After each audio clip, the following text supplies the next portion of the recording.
pathways for workers moving into the clean energy pathways? Minister.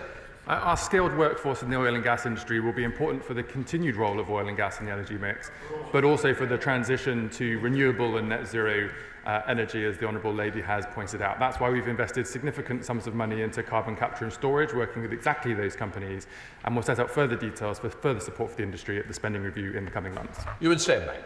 Mr Speaker, I welcome the £200 million commitment to Grangemouth and clean energy through the National Wealth Fund, and I welcome her department's confirmation to me recently that this money will not be fettered exclusively to the Project Willow proposals. The need for investment is urgent, with jobs lost and the broader economic impacts impending. We need to move further and faster. What conversations are they having with Cabinet colleagues to encourage them to act on the Project Willow policy recommendations and deliver investment in Grangemouth? I thank my honourable friend, who's a champion for his constituency and for industry. As he's alluded to, the government's already made hundreds of millions of pounds available through the National Wealth Fund for the company in question. We're working to ensure a just transition, harbouring the skills of people in Scotland and across the country. We're in active discussions now as the spending review comes to an end, and we'll be able to present more detail to the House on the 11th of June. Shadow Minister James Weld. Thank you, Mr Speaker. The Climate Change Committee says we'll need oil and gas until at least 2050, but rather than maximise North Sea production, the government is taxing it out of existence, and Harbour Energy has just announced hundreds of job losses as a result of the Chancellor's 78% windfall tax.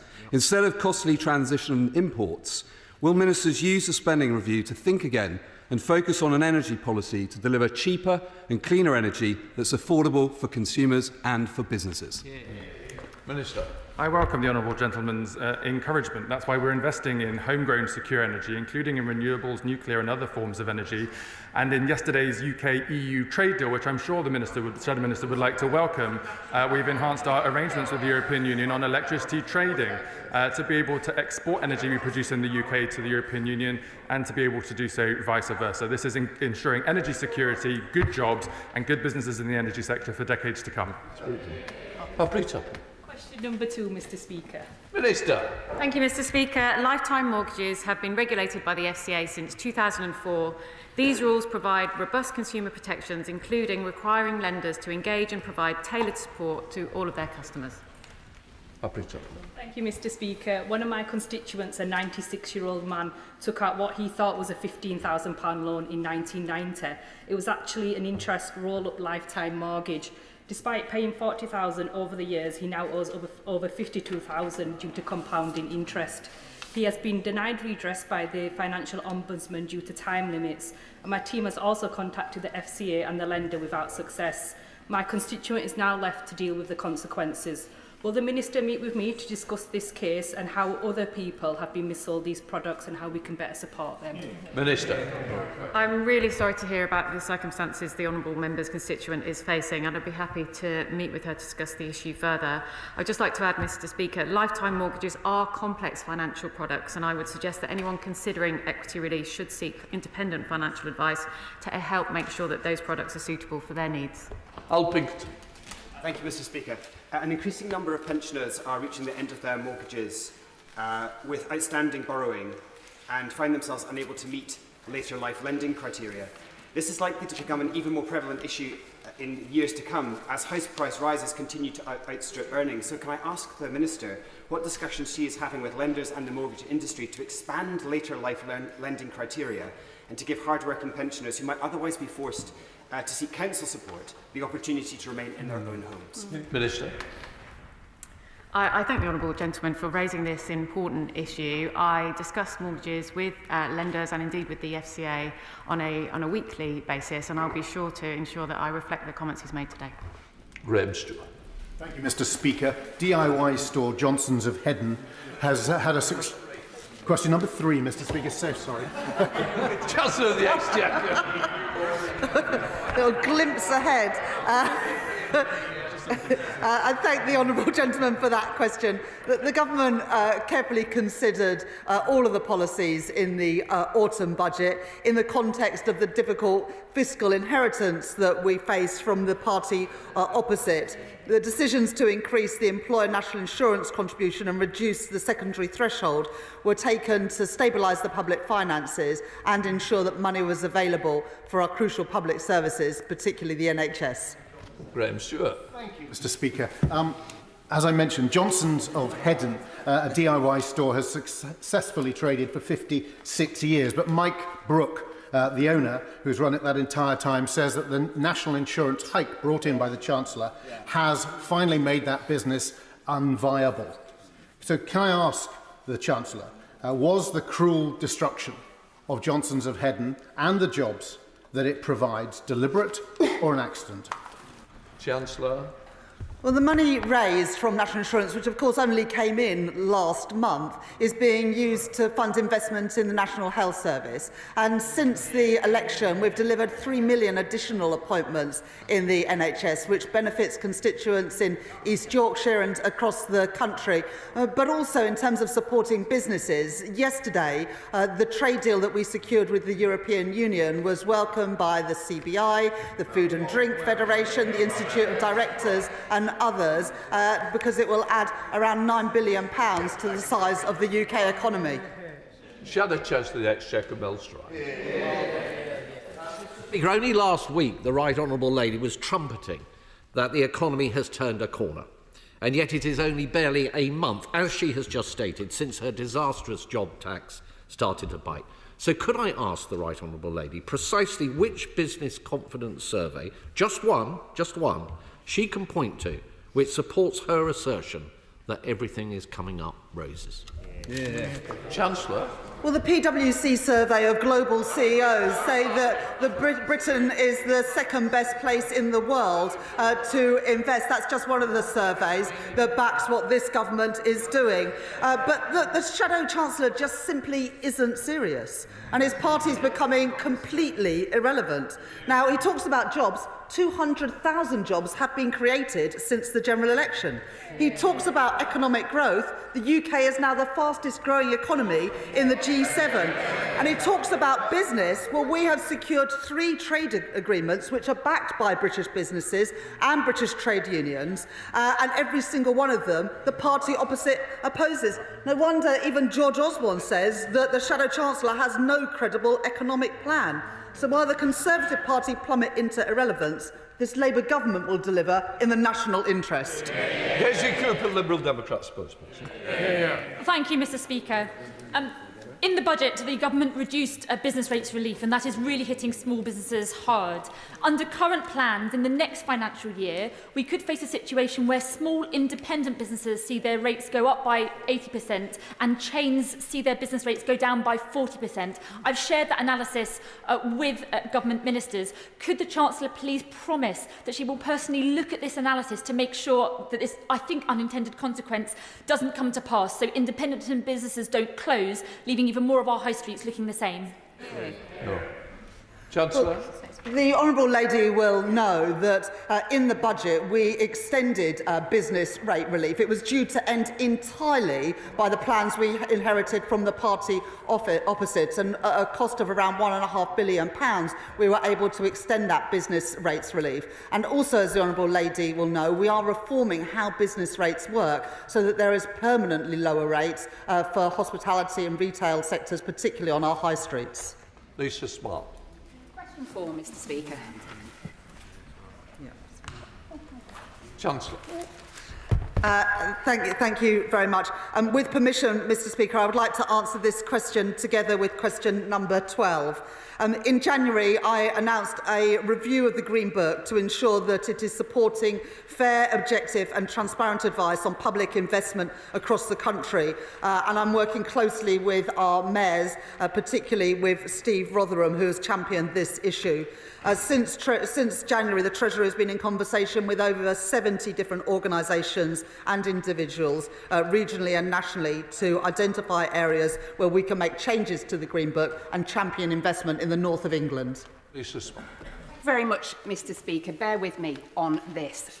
The previous Conservative government didn't get absolutely everything wrong. They rightly identified that Treasury spending was a powerful tool to rebalance our economy in favour of areas like ours in the north of England. They then failed to deliver, and voters delivered their verdict at the ballot box. This government has the opportunity to really use this powerful tool and make sure regional disparities are not further entrenched when they're looking at the Green Book. What reassurance can the Chancellor give my constituents to make sure projects, whether it's repairing Stepping Hill Hospital or bringing tram train to Marple, get a fair crack of the Treasury spending whip? Councillor. I totally agree with the Honourable Lady. The plans that we inherited from the party opposite saw capital spending decline as a share of GDP. Totally the wrong decision if we want to grow the economy and improve prospects in towns and cities right across the north of England. We're putting £113 billion more over the course of this Parliament into capital spending so we can build the road and rail infrastructure, the energy infrastructure, the digital infrastructure and the housing that our country desperately needs. And under our reforms to the Green Book, we will make sure that we get more investment to the places that need it, including towns and cities in the north of England. Marcus Campbell-Sabers. Mr Speaker, on Thursday I'm grateful to have secured an adjournment debate on the A66 road improvement project, a key transport link between Cumbria, the North East and North Yorkshire. Cumbria is a long way from Westminster, and many of us fear that the economic case for major projects is stacked in favour of the economically active South East. Can the Chancellor reassure me that Cumbria will not be disadvantaged when key public spending decisions are taken? Chancellor. I thank my honourable friend for that question, and he's a staunch defender of his constituency and also of his region. We'll be making decisions at the spending review, which we'll publish on the 11th of June. But as a proud Northern MP myself, I'm absolutely determined that the North gets its fair share of investment. Jessica Toole. Question number 5, Mr Speaker. Start. Thank you, Mr Speaker. With permission, I would like to answer this question together with question number 7. The nighttime economy and the hospitality sector more widely is the beating heart of our cultural life, bringing to life the places we all call home. That's why this government has cut draft duty and introduced a fairer permanent business rates system. We all want our pubs, clubs and restaurants to thrive. Jessica Toole. Thank you, Mr Speaker. Last month I met representatives of Bournemouth Town Centre's nighttime economy at one of the newest additions to our High Street Barbara's Beer House. This sector is incredibly resilient, but is grappling with a number of challenges like changing consumer behaviour and rising costs. And one of the issues common across our hospitality and retail sector is that of prohibitively high business rates. So can the Minister update us on the progress we're making towards business rates reform and tell us how this will give the nighttime economy the security they need to be prosperous? Minister. I completely recognise the point the Honourable Lady is making. Last autumn, alongside announcing immediate support for retail, hospitality and leisure properties, the Government published a discussion paper setting out our priorities for wider reform. And I know the Exchequer Secretary has met with a wide range of businesses on this subject. We are delivering permanently lower business rates for these sectors, and we will announce further policy details at the budget in the autumn. Leo Oliver. Thank you, Mr Speaker. The Kurzel in Southend, the site of the first theme park in Europe, and the Freight House in Rochford were once iconic venues in my community. Now, central to Southend and Rochford's nighttime economy, over the last 14 years, venues have been forced to close and heritage buildings have been left empty. So, what steps is the Minister taking, along with Cabinet colleagues, to protect the iconic heritage and cultural venues which are the backbone of our evening and local economies? Minister.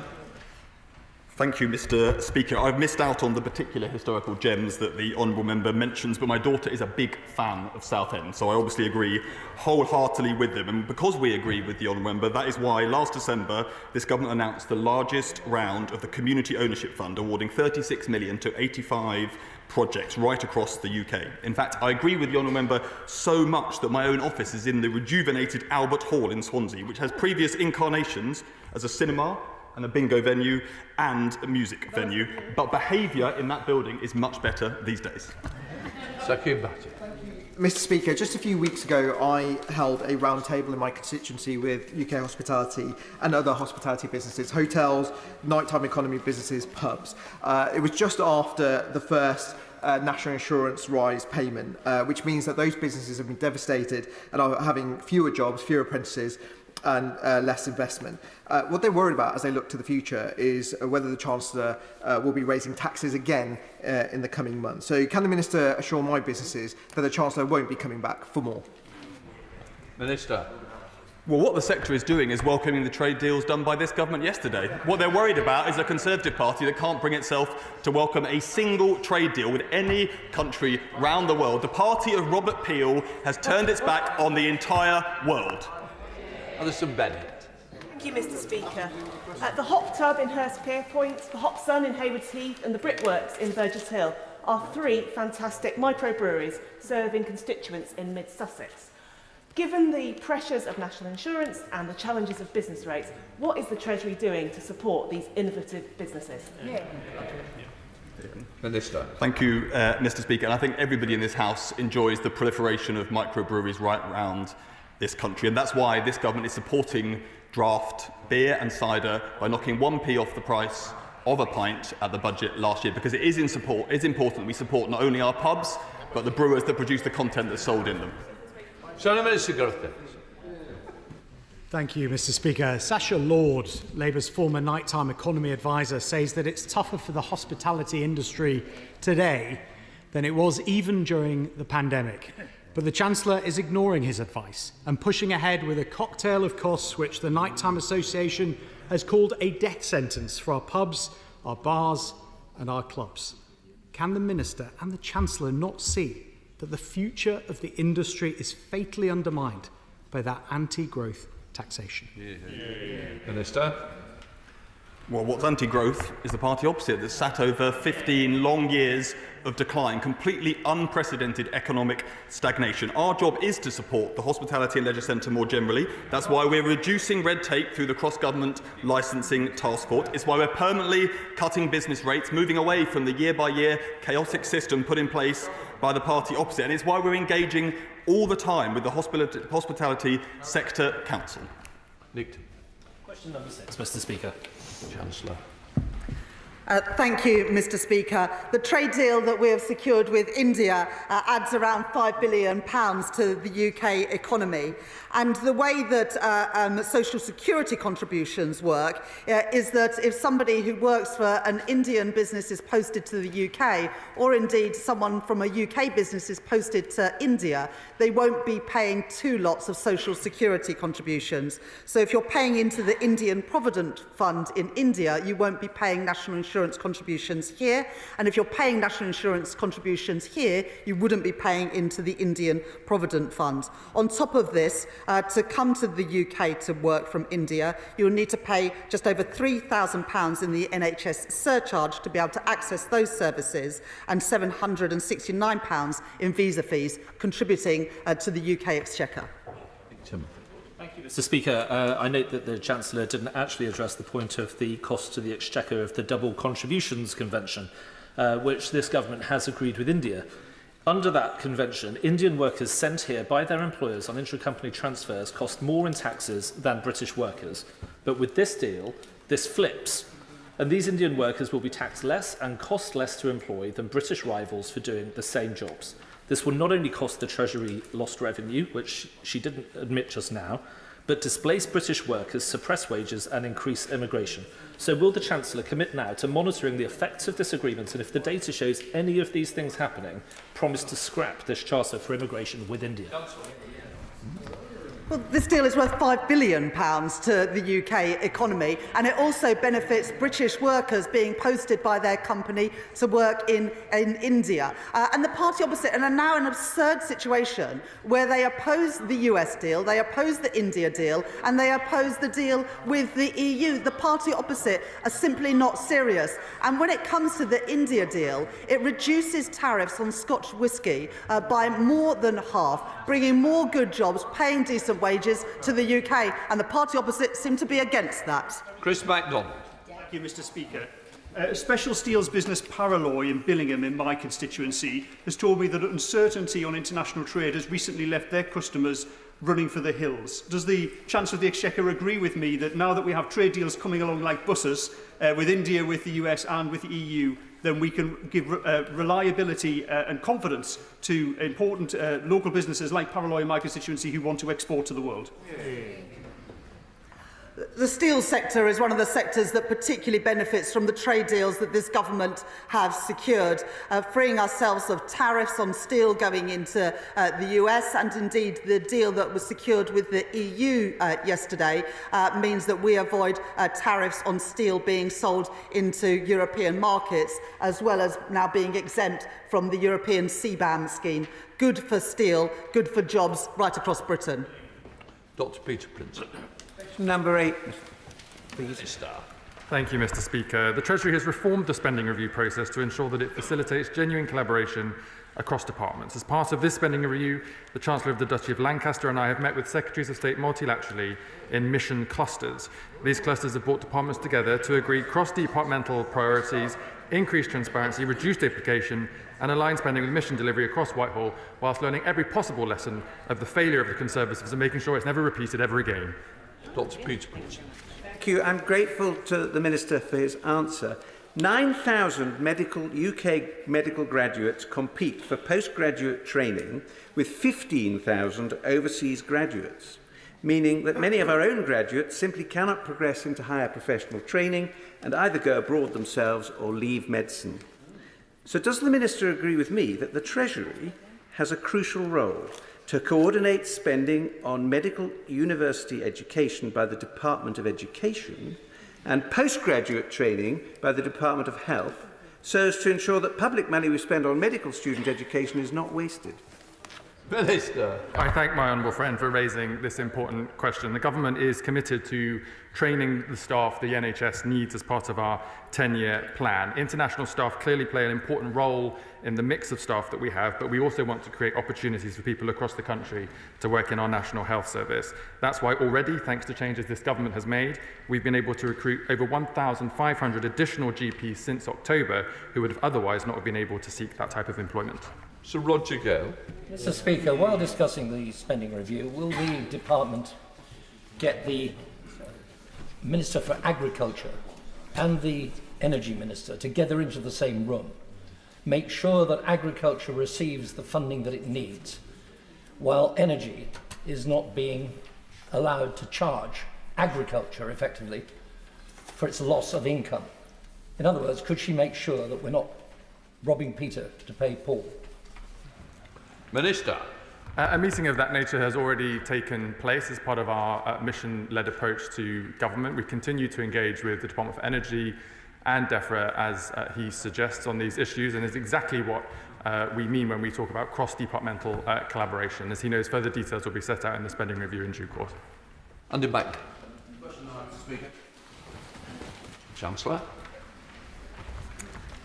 I was pleased to visit, along with my honourable friend, the 100th banking hub that was rolled out to Darwin just a few months ago, as also visiting Darwin Market, a thriving market in one of his local towns. We'll be setting out at the spending review how we will spend the £113 billion extra that we're putting into capital spending compared to the plans that we inherited from the party opposite. And of course, we'll be making sure that towns and cities, including across the north of England, benefit from that investment. Andy Back. Councillor, for that answer, and the government's commitment to the north is absolutely clear, and we very much enjoyed the visit to Darwin Market. But at the same time, history tells us that small towns, like those that make up Rosendale and Darwin, can far too easily get left behind and not feel the benefits from major infrastructure investment. Yet those are the very communities that need to see and feel change the most. So would the Chancellor agree with me that as we implement our investment and growth strategy and deliver the review of the Green Book, that we must put our left-behind communities first? That as part of every major investment decision, we should ask the question, what does this do for our most deprived and left-behind neighbourhoods? And only through targeting investment where it's needed most can we ensure that every community feels the benefit the growth this government will bring. Chancellor. Well, I thank my honourable friend for that question. He's a proud champion of the towns and villages of Rosendale and Darwin. We will absolutely make sure that we use our Green Book review to properly assess the benefit of all investments that this government makes. But on top of that capital investment, of course, the people of Rosendale and Darwin are benefiting from the reductions in NHS waiting lists, the 3 million additional appointments we've delivered, and also the increase in the national living wage, which will make working people in Rosendale and Darwin and across the country better off. Tim Farron. Mr. Speaker. The towns and villages of the lakes and the dales in Cumbria are proud to host 20 million visitors every single year. We're the biggest visitor destination outside of London and the UK, and yet we get almost no support whatsoever for the highways, other infrastructure, health, police force costs that are incurred by those visitors. Will she look at funding allocations to make sure those services that support the people and the visitors of the Lake District are properly funded? Chancellor. Well, the Green Book reforms will make sure that we properly assess the benefits of investments in different parts of the UK. But of course, the people of Cumbria and the Lakes will benefit from the record investment in the NHS, the rollout of nurseries and free breakfast clubs at primary schools, as well as the increase in the national living wage, which many workers in sectors like hospitality and retail in his constituency will benefit directly from. Paul Foster. Thank you, Mr. Speaker. One way for the officials to start focusing more on northern towns would be perhaps to move the Treasury up north. And after experiencing our rail networks and our infrastructure, they may very quickly invest more money. Are there any plans to move any Treasury departments to the north? Number 11 Market Street, surely. Come on. This government have committed to increasing the proportion of civil servants who work in the north of England, but we already have a hub which we are expanding in Darlington, where 8 government departments work, including officials from the Treasury. So at the Treasury, we are very much mindful of the importance of investing right across the north of England, in Darlington, Leeds, Cumbria, Rosendale and Darwin, and many other constituencies beside. Martin Vickers. Thank you, Mr. Speaker. The prosperity of northern towns is very much dependent on good transport connections. So could the Chancellor ensure that national highways are adequately funded so that they could improve the access to the port and town of Immingham by improvements to the A180, and also ensure that the Department of Transport have got adequate funds to ensure the very modest amount they need to fund an extension of the King's Cross to Lincoln train service through to Grimsby and Cleethorpes? Chancellor. Well, I'll make sure that the Transport Secretary hears those requests, but the honourable gentleman knows that the investment we're putting in at British Steel, where we're increasing the number of jobs thereafter, saving that company, will make a massive difference to his constituents, as will the investment in renewable energy in the North Sea, particularly around Immingham and the local area, creating good jobs, paying decent wages in his constituency and in many others too. Patrick Hurley. Number 10, please, Mr. Speaker.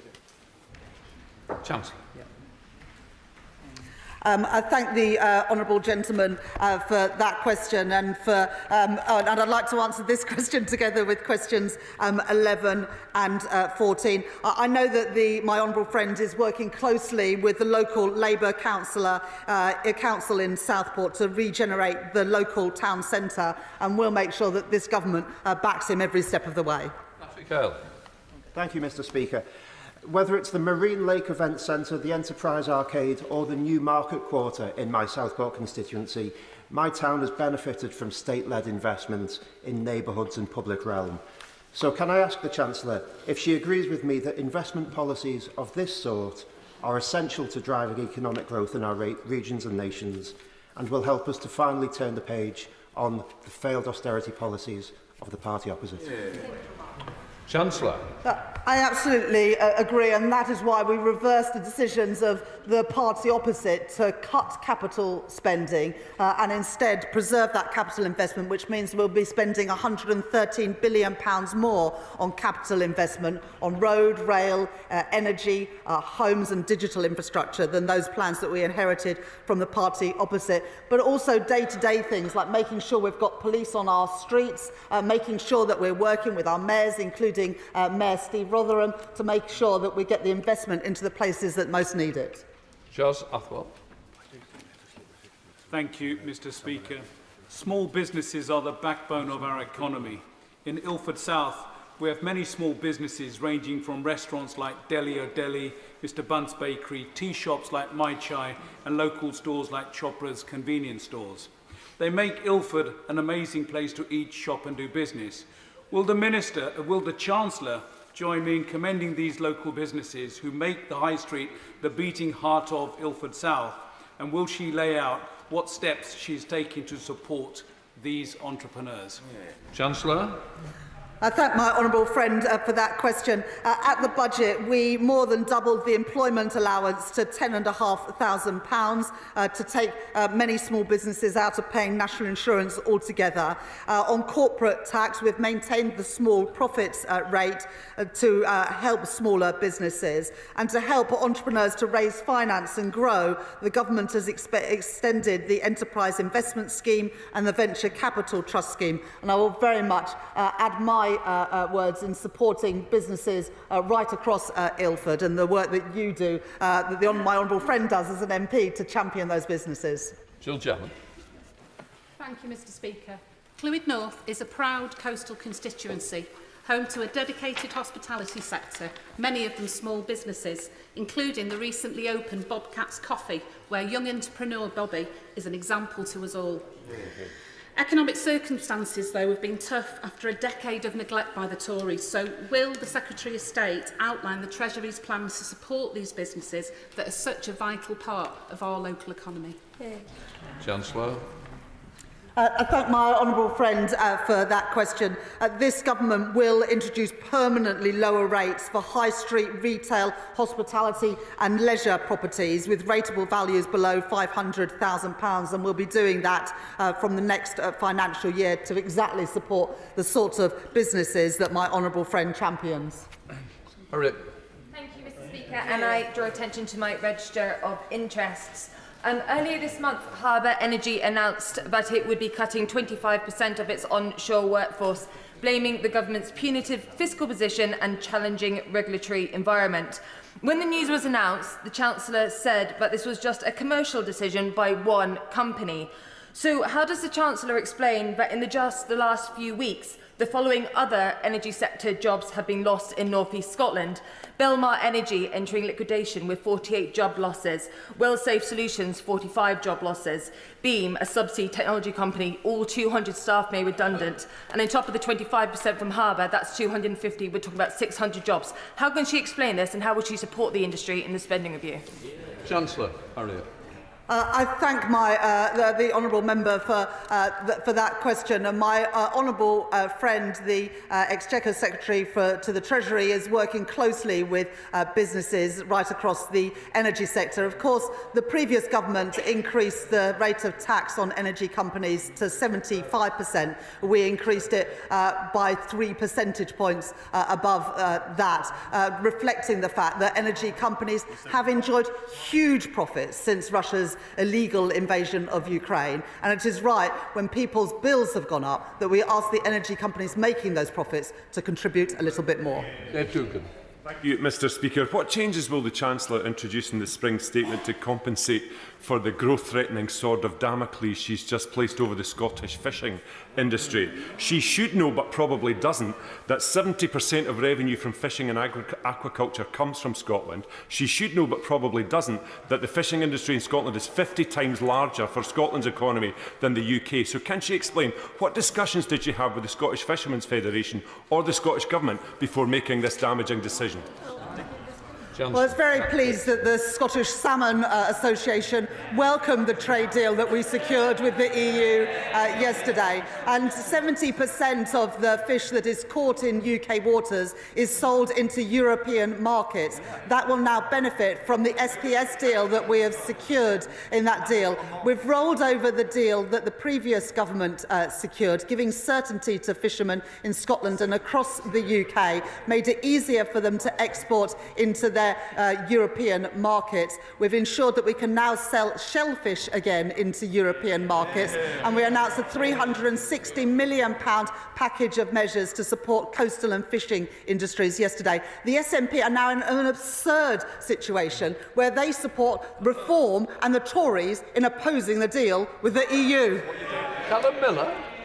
Mr. Speaker, I welcome the Chancellor's answers on growth. She's been a strong champion of the Oxford-Cambridge growth corridor, but my constituents in Bicester and Woodstock are concerned to know that she will lend her support to Lord Valence's efforts to join up across departments and ensure that there is the social infrastructure to support the growth, because they worry that hospitals, schools and roads will not keep up with the ambitious pace that Lord Valence is putting forward. Well, thank the honourable gentleman for that question. It's very opportune because I'll be meeting Lord Valence this afternoon to discuss the work that he's taking forward on the Oxcam corridor to bring more good jobs, paying good wages to both Oxford, Cambridge, but also, crucially, the towns and cities in between. And some of the extra money that we're putting into capital investment will absolutely be going to support the huge growth opportunities in that part of the world. Shadow Minister Richard Butler. Of course, Mr. Speaker, the best way to improve economic growth is for this Chancellor to stop punishing businesses with higher taxes. But within the spending review, the key is to improve public sector productivity, and as the Chancellor knows, one of the key aspects to do that is the use of technology. And this government has substantial advantages over the next few years, with major advances in AI technology, but those can only be captured if the Treasury sets clear directions for departments, including incentives and penalties. So could the Chancellor advise what directives has His Majesty's Treasury given departments to improve productivity through the adoption of artificial intelligence, and specifically whether this advice includes a requirement for the use of agentic AI during the multi-year spending period? Chancellor. I thought the honourable gentleman was going to welcome the investment of Universal Studios in Bedfordshire, which would be a massive boon to the Bedfordshire economy. In terms of supporting AI adoption, we're doing two key things. First of all, supporting that sector investing in the UK. And of course, the deal we secured with the US will help bring more investment into the digital sector in the UK, but also, crucially, improving productivity of our public services. And the honourable gentleman will see more about that when we publish the spending review on the 11th of June. But we are absolutely determined to boost productivity in the public sector after the mess it was left in by the party opposite. Era Wilson. Question number 13, Mr. Speaker. Minister. Mr. Speaker, the government is committed to keeping taxes for working people as low as possible. The personal allowance means those earning below £12,570 pay no tax, and at our first budget we decided not to extend the freeze of personal tax thresholds, which was implemented by the previous government. Era Wilson. Thank you, Mr. Speaker. I thank the Minister for his response, but could I ask him what short and long-term assessment ministers have made of the cost to the taxpayer of the deep cuts in grants for therapy for some of the most vulnerable and traumatised children in our country through the Adoption and Special Guardianship Support Fund, given the Treasury's intransigence in putting more money into a fund to meet rising demand, it's likely that adoption and kinship care placements will fail, resulting in more children in the care system in the short term, and in the long term, sadly, we know care-experienced children are 4 times more likely to end up with a criminal conviction. There is a moral and an economic case to support this fund properly. The Ministers. Mr. Speaker, in relation to making sure that adoptive parents are able to build a strong family unit with their adopted children, I obviously recognise very much the importance of that as a constituency MP as well as a minister. But if I can take a broader point here about investment in public services, of course the only reason why we're able to invest in public services is because of difficult decisions we've taken around taxation, and the problem with her party and the parties opposite is they're happy to support the extra funding for public spending but not the tax rises necessary to pay for it. Thank you, Mr. Speaker. This isn't an issue to make a party political point on, because the reality is the 40% cut to the Adoption and Special Guardianship Support Fund will be deeply impactful on young people, people who have experienced significant trauma in their life, abuse, neglect and so much more. So it's really imperative that we make the right investment in the light that our mental health services are not fit for purpose at the moment, to ensure that these young people have a life course opportunity, not being denied if this fund is cut. So will he review the decision and ensure that we can have the proper funding that young people need? Minister. Well, Mr. Speaker, as my honourable friend will know, spending decisions are for the Chief Secretary of the Treasury to discuss with departments. And I'd make the general point to her, though, that investment in, for instance, mental health, which she mentioned in her remarks just there, is again only possible because of the decisions we've taken around taxation to make sure we can support public spending in our health service, in mental health services and support for young people. Sir Roberts. 15, please, Mr. Speaker. Minister. Thank you, Mr. Speaker. And this is absolutely the right question. We all understandably hear calls for higher rates of pension saving, but the prior question is how do we make sure that savers get the absolute best bang for their buck for every penny they save? And the forthcoming pension schemes bill will help make that happen, with bigger pension schemes, fewer small pension pots, driving down costs and up rates of saving for pensioners. Sir Roberts. Thank you, Mr. Speaker. As Chair of the reconstituted Pensions and Growth APPG, could the Minister share any plans for how counties outside of mayoral authorities, like Staffordshire, could benefit from pension reforms to encourage more investment in the UK to support infrastructure, jobs and local regeneration? Minister. Thank you, Mr. Speaker, and I certainly can. Our reforms to the local government pension scheme will support local investment in every part of England and Wales. Our defence spending plans will be felt on the ground. Total defence spending in the West Midlands totals £1.6 billion a year. We're building reservoirs again, including one in the West Midlands, and we're getting this country trading once again, including businesses in Tamworth, where PI Chem, a specialist chemical supplier, recently won a major export order supported by £100,000 in UK export finance support. Britain and Tamworth are open for business. Jim Shannon. Mr. Speaker, can I thank the Minister for his answer? Minister, it's the uptake of pensions I want to ask about in relation to those who are 18 starting off. They encourage them to take their pensions out. Whenever I was 18, my mother took me down to the pension man, John Thompson in Ballywalter, says, "You're going to take a pension." I says, "What for, Mum?" She says, "You're taking a pension," and we took the pension. So would the honourable member agree that what everybody really needs is someone like my mother to encourage them to take a pension? Yeah, you're answering. I didn't know where that was going for a bit, but I can 100% speak on behalf of everybody in this House when we say the whole country needs people like your mother. That's really simple. Question 16, Mr. Speaker. Chancellor. With permission, Mr. Speaker, I'd like to answer this question together with question 18. Kickstarting economic growth is the #1 mission of this government.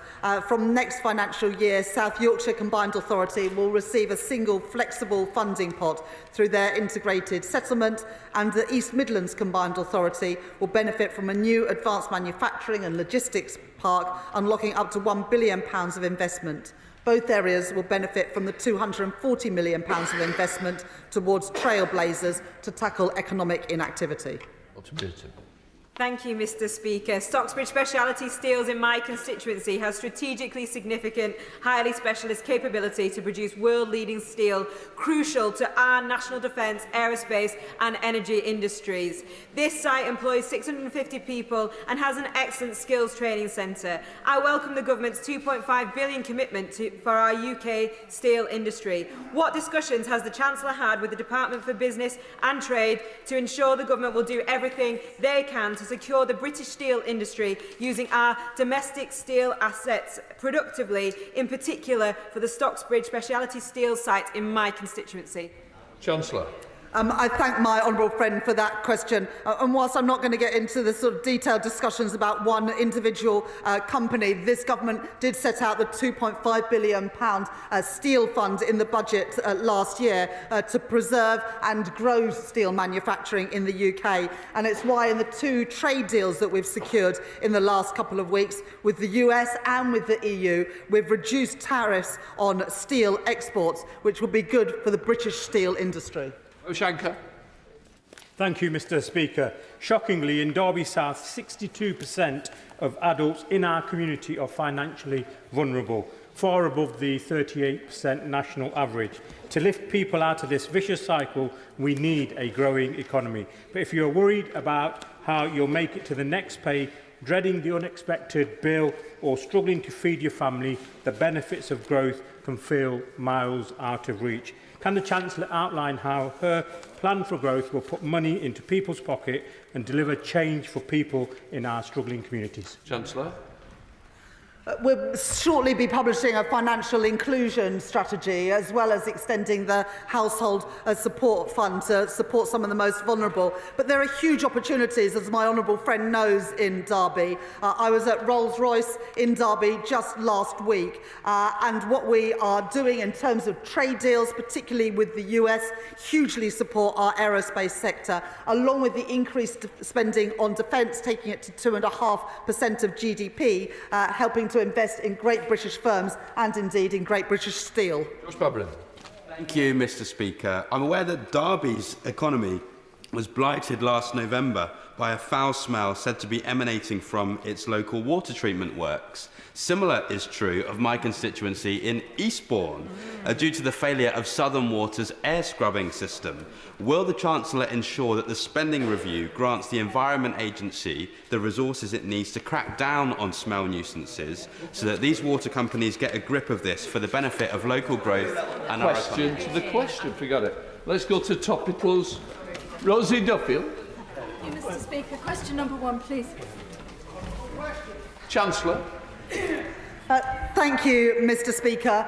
This government is securing economic growth. Last week, the numbers published showed that the economy grew by 0.7% in the first quarter of this year, including an 8% increase year-on-year in investment spending. We are now the fastest growing economy in the G7. Since the last election, there has been 4 cuts in interest rates, 200,000 jobs created, 3 trade deals secured. Britain's economy is stronger, but I will continue to do everything in my power to ensure that working people are better off. Rosie Duffield. Mr. Speaker, Westminster is once again buzzing with the latest U-turns, speculation and briefings over the Chancellor's policies on the winter fuel allowance and the 2-child limit benefits cap. It's less of a buzz for those visitors to Canterbury Food Bank, however, who last month distributed enough food to make 13,545 meals, a 47% rise on the same period last year. Will the Chancellor end the serious anxiety of those experiencing fuel and food poverty now and reverse those policies? Chancellor. I thank the Honourable Lady for that question. The only reason that we've been able to grow the economy and get those cuts in interest rates, which help working families in Canterbury and right across our country, is to have returned stability back to our economy. And that means never making a policy commitment without being able to say where the money is coming from. That is what got our country into a mess under the previous government.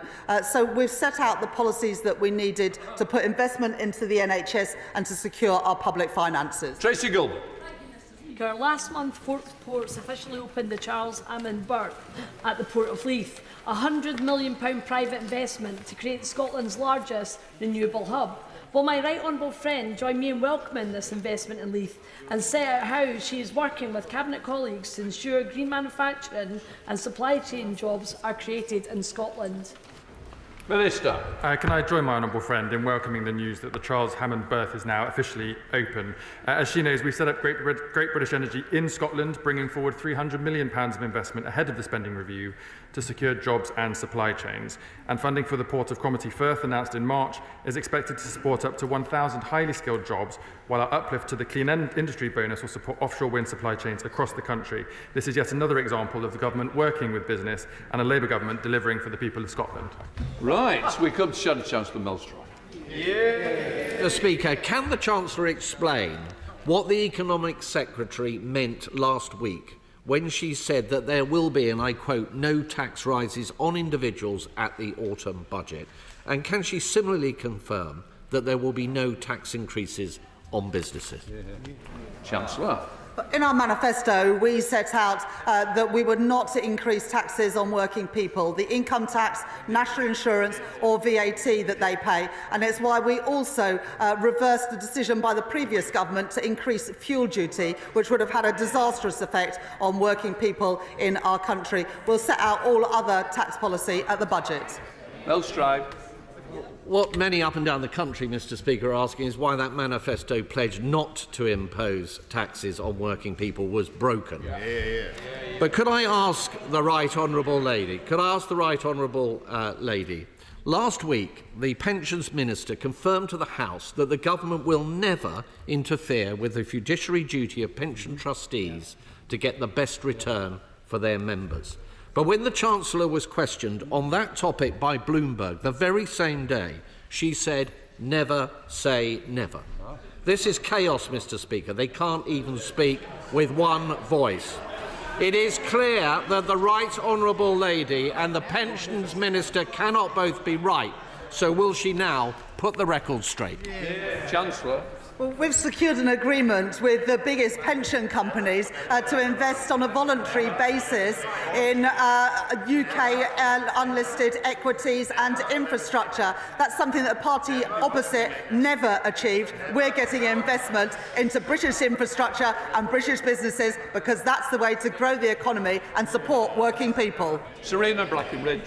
Thank you, Mr. Speaker. Will my right honourable friend outline the steps that he's taking in the forthcoming spending review so the increased defence spending will stimulate economic growth in which supply chains like Collins Aerospace in my constituency can continue to strengthen national defence capabilities whilst boosting our local economies, jobs and quality apprenticeships? Can I thank my honourable friend for her question? As she knows, the government is committed to increasing spending on defence to 2.5% of GDP, with an ambition to go further to 3% in the next Parliament when economic and fiscal conditions allow. As part of that increase in spending, we're making sure that UK companies and UK workers get the benefit, including in places like Wolverhampton, for apprenticeships, good jobs and good growth. Daisy Cooper, Liberal Democrat spokesperson. Thank you, Mr. Speaker. Yesterday, the Chancellor said that she understands the concerns that some people have about the limit at which the winter fuel payment is removed. In light of that, does the Chancellor now agree that restricting the eligibility so tightly was a mistake? Chancellor.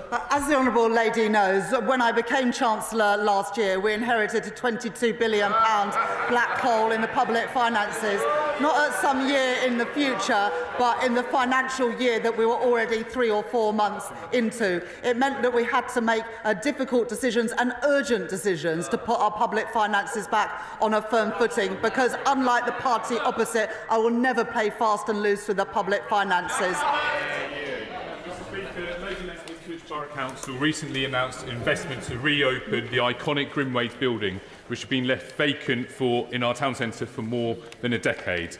This local ambition matches the government's national initiatives, but challenges remain, however. So what steps are the government taking to go even further and reform the unfair business rate system for good? Minister. I thank my honourable friend for his question, and we are determined to go further and faster to reform business rates, and it's why we will publish an update paper in the summer. It's also why I'm very glad we can work with councils like Ipswich to make sure that we can turn around town centres after years of Conservative decline. Joshua Reynolds. With interest rates still high, what assessment has the Chancellor made of the number of homeowners going into mortgage arrears and the impact that that is having on families right across the UK? We are in weekly touch with the FCA that regulates mortgages, but what we have seen under this government is 4 interest rate cuts since the election, which is bringing mortgage rates down for hard-working people across the country. Deirdre Costigan. Thank you, Mr. Speaker. Does the Chancellor agree that 4 interest rate cuts, 3 trade deals, 2 successive quarters of growth, and almost 1% of growth announced last week show our plan for change is working? And does she agree? And does she agree that it is now essential that this House supports the government's planning and infrastructure bill and other efforts to boost growth and put money in the pockets of my constituents in Ealing Southall? Chancellor. I very much agree with my honourable friend, but what is truly extraordinary is that the Conservatives, Reform and the SNP voted against the planning and infrastructure bill or abstained and don't support any of the trade deals that we secured, which will support working people in our country. Lisa Smart.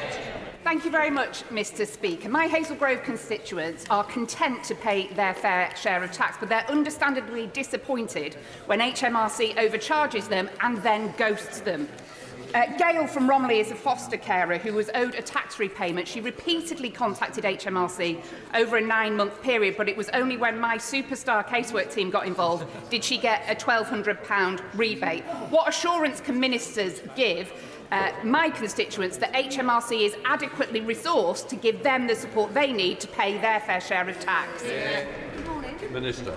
Well, Mr. Speaker, I'm sorry to hear about the constituents' experience in the case that the Honourable Lady raises, but to reassure her and her constituent, one of my priorities as Chair of HMRC Board is to improve day-to-day performance of HMRC. We've seen in the last year the percentage of telephony advisor attempts handled go from 59% last March to 80% this March, and it will remain a priority for me to modernise and digitise the service.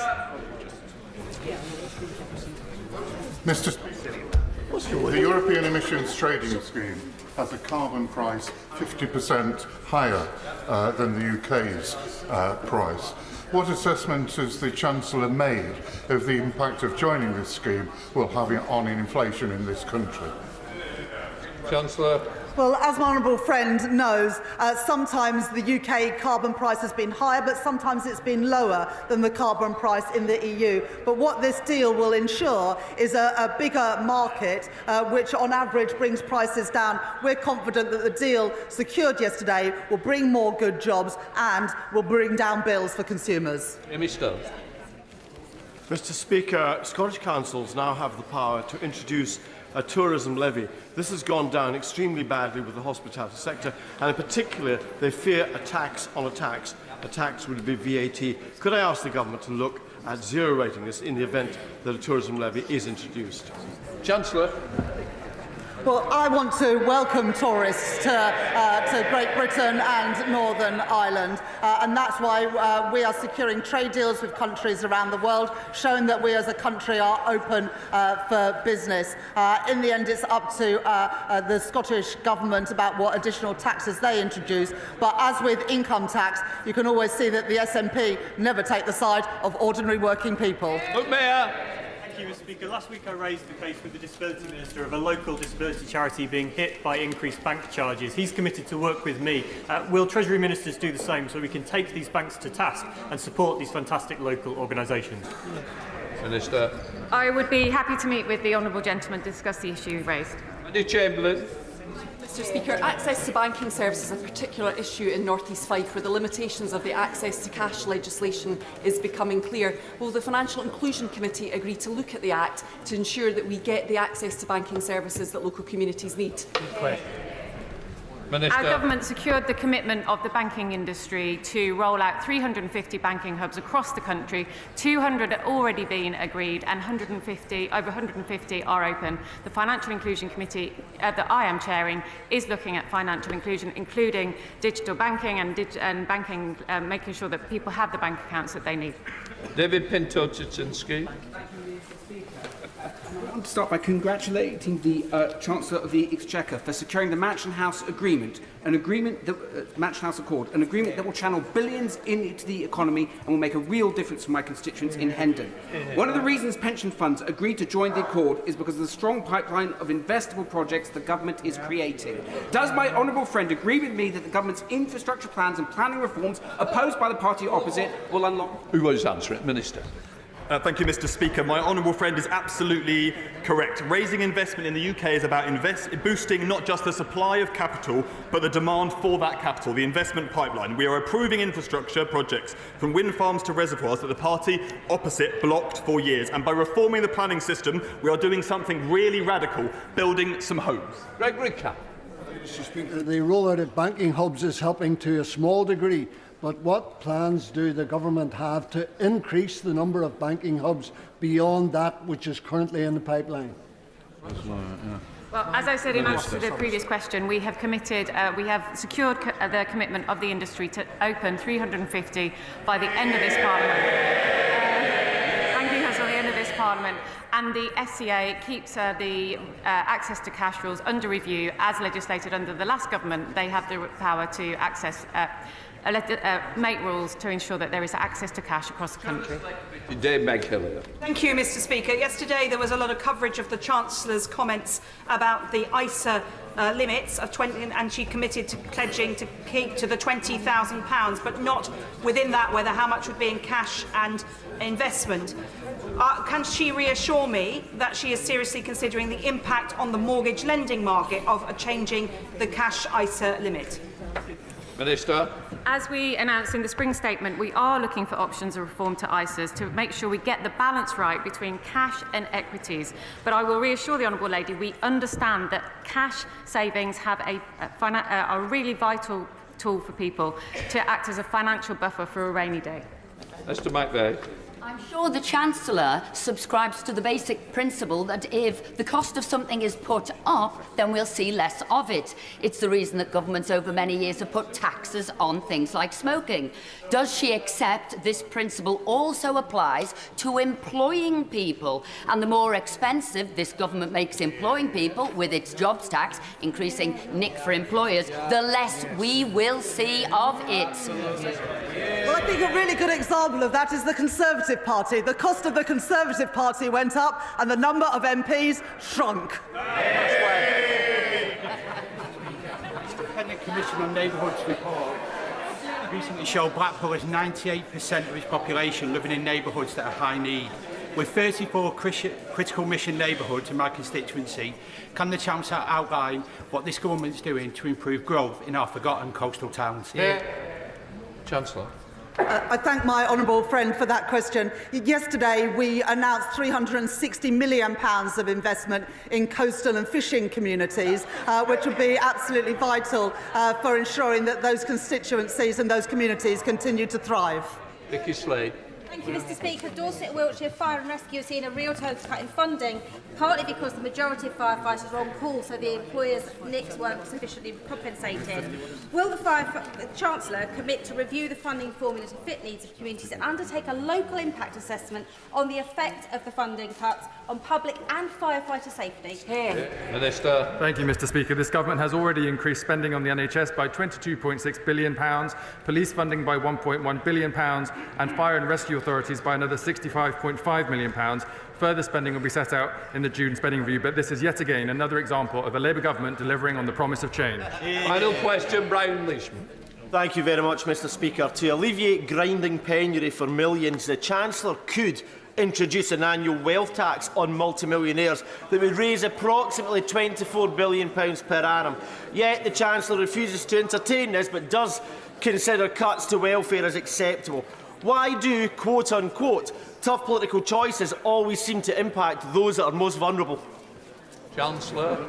At the budget last year, we increased the rate of tax on non-doms. We increased capital gains tax. We increased the carried interest on bonuses.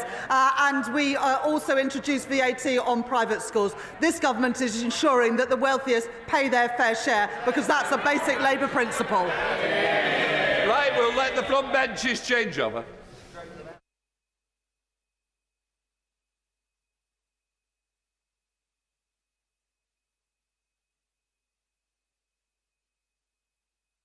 Now come to the statement from the Prime Minister, EU trade oral statement. Keir Starmer, sir. Thank you, Mr Speaker. With permission, I'd like to update the House on the 3 recent trade deals we've struck in the national interest. But first, Mr Speaker, I'd like to say something about the horrific situation in Gaza, where the level of suffering, innocent children being bombed again, is utterly intolerable. Mr Speaker, over the weekend we coordinated a response with our allies, as set out in my statement with President Macron and Prime Minister Carney last night. And I want to put on record today that we're horrified by the escalation from Israel. We repeat our demand for a ceasefire as the only way to free the hostages. We repeat our opposition to settlements in the West Bank.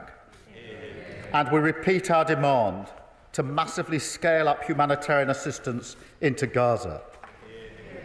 The recent announcement that Israel will allow a basic quantity of food into Gaza, a basic quantity, is totally and utterly inadequate. So we must coordinate our response, because this war has gone on for far too long, We cannot allow the people of Gaza to starve, and the Foreign Secretary will come to the House shortly to set out our response in detail. Mr. Speaker, let me turn now to the 3 deals this government has struck. The principles we took into the negotiations are clear and simple. Does it drive down bills? Does it drive up jobs? Does it strengthen our borders? And in each case, the answer is resoundingly yes. These deals release us from the tired arguments of the past and, as an independent sovereign nation, allow us to seize the opportunities of the future. A clear message sent across the globe that Britain is back on the world stage. Mr. Speaker, a trade deal with the world's fastest growing economy, India, cutting tariffs for British industries, a huge boost for our whisky and gin distilleries. Their only concern now, Mr. Speaker, is whether they can produce enough to sell. And for our car manufacturers, tariffs slashed from over 100% to just 10%, with no concessions on visas. A trade deal with the world's richest economy, the United States, slashing tariffs, saving thousands upon thousands of jobs in car manufacturing in places like JLR, protecting our steel and aluminium exports and safeguarding interests of our hugely important pharmaceutical sector. But, Mr. Speaker, I can already see that when it comes to this hat-trick of deals, it's our new partnership with the EU that they most want to talk about. And, Mr. Speaker, and given their abject failure to strike a deal with India or the US, I can't say I blame them. So let me spell out the benefits of this deal, which gives our country an unprecedented level of access to the EU market. Mr. Speaker, the best access of any nation outside the EU or EFTA. I will start with our security, because when Russian tanks rolled into Ukraine over 3 years ago now, the gauntlet was thrown down, and it's our responsibility to step up. That is what this world demands, and it's what this partnership delivers, strengthening our national security through our new security and defence partnership. Mr. Speaker, that paves the way for British defence firms to access the EU's €150 billion defence fund. That will support British jobs, British wages, British livelihoods.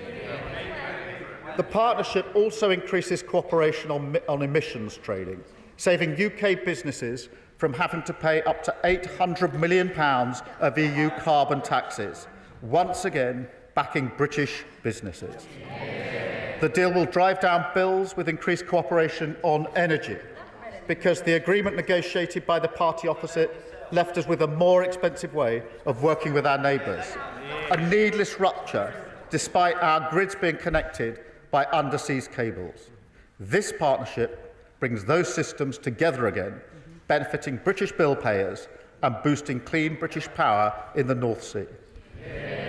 Mr. Speaker, it also strengthens our borders, because again the previous deal left a huge gap, weakened our ability to work together to tackle illegal migration, the ultimate cross-border challenge.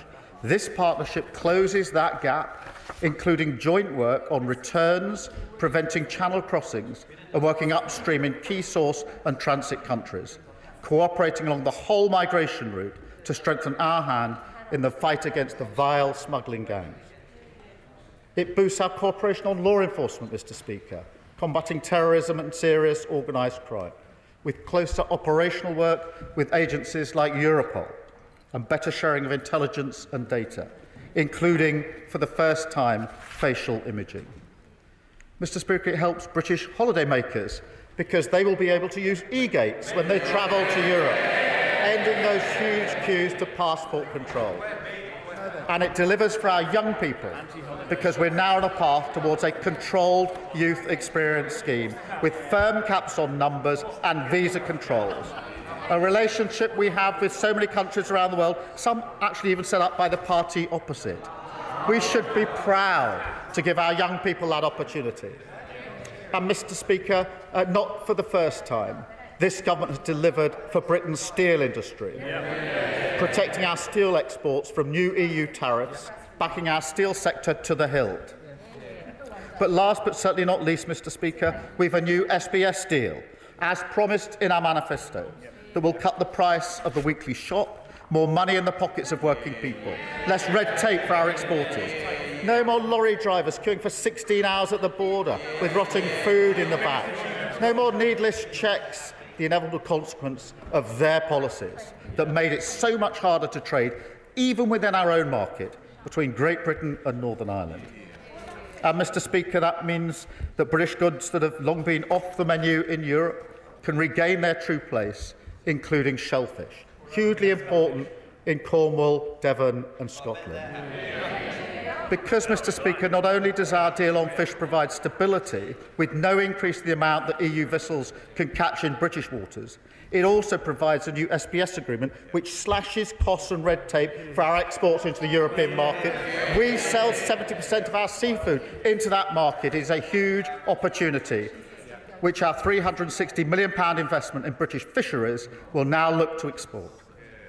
Mr Speaker, the reaction to this deal from business has been absolutely clear. Mr Speaker, I know you're a stickler for time. I don't have time to run through the list of supportive quotes from businesses. But this... Fine.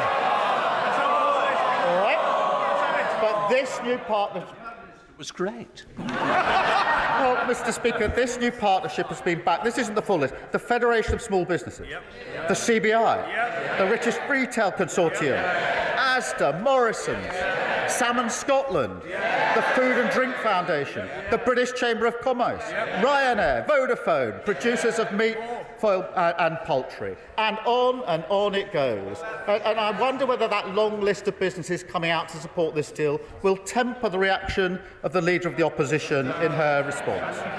But then again, for weeks now, she's been dismissive of the benefits of any trade deal, in defiance, frankly, of her party's history.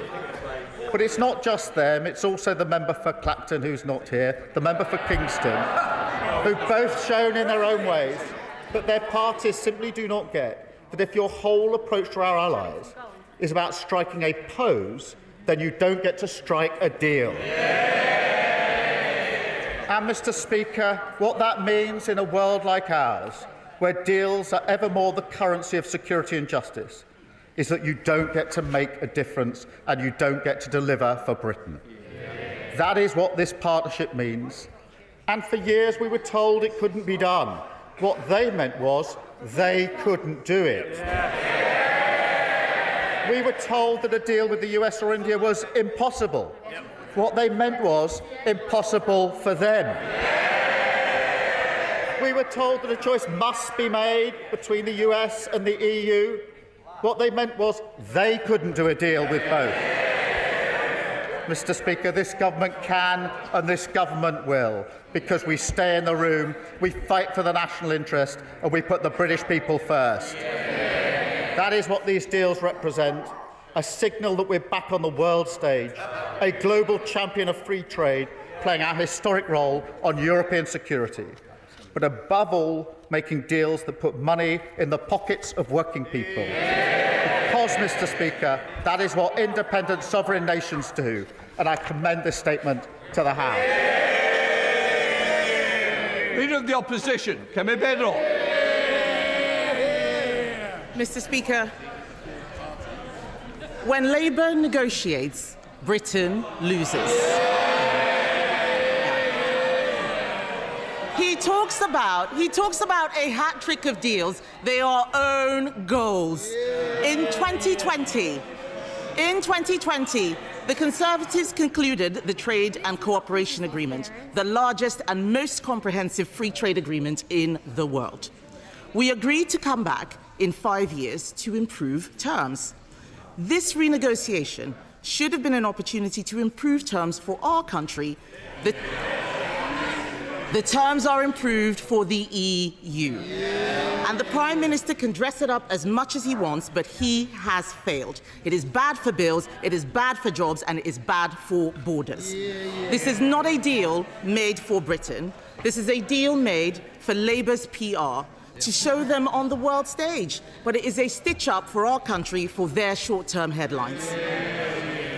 Let's take the Prime Minister's abject failures one by one. First, on fishing. He has given away the prize most desired by EU member states and done so for almost nothing. Mr. Speaker, it is very easy to sign deals if you're prepared to give everything away for pennies. This deal locks out our fishermen until 2038. We are now in a worse position than the Faroe Islands, a set of islands with a population of Scarborough, but who get to have annual negotiations. And the Prime Minister quoted some organisations welcoming his deal. He doesn't listen to them normally, but he left one out deliberately: the National Federation of Fishermen's Organisations, who have described the deal as a surrender and a giveaway. This is a Prime Minister who would pay to give away his family silver. Why is the Prime Minister selling our fishermen down the river? Is it because they don't vote Labour? Second, on food and agriculture, the Prime Minister is going to pay the EU, Mr. Speaker, he's going to pay the EU to abide by laws that we have no say on. While British farmers struggle with the family farms tax his Chancellor has imposed on them, their regulations will now be made in Paris and enforced in Brussels. It is a total capitulation.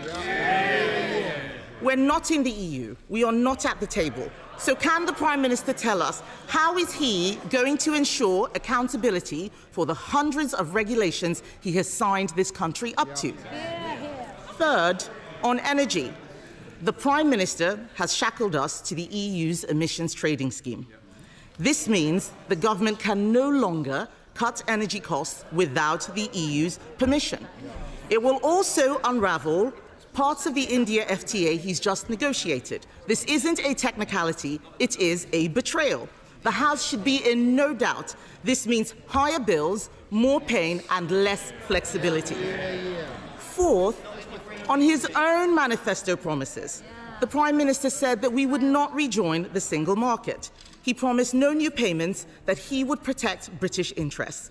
That promise has lasted about as long as his commitment to protect pensioners' winter fuel allowance. He said whatever was needed to win power, Mr. Speaker, and now he'll say whatever is needed to keep it, even if it means selling out our sovereignty, our businesses, and the public. The truth is that most of what was announced yesterday was not a deal. There was no binding agreement on anything. Most of the items outlined are simply agreements to enter into further discussions we are already having. The Prime Minister is boasting that we will now avoid airport queues because we'll get access to EU e-gates. It sounds great, except it isn't true. Some airports already allow it. This deal does not guarantee it anywhere. Each country still has to agree. And that, Mr. Speaker, sums up this deal perfectly. It is a lot of spin to disguise the terrible substance. Having previously ruled out a youth mobility scheme, the Prime Minister is now desperately trying to hide his latest U-turn by rebranding it as an experience. This is risen. We have no details on any cap, no details on any time limit, which begs the question, why is the government talking about increasing migration before it has got a grip on the small boats or the legal migration system? I know the Prime Minister doesn't like answering questions, but people out there want to know, can we have some honesty as to what has been discussed? How many young European workers does the Prime Minister think would be acceptable? And will they be able to bring dependents? Even the defence commitments in this deal are hopelessly one-sided. We're making payments, but they are offering dialogue and consultation. This is a pitiful return for the country that leads NATO in Europe with troops on the ground in Estonia defending our allies. Can the Prime Minister tell us why there's not a single word in his statement about the money we will now be sending to Brussels? And can he set out how much those payments will cost taxpayers? Mr. Speaker, in government, details matter, and so does honesty. They're laughing, but this is a bad deal for the country. Look at them. This is how they laughed at the budget. They have no idea what it is they signed up to. He said he would stay out of the single market. He's going into the single market for agri-food, electricity and energy. He said he'd stay out of the customs union, but he is accepting EU tariff rules. How does he plan to stop the EU changing them to our disadvantage? He has no idea, neither do any of them. Because the British people know, Mr. Speaker, when they are being misled. They know that headlines fail. He didn't listen to the CBI on the jobs tax. He didn't listen to the FSB on the family farms tax. This deal has already unravelled. The damage is becoming clear. The political consequences will be huge. And here he is, trumpeting his success. And when he stands up in a moment, he'll deflect, he'll dismiss, he'll distract. But we all know the truth. This was a fiction of a speech, a fraud of a deal, a failure of a Prime Minister.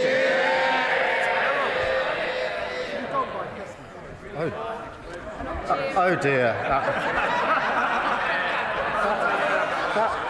That was just such an unserious response. She says detailed matter in government. They matter in opposition as well. The SBS agreement cuts red tape and bureaucracy for all food and agriculture going into the EU. That's a massive boost for our supermarkets, for our farmers and others. Why is it that all the supermarkets have come out behind this? Because they know how important the SBS agreement is. It's completely in our favour. Huge amount of detail there. The best agreement. On defence and security. Defence and security, greater operational coordination, and she's against it at a time like that. It opens the gate to the EU Defence Procurement Fund of €150 billion. That was a condition of it. It saves, Mr. Speaker, she complains about emissions. I'll tell you how much. Businesses were going to pay £800 million a year in tariffs that they won't now pay. That's why they're coming out in support of it. That's how much. The detail matters. The detail matters. Energy, we're already connected. We're not using that energy connection. Electrical access to the market. On steel, getting rid of the tariffs that will support British steel. And she's against it yet again. E-gates. And she says they're already in existence. This clears the way for e-gates everywhere. That's the huge difference. And if any of them doubt that, they should travel through a border today and see the long queues. And law enforcement, better operational working with Europol, and she's against it. Information sharing on facial mapping, dealing with criminal records, and she's against it. She's absolutely unserious. She's also against the India deal, which of course does huge things for trades like whisky, where their only concern is whether they can produce enough. They've been absolutely clear about supporting the India deal, a deal they tried to do, and she now says she's against it. The US deal, which saved thousands upon thousands of jobs in car manufacturing, and JLR. I don't know whether she had the chance to do that trip to JLR, but she really ought to before she responds like that again. The US deal that reduces tariffs on steel so our steel can be sold into America, and she's against it and supports our whisky and gin. Mr. Speaker, she is against every single deal. She's the only ex-Trade Secretary who's against every single deal. This deal has been welcomed broadly because they're good deals. Now let me turn... Oh, Mr. Speaker, you don't get a great long list of endorsements from all of the business associations, all of the companies. It's just they're so unserious that they're lost. They're lost into a descent in the abyss. They used to be a proud party of trading agreements. They have slid off into the abyss. That's where they are. And Mr. Speaker, on fishing, none of the rights negotiated by the party opposite have been removed. None of the rights. No change to access to coastal communities, the same as before. No reduction in the British quota or increase in EU quota, same as before. Reciprocal arrangements, same as before. What is new, Mr. Speaker, is the SPS agreement. For the first time and permanent, they were unable to do this. That reopens the EU market for shellfish and makes it much easier to sell British fish into our largest trading partner. And, Mr. Speaker, that's hugely significant because 72% of British fish is traded into EU markets. It's now easier to do that. And we're backing that with £360 million for our fishing and coastal grants. Mr. Speaker, she talks about the Youth Experience Scheme. It is a capped scheme. It is time limited. It is capped. It's time limited. It is balanced. Mr. Speaker, on relation to standards, the truth is this: we are currently aligned in our standards. We just don't get the benefit of it. We want to continue to have high standards, and that's what the British public want, and that's what this deal delivers. We will have a role in shaping any future rules. An application of them is specifically subject to our constitutional arrangements. We will have a process in this Parliament to apply the rules. But let's be clear, we are already applying those rules at the moment. We're just not getting the advantage. This strips that away. It's good for our country, good for our economy. And it's a shame that she can't stand up and support it. Chairman of the Trade and Industry Committee, Liam Byrne. Thank you, Mr. Speaker. This deal is good for business and this deal is good for Britain. Yeah. I want to congratulate the Prime Minister on embracing a good half of the Select Committee's recommendations, agreed, if I might say, Mr. Speaker, cross-party. While some in this House are proposing trade barriers, he is building trade bridges, and that is in the national interest. Yeah. Now, we have a deal, Mr. Speaker, but we do not have a date. And the OBR can't score the gains, and business can't plan for the benefits, and we can't suspend customs checks in Northern Ireland until we know when the new SPS checks will come into force. So what timetable has the Prime Minister given to his negotiators for when that SPS deal will come into effect? Because business needs certainty, and for that, we need clarity. Can I first pick up on his point about cross-party support at the Select Committee? Because there are members of the party opposite who I think are ashamed by the response to the Leader of the Opposition and know very well that these are good deals that should be supported. A number of backbench MPs are already coming out saying, actually, these deals are good and in the national interest. Mr. Speaker, you know who they are. Mr. Speaker, on the question of pace, let me assure the honourable gentleman we've moved at pace to get the deals, and our instructions to our teams are to move at pace now to implement the deals, and that's what we'll do. We negotiated these in a number of short months. We'll keep moving at the same pace. Leader of the Liberal Democrats, Sir Ed Davey. Thank you, Mr. Speaker. Can I associate myself with the Prime Minister's remarks about the appalling situation in Gaza? And when he's working with our French and Canadian colleagues to put pressure on Netanyahu, will he consider, with the French, having a formal recognition of the state of Palestine? Speaker, coming to the EU reset deal, the Prime Minister will know that we don't think this deal goes far enough to fix our broken relationship with Europe. But there are many parts that we do welcome. We have long been arguing for an agri-food deal to help British farmers export to Europe. We have long argued for a youth mobility scheme to give our young people incredible new opportunities and British businesses, especially in hospitality, a boost. We have long argued for closer alliances on defence in the face of Putin's imperialism and Trump's unpredictability. So can I welcome the progress on these issues, even if it is only very limited progress on things like youth mobility?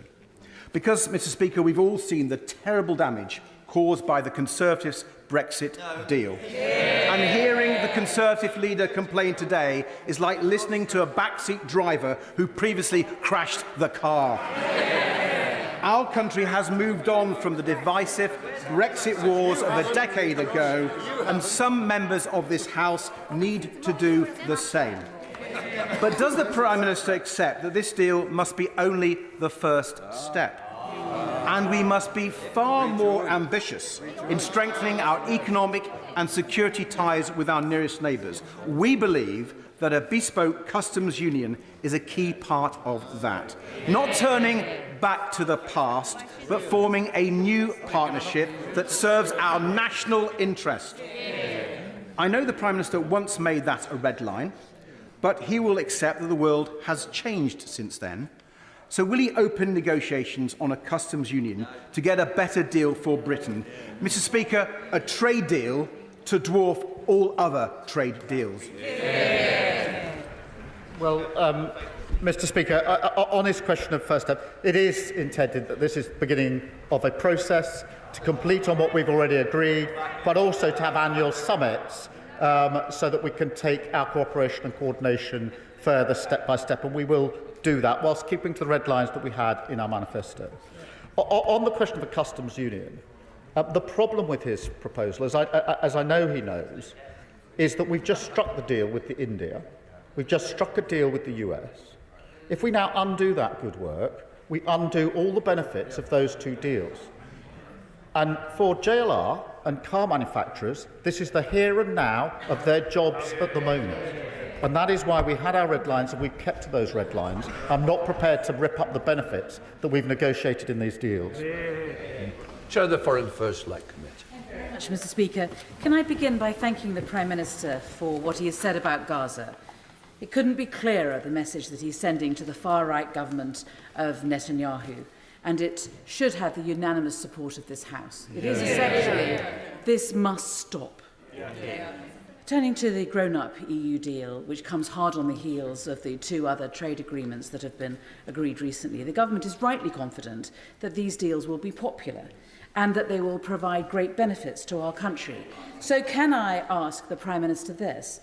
Why not take this opportunity to fix a glaring hole in our democracy and simply put those agreements to the vote? To allow them to be scrutinised by this place, I can assure him they will be passed. Well, Mr. Speaker, as she knows, there's a process for implementing any agreement. All of these will require legislation, and therefore they'll go through the House on that basis. Sir Bernard. Thank you, Mr. Speaker. Can I just point out to the Prime Minister that nothing can undo the fact that 17.5 million people voted leave. And they voted to take back control of our laws and to stop paying money to the EU. And that was a considerably larger vote than the 9.7 million who voted Labour at the last election. And now he is submitting to EU regulations without any control, and he is giving money, starting to pay money back to the European Union. He's giving up control over our laws and restoring payments to the European Union. He will pay a bitter political price for this betrayal. Mr. Speaker, he knows full well that we had a red line about not rejoining the EU, no single market, no customs union, no freedom of movement. We were told it was impossible to negotiate a better deal with the EU with those red lines. We've just done it. We've also showed that we are outside the EU because he will appreciate that having a deal with India and the US is inconsistent with membership of the EU. Could be no better evidence that we're not going back into the EU, nor are these negotiations on that basis. I know he understands that very, very well. I'm surprised at the way he puts his question. As for control of the borders, honestly, it went from quadrupling net migration after Brexit to nearly 1 million. That wasn't controlling our borders. It was a complete lack of control on the other side. Mr. Speaker, on the question of payments, I do think it's important to appreciate that we've achieved unprecedented access to EU markets without the budgetary payments of member states. That is an incredible achievement. The only payment of the SPS agreement are administrative costs to support the relevant costs of implementing and administering the scheme. For schemes and payments where it's in our national interest, we will negotiate proportionate contributions, as already happens under the deal negotiated by them, for example, in relation to R&D and into Horizon. He knows all that very well. Dave Maghillier, Chair of the Finance Committee. Thank you, Mr. Speaker. Mr. Speaker, I congratulate the Prime Minister on this achievement on top of two great trade deals. This is also important if we're trying to deliver growth in the economy. And could he outline what he thinks the 2 or 3 main gains are in short order to boost the economy so we can build that public spending that we so badly need? Well said. Well, Mr. Speaker, the way we've approached it is the question of bringing our bills down, which is why the SPS agreement is so important, protecting and driving up jobs, which is why both the EU, the India and the US agreements are so important, particularly for car manufacturing, but equally for pharmaceuticals, which are protected under our agreement. But, Mr. Speaker, there's a bigger picture here. These are 3 individual trade deals, but what they've done taken together is to show that other countries want to do deals with the UK now in a way that they didn't before. Esther McVeigh. With youth unemployment higher in Europe, in countries like France, Spain, Portugal and Sweden, I can see why the EU pushed for a youth mobility scheme to help get their youth unemployment figures down. So can the Prime Minister tell the House what impact assessment he has done on his youth scheme for youth unemployment for young Brits, particularly white working class boys who suffer the most? And can he tell the House today the cap he has put on numbers for people coming into the UK? If he can't, this is a bitter betrayal of British youth. Mr. Speaker, this provides young people in the United Kingdom the opportunity to work, to study and to travel in Europe. It is going to be a capped scheme of limited duration and with visas, something, again, everybody said we couldn't negotiate. We have negotiated. And in relation to her question about what we're doing for young people in this country, she should look to the Trailblazer schemes that we set up that are helping young people back into work. Noah Law.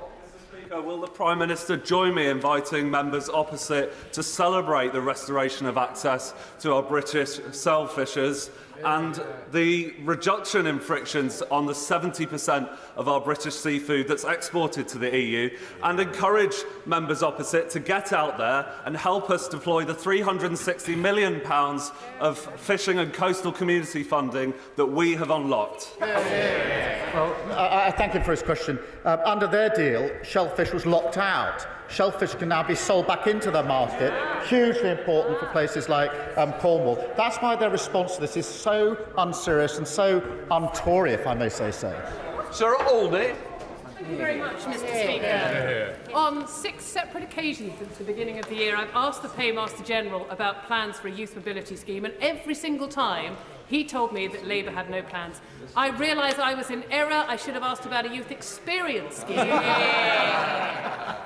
But I'd like to ask the Prime Minister now, does he have a timescale for when such a scheme can be put into operation and start to see the benefits that we on the Liberal Democrat benches know that this can bring to young people here in the UK and across the EU? Well, I thank you for a question. We've moved at pace to get this far. And we now need to move at pace to implement what we agreed yesterday. So we will be doing that, and we'll update the House as we do so. Marcia Ricardo. Thank you, Mr. Speaker. Can I begin by congratulating the Prime Minister and colleagues on their success at the summit? The government's hard work has paid off. This is a good deal and a good first step. Businesses will benefit from a reduction in red tape, and consumers will see cheaper bills in the long run. The announcements on Youth Experience and the Erasmus Plus will be welcome to the many young people in my Battersea constituency. I also welcome the recognition of the value of touring artists, both in the EU and in the UK. I realise the barriers to touring are complex, Prime Minister, but will he actually commit to keep up the hard work in this area so we can begin to reduce and break down those barriers? Well, I thank her for her question. She raises a really important point on touring artists, and we're absolutely committed to getting a better deal for touring artists, and that is part of the ongoing work as we go forward from this summit to the next summit. Stephen Flynn. Thank you, Mr. Speaker. I think the front benches need to calm the jets a wee bit. This is obviously not a surrender, just as it's obviously no substitute for membership of the European Union.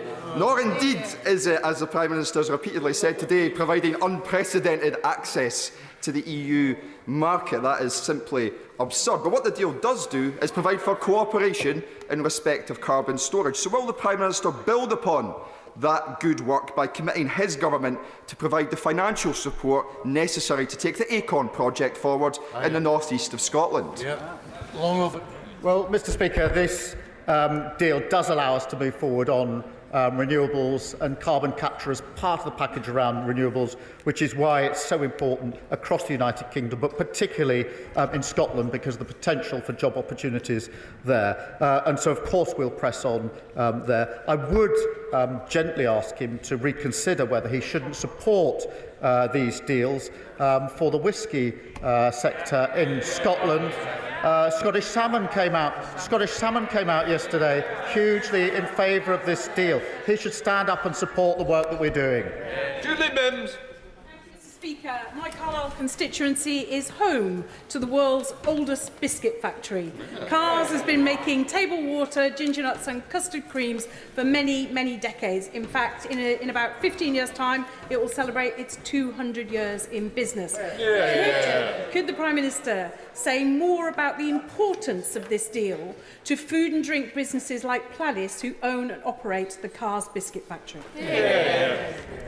Thank you for raising this. For food, for biscuits, for all the content covered by our SBS agreement, this is a massive step forward because it gets rid of the red tape and the bureaucracy, which costs each business thousands upon thousands of pounds. So, Mr. Speaker, this is good for biscuits, good for business.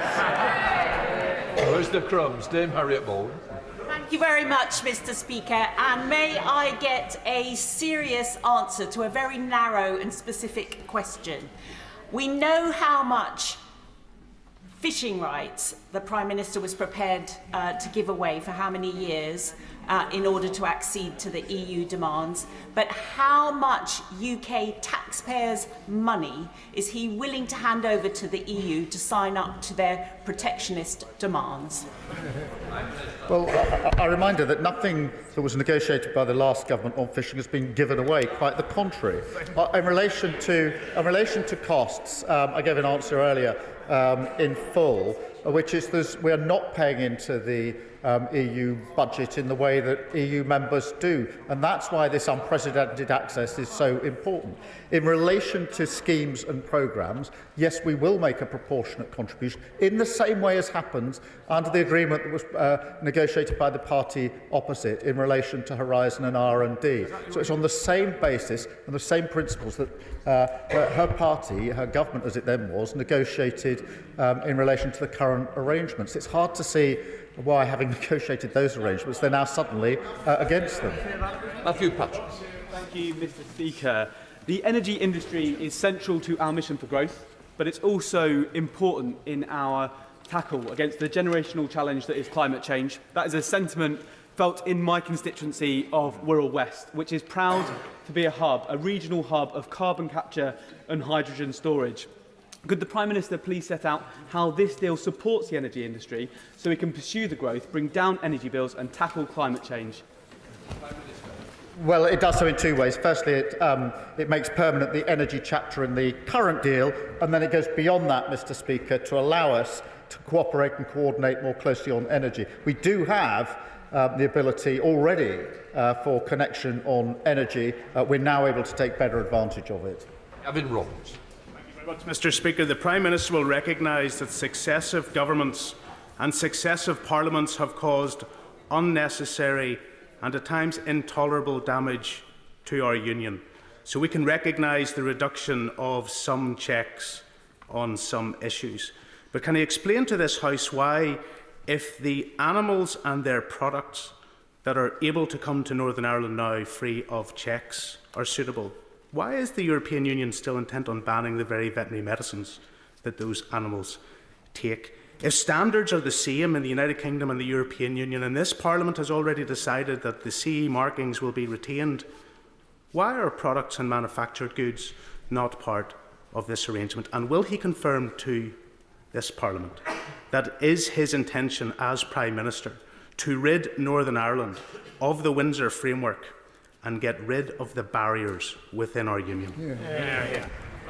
Well, can I thank him for his question? As he will know, the SBS agreement that we have negotiated is good for Northern Ireland because it means that the current SBS agreement for Northern Ireland now is complemented by and comes up against the agreement for the UK as a whole, and that will be a huge step forward for Northern Ireland, which I know he cares about and others care about and I care about, and it is amongst the advantages of the SBS deal that we have struck. On the question of vet meds, I do understand the issue and we're working to resolve the particular problem that he has set out, and he's right to do so, but we're working to resolve that. I think we're in a better position to resolve it by cooperating and coordinating with the EU, which is what we are doing. On the Windsor framework, it is important that we implement the agreements that we have in place, because the blunt truth is nobody will make further agreements with a country that walks away from the agreements they've already put in place. Matt Doodle. Thank you, Mr Speaker. The last Tory government left the British people at the back of the European queue. That was true for exporters, for farmers, for businesses, but most obviously for my constituents it was true when they stood and watched other nations skip through the e-gates at airports while they waited for hours. Because of it, holidaymakers in East Renfrewshire are eager to spend more time at the poolside and less time at passport control. Can he confirm when he expects to see the benefits of those arrangements around the use of e-gates? Well, I thank him for his question. The arrangement we got to yesterday with the EU is an absolute clarity that there's no impediment to e-gates, which means that we can now work with member states to get them in place as quickly as possible. And we've already started our work with them to get the e-gates through. We've now cleared the barrier, we're now getting on with it. For very, very years, we've had queues because of their bad deals, so pipe down. France. Thank you, Mr Speaker. The most pernicious part of this deal is dynamic alignment, by which we become an automatic rule taker from the European Union. Labour have been briefing journalists. We have an opt-out from that. I've read the document in detail. We don't. And besides, the ECJ is the ultimate arbiter in a dispute. It is, so the EU will always win. Why, Prime Minister, when the British people voted peacefully and democratically to leave the European Union, have you surrendered that right and made us a rule taker to the EU once again? I'd forgotten about some of the nonsense that's spouted. Just on the question of how the rules are made, they will go through a parliamentary process in this House. In this House. We are already aligned. We are in alignment. We are just not getting the benefit of it. This gives us the benefit which will be counted in the business jobs and bills that we can deal with this. And in relation to an independent arbiter, there's independent arbitration where there's disputes in this agreement. Look, they all know this. Every trade deal has an arbitration clause to deal with the settlement of disputes. All trade deals have that, including all the trade deals that they have negotiated. On the question of the ECJ, if there's an issue of European law that needs to be referred by the independent arbitrators to the court, they then give a ruling on the interpretation. It passes back to the arbitrators to make the final decision. That is how trade deals work. But I do understand their new policy. Their new policy is against any trade deals. That's never been the Conservative Party policy before, but it's good that we've got clarity now. Lizzie Collins. Thank you, Mr Speaker. This deal is very, very welcome, particularly for my farmers in Morecambe and Loonsdale. But, Mr Speaker, as a young person, I benefited from a year in New Zealand and a year in Spain. Can the Prime Minister assure me that he'll do everything he can to ensure that other young Brits get the same opportunities that I did? Thank you. Well, Mr Speaker, I do want young people in this country to have the opportunity under the scheme to work, to travel and to involve themselves in volunteering and other activities in Europe. Tim. Thank you, Mr Speaker. Thanks to the appalling deal done by the Conservatives with the EU in 2020, we saw farmers lose 34% of their export market into the European Union, which contributed to a 41% drop in incomes for livestock farms in my constituency and across the country. So we are encouraged to hear about the access to the European markets for our farmers. But can he say more about that and the extent to which we will be able to know when those opportunities might avail themselves to farmers in Westmoreland and beyond? Well, I thank him for raising that, which will be of huge interest to his constituents. If I got his number right, I think he said there was a 41% drop in trade because of the deal that the previous government did for farmers, who they claim to champion. What this does, as he'll appreciate, is to ensure that food and agriculture going into the EU will under the SPS agreement, do it without any of the red tape, any of the bureaucracy. That will make it much easier for his constituents, much easier for farmers generally to trade in the EU market, bringing down their costs, which is hugely important for farmers and his constituents. On the question of timing, we'll do it as quickly as possible. We're moving at pace. I do appreciate that for farmers in his constituency, farmers across the country, this is hugely important to undo the damage that the previous government did. Absolute Khan. Can I also congratulate the Prime Minister for this deal? Manchester has a student population of over 100,000, many of whom I represent. They will be pleased to hear, as I am, that the UK and EU will develop a scheme focused on student exchange, supporting young people to study, volunteer, work, or travel across Europe. So does the Prime Minister agree with me that this deal will provide life-changing experiences for our young people and will strengthen our broken relationship with the EU for generations to come? Well, I can confirm I want those experiences, those opportunities for our young people.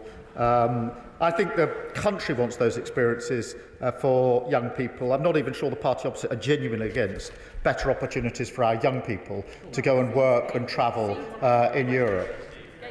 Richard Tice. Thank you, Mr. Speaker. In Boston and Skegness, my fishermen are furious that the Prime Minister has surrendered the fishing industry, and my constituents are furious that you've surrendered on freedom of movement and on rule-taking under the ECJ. But there is good news, Mr. Prime Minister. Do you accept that you've also surrendered the jobs of many of your backbench MPs in the next general election to reform? Well, I'll happily explain to his constituents the huge benefits of these deals, measured in jobs that will be saved, jobs that can now thrive, bills that will come down. And it is really important for our economy that we have these deals. That is in the interest of his constituents. It's in the interest of the whole country. Gregor Boynton. Thank you, Mr. Speaker. When it comes to evaluating the merits of the deal, who would the Prime Minister suggest my Livingston constituents listen to? Should it be the Scottish Chamber of Commerce, the NFU Scotland, or Scottish Salmon, all who have welcomed the deal? Or should they listen to John Swinney, who's lining up with the leader of the decision and the member for Clacton, and a desperate misguided event to try and create a constitutional grievance, a deal for which the Deputy First Minister has called important progress? Well, I was surprised to see the SNP First Minister line up with Reform and the leader of the opposition against a deal which has been welcomed by Scotland Salmon. Welcomed by Scotland Salmon, huge exporter from Scotland because they know it's good for their business. But that's a pretty small and miserable club for the SNP to be in. Sir Julian. If the Prime Minister is right that our food standards are already in alignment with those of the EU, why could we not have negotiated the deal on the basis of mutual recognition of those standards, as other countries have done, rather than open ourselves up to having to alter our standards in line with whatever the EU may decide to change in the future? That's a very good question he should put to Boris Johnson. I'm sorry, Dr. Scott Arthur. Scott Arthur. Thank you, Mr. Speaker. Thank you, Mr. Speaker. I absolutely welcome this deal. It puts us on the map as an outward-looking nation again. And above all, I think the benefits it brings young people in Edinburgh South West are absolutely worth noting. We know also that it's going to bring lower bills for people shopping for food and also people buying energy right across the UK. So based on that, can you really understand why SNP is uniting with Reform and the Conservatives to take this isolationist approach when it comes to international trade? Well, I do think it's really hard to fathom, and I do hope they reconsider their position, because lining up against better trade, better business opportunities for Scotland is not in Scotland's interest. To be lining up with Reform is not a place that I would expect them to be, but that's where they are. Luke Taylor. Thank you, Mr. Speaker. I would like to start by saying I admire the Prime Minister's faith that this may well end the tired arguments of the past, although on the display of today I think we need to end the tired party of the past to my right before that's the case. A generation of young people have missed out on the opportunities offered by the Erasmus scheme due to the disastrous Brexit deal negotiated by the Conservatives. We're encouraged by the words in the deal about the Erasmus scheme, but what's the timescale for offering that opportunity to our young people once again? Well, Mr. Speaker, I should say I don't think the party opposite need any help in retiring from the national stage. They're well on their way. In relation to Erasmus, obviously it's important the way we've negotiated this in relation to the balanced approach we will take. As with other aspects, we do want to move ahead on what we've negotiated as quickly as we can. We've moved at speed to get this far, and the instruction from both sides is to move at speed on the other elements. Mr. Speaker. Mr. Speaker, I agree with the Leader of the Opposition when she says what matters is whether the terms of the deal have improved for the country and that detail matters. 16,000 firms in this country stopped exporting to Europe under the deal that her government negotiated, and exports dropped a third because the price of her Brexit was paperwork.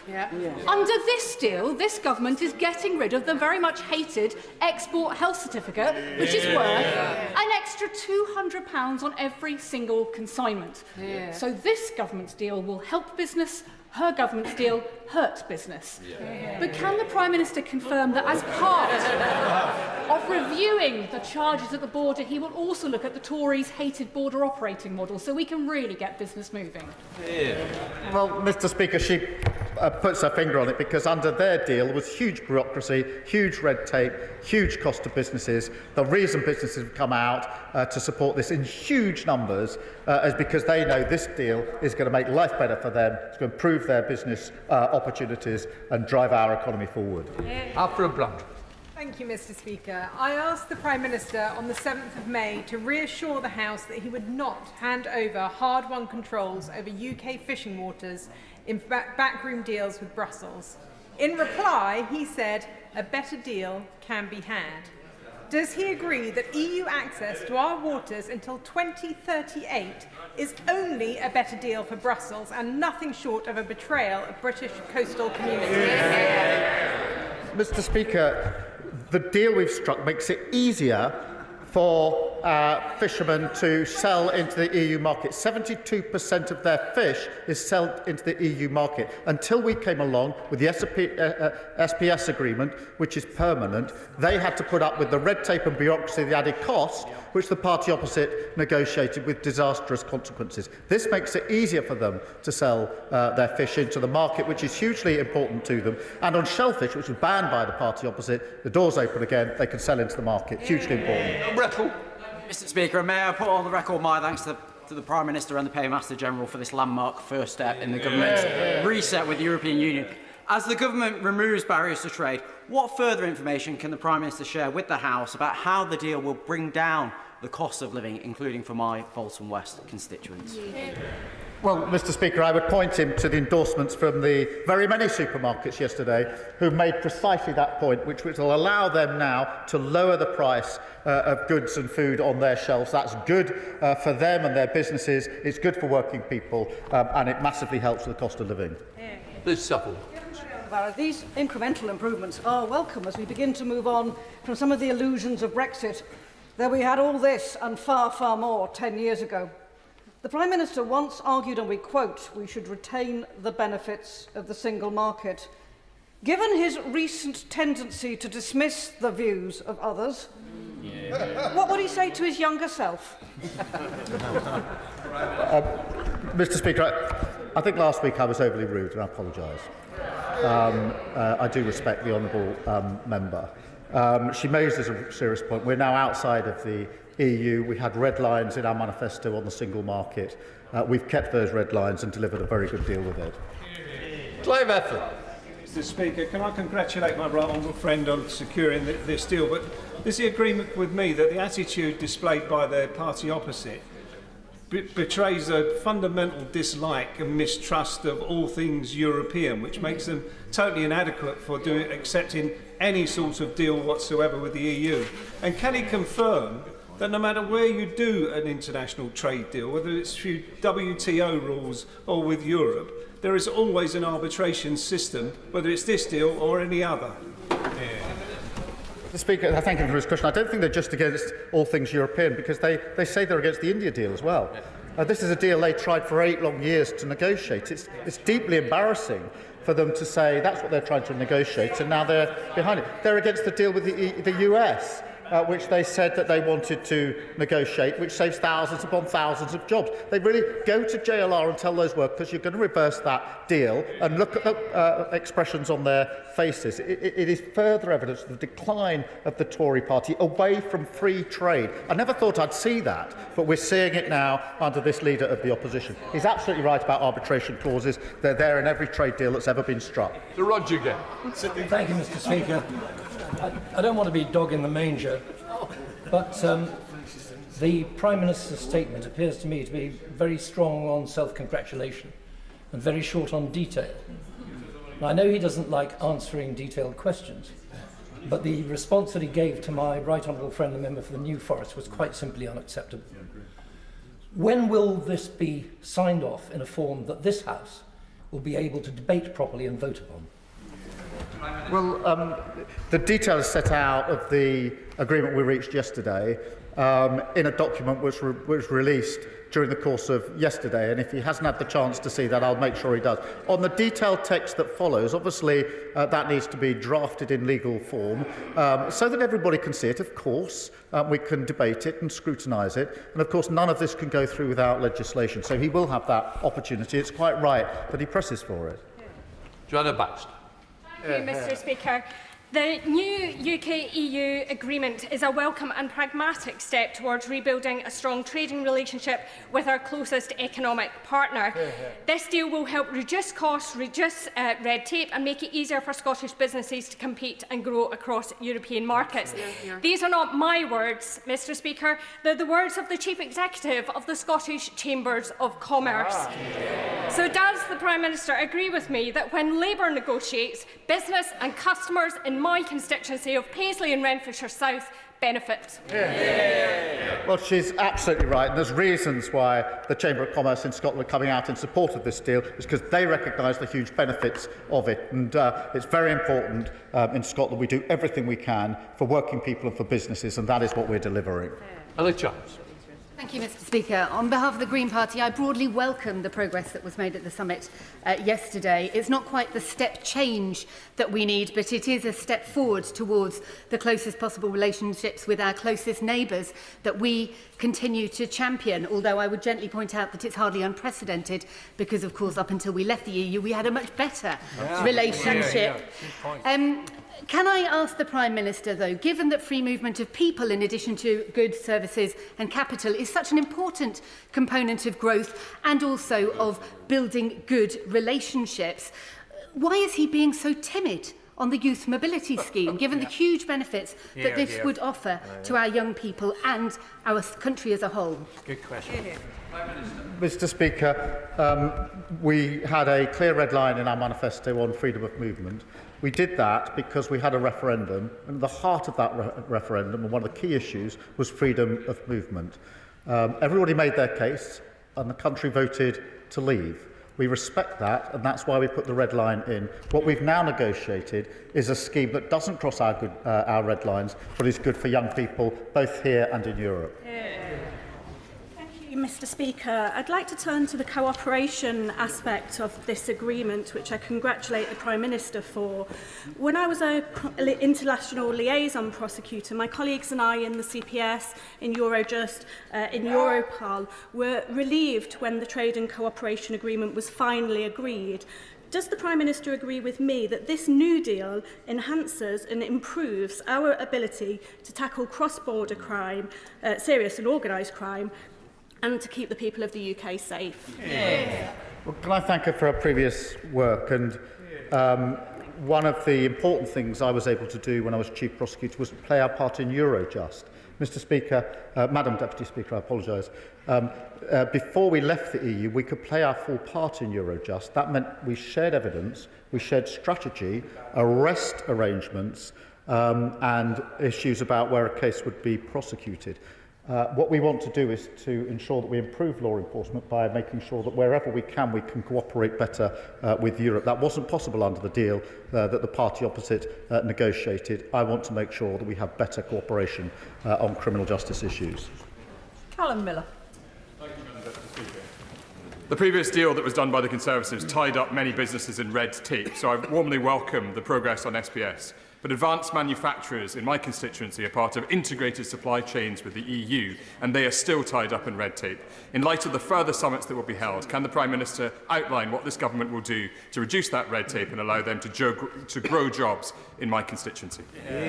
Well, I thank him. On SPS, obviously, we've taken that step, the red tape goes, but we do want to reduce trade barriers wherever we can, both with the EU and anywhere else, frankly, because at a time when we're moving into a new era on trade and the economy, we certainly are, we need to reduce trade barriers across the country for the reasons that he set out.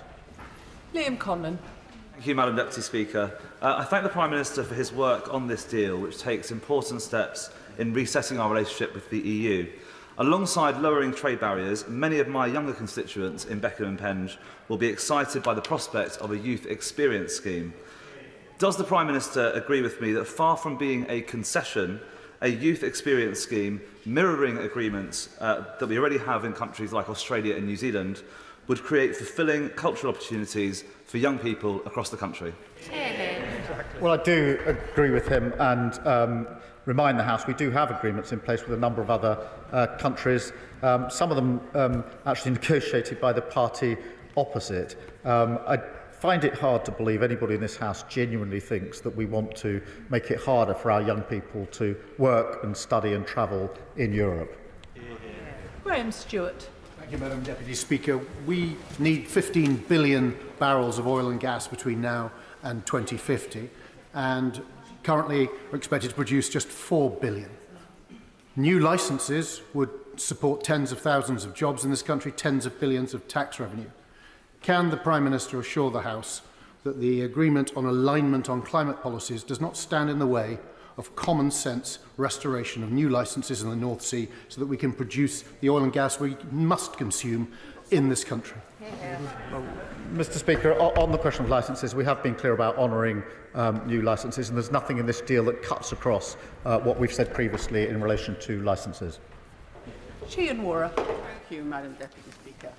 A trade deal with the world's fastest growing economy, which the party opposite failed to achieve. A trade deal with the world's richest economy, which the party opposite failed to achieve.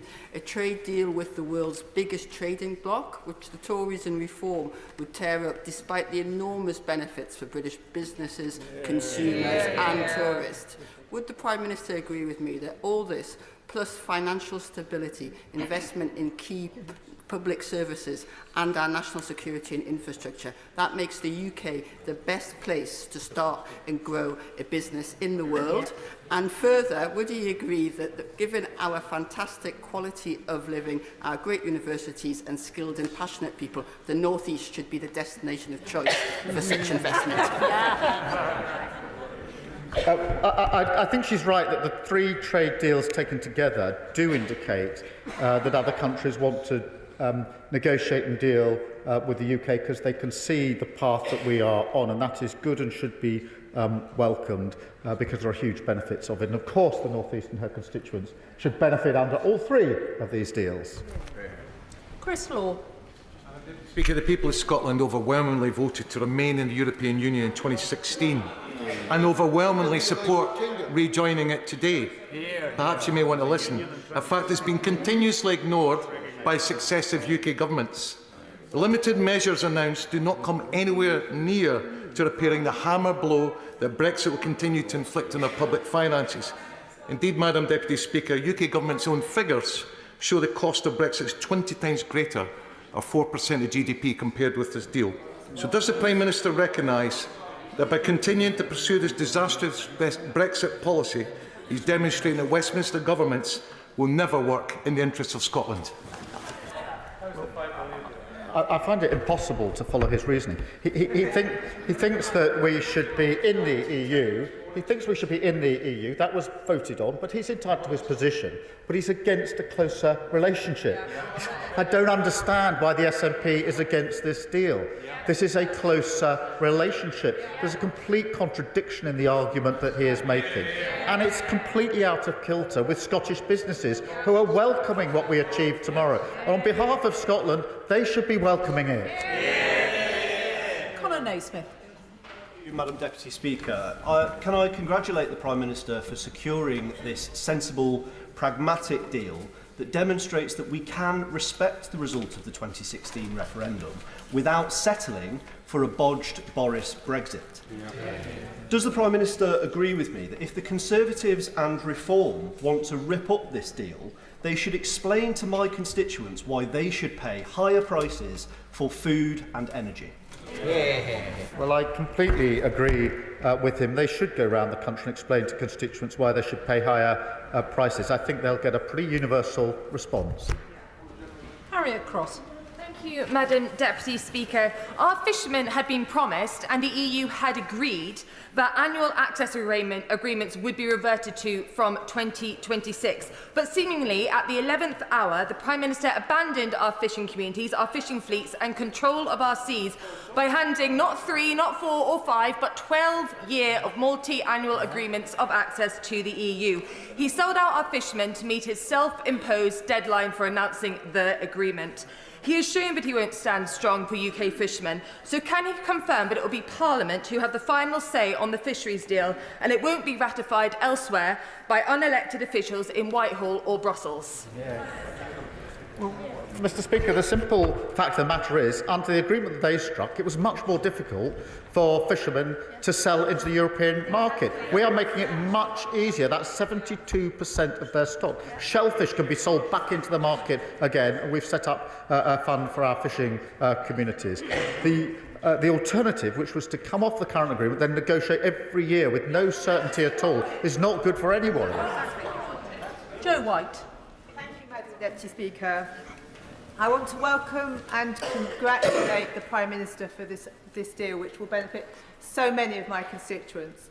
And this is exactly what businesses in my constituency asked for when they sent me to Parliament. The Youth Mobility Scheme will also benefit local farmers, but what I want to know is how young people in my area will benefit from it, opening up to experiences and opportunities that they would have never otherwise dreamed of. This is a scheme that must not just benefit middle-class kids on their gap year.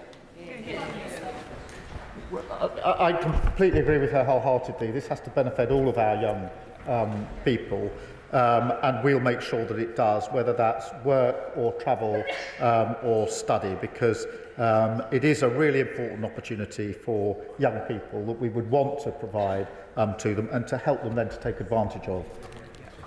Dr. Andrew Murison. How will Britain's head start in gene editing technology be impacted by the rule-taking reversionary measures that the Prime Minister has announced? Mr. Speaker, that is an issue that we are discussing and engaging on, because it's an important issue, as he well knows. Peter Swallow. Thank you, Madam Deputy Speaker. Morrison's have said this deal will ease pressure on food prices. Asda has said it has the potential to significantly reduce costs and bureaucracy. And the British Retail Consortium has said it will help keep costs down. So does the Prime Minister agree with their assessment that this deal will help families in Bracknell Forest and across the country facing a high cost of living? I think this will massively help his constituents because it will bring down costs. Morrison's isn't the only supermarket that's come out in support of this agreement. Pretty well all the supermarkets have come out openly supporting this agreement, and there's a reason for that, because it will bring the prices on their shelves down. That is good for working people across the country. Caroline Bowden.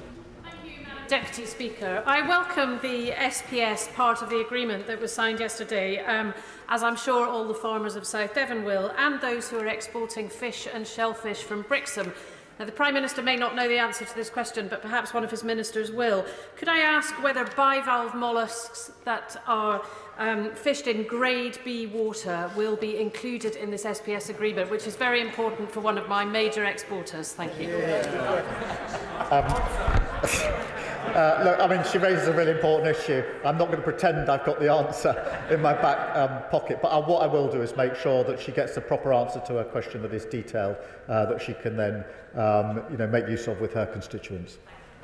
Rupa Huck. Thank you, Madam Deputy Speaker. It's brilliant that the Brexit logjam that cast such a long shadow over so many years over this House has been smashed by this Prime Minister. Yeah. Could he indicate when we might hear a bit more about the youth experience scheme that's been so yearned for and so welcomed by the universities, by the English language teaching sector, and also by my staff team and son, who were born too late to have a say in any of the mess that the Tories left behind? Well, Madam Deputy Speaker, we will develop the plan in relation to the Youth Experience Scheme with our partners, and we have instructed our teams to move on all fronts as quickly as we can. David Reid. Thank you, Madam Deputy Speaker. The Prime Minister states through a new security and defence partnership, the way will be paved for British defence firms to access the new European Defence Fund, a fund that I think we can collectively agree will allow our continent to defend ourselves against Putin's autocratic regime. Madam Deputy Speaker, how long does the Prime Minister think access to this fund will take? Weeks, months or years? Certainly not years, because the whole point of the fund is to be part of the collective response to the challenge in Ukraine. And the fund came about because of the work we're doing with the Coalition of the Willing as one of the initiatives out of that. And therefore everybody involved wants to move at speed, and that's the base on which we have approached this. What yesterday does is knock out one of the gateway issues that we were otherwise facing, so that we can work with others to access that fund. But it will be as quick as we can, because the situation in Ukraine is extremely serious and we need to address it as quickly as possible. Kirstine Sullivan. Thank you, Madam Deputy Speaker, and can I thank the Prime Minister for negotiating this deal, which is good for the UK, and according to umpteen businesses, it's good for Scotland. As someone who benefited from a year in France many years ago, I welcome the work underway to give young people in my constituency access to a youth experience scheme, but can also ask the Prime Minister to work at pace to ensure that our sports people and musicians can showcase their talents and are no longer subjected to the Tories' botched Brexit. Well, thank you for raising it. It's a really important issue. We will work as quickly as we can on that issue, because I think whichever way people voted, they didn't really vote to stop creatives and sports people crossing national boundaries to show their talent in whichever way that may be. So we do need to resolve it. Manuela Pertigella. Thank you, Madam Deputy Speaker. The impact of the Creative Europe programme between 2014 and 2019 on the UK arts, film, publishing and other creative sectors was hugely beneficial, not just for practitioners and organisations, but also for the country as a whole. Will the government look into the possibility of participating again to this creative programme to further boost the economic potential of our creative industries? Madam Deputy Speaker, we're obviously set out yesterday the areas where we've reached agreement. We will now have annual summits, but we'll approach this on a value for money basis. Luke Charters. Deputy Speaker, can I congratulate the PM and the Paymaster General on this deal, which makes York Outer better off, and in particular the agreement on e-gates, a deal which the party opposite could never achieve. So will the government prioritise e-gates talks with member states in popular holiday destinations like Spain, Portugal and France to ease summer travel chaos for sun-seeking Brits? Yes, we will, and we already are, because it's important that we now get on with this as quickly as we can. Ben Obsijekti. Speaker. Ursula von der Leyen yesterday said a second step of further negotiations would be required before British firms would be eligible to compete for joint procurements aligned to the Security Action for Europe Fund. The Prime Minister spoke warmly about the positive industry response, but the CEO of the ADS Group has said it was somewhat underwhelming in the lack of detail. So what is the detail on the areas that need further negotiation before British firms even have the possibility of bidding for access to the Safe Fund, let alone the creation of thousands of jobs? Let me answer him directly, because the first thing was to get through the first gateway. The second gateway, because this is a fund that's being set up at the moment, is to then negotiate our way into the scheme. That was always the two-stage process. The scheme itself has not been in existence for very long and is being developed, and so along with our European partners, we will move that on at pace. Rachel Maskell. Thank you, Madam Deputy Speaker. Well, residents and businesses in York will really welcome this deal. Our university sector is our second largest export. So could the Prime Minister say more about how this deal will benefit higher education, not least in our research base, but also in being able to attract the very best into our country? Well, Madam Deputy Speaker, we do want to attract the very best into our country and continue our efforts to do so. The measures we set out yesterday will now help in that effort. They're not the total sum of our effort, but they will help in that effort. Sammy Wilson. Thank you, Madam Speaker. After every EU summit, the people of Northern Ireland have been subjected to spin, broken promises, and in some cases downright lies. The Prime Minister today said that the new SPS agreement will mean no more lorry drivers queuing for 16 hours at the border with rotting food in the back, no more needless checks that made the borders trade so hard, even within our own market between Great Britain and Northern Ireland. If what he is saying is true, can he tell me today that the £140 million border post being built in my constituent, spread over 10 acres, designed to carry out the very checks he says are now disappearing, is no longer necessary, and will construction on it stop? He raises a really important point, and what we do want to do with this agreement is to ensure that we do remove unnecessary checks wherever they are, but particularly we've had in focus the situation with Great Britain and Northern Ireland. And I do want to make sure that we ensure that we have real improvement on the situation on the ground and don't go to unnecessary expense. I do genuinely think for Northern Ireland this was a big step in the right direction. Yesterday we'll continue to make sure that we make progress. Alan Gemmell. Thank you, Madam Deputy Speaker. Unlike the SNP's singular failure wholeheartedly to support our defence sector, this deal is good for Scottish defence firms. Does the Prime Minister agree with me that Scottish firms gaining access to the €150 billion defence fund is a huge opportunity for jobs and manufacturers in Scotland and in my constituency of Central Ayrshire? Yes, absolutely. And getting that gateway opened is hugely important for Scottish businesses in defence and security, and those businesses on defence and security in Scotland are world leading. They're some of the best that there are, and so it would be a welcome opportunity for them. Luke Evans. Thank you, Madam Deputy Speaker. The Labour government can't answer how much the Chagos deal costs. The Labour government can't answer how much the cost of NHS England is. Can the Prime Minister answer how much this reset deal will cost, and that there will be no further expenditure to the EU? Madam Deputy Speaker, I've set out how the costs will be approached. What we're not going to do is to make those budgetary payments that EU members do. We will look at proportionate payments into schemes, as is currently the case in relation to Horizon, negotiated by the previous government. But the cost of the Tories on the country has been absolutely incalculable. Tulip Sadiq. Madam Deputy Speaker, may I congratulate the Prime Minister on securing a landmark deal with our European neighbours. The Prime Minister will know that my constituency has been a leading light in creative industries for a long time, not just because my predecessor was a double Oscar-winning actress. But local actors have been coming to me expressing their frustration about securing work in Europe because of delays to work visas and also because of the limit of 90 days for UK nationals. So could I ask the Prime Minister, could he reassure my local performers that they won't just be waiting in the wings while the rest of Europe takes centre stage? Well, I thank her for raising this, which will be of real importance to her constituents and to many others. We are incredible in the creatives sector, and as I say, I honestly don't think that whether people voted Leave or Remain, anybody really wanted or intended that our artists, our creatives, should have difficulties getting on with their trade, and we will work at pace to try and resolve that. Vicky Slade. Thank you, Madam Deputy Speaker.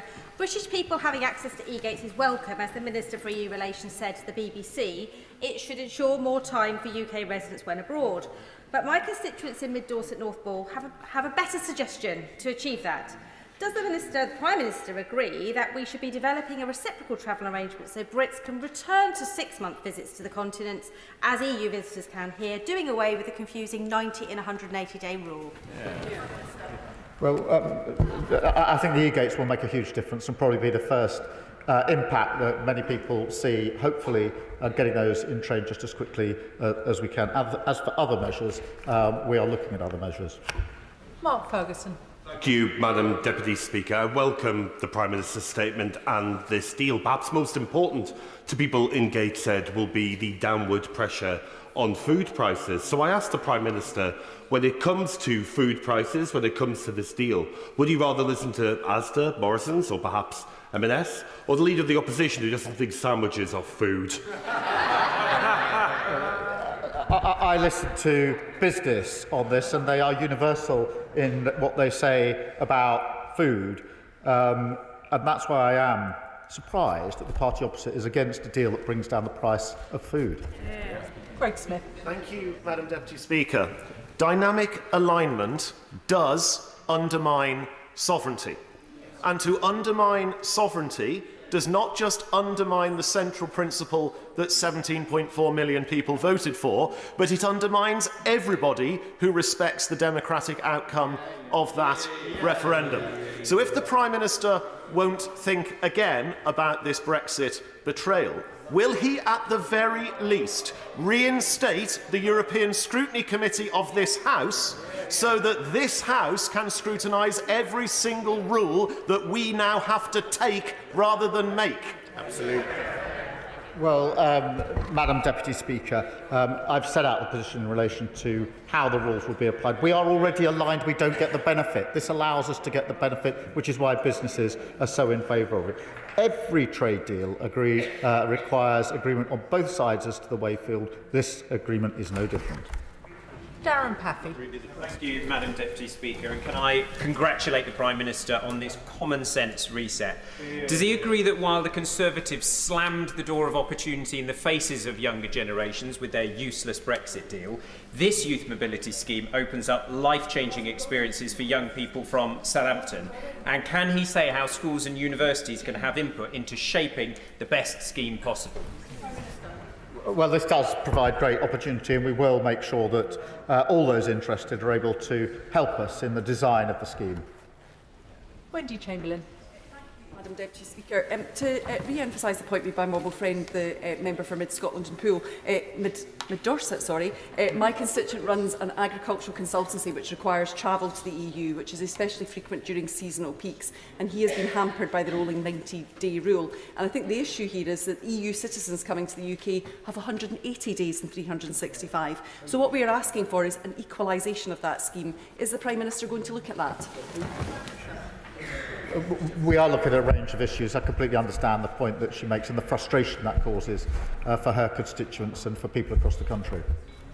Sarah Coombs. Thank you, Madam Deputy Speaker. I spent this morning with British metal manufacturing businesses, which are so important in my constituency of West Bromwich and across the West Midlands. Like so many other sectors, this industry welcomes this deal, particularly the emissions trading scheme linkage and the steel safeguarding, which will boost jobs, boost trade and cut red tape.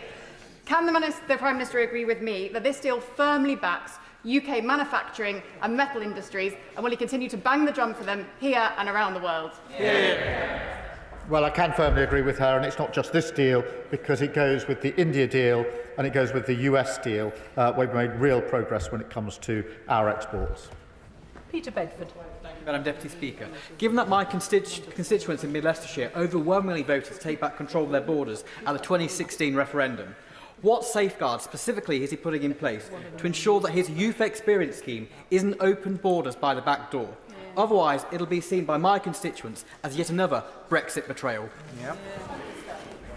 Well, the scheme will be time limited, it will be visa-led, and it will be capped. And that is a good scheme for young people in this country to go into Europe, but it will have those features which we negotiated because we had a red line about freedom of movement. Josh Fenton-Glynn.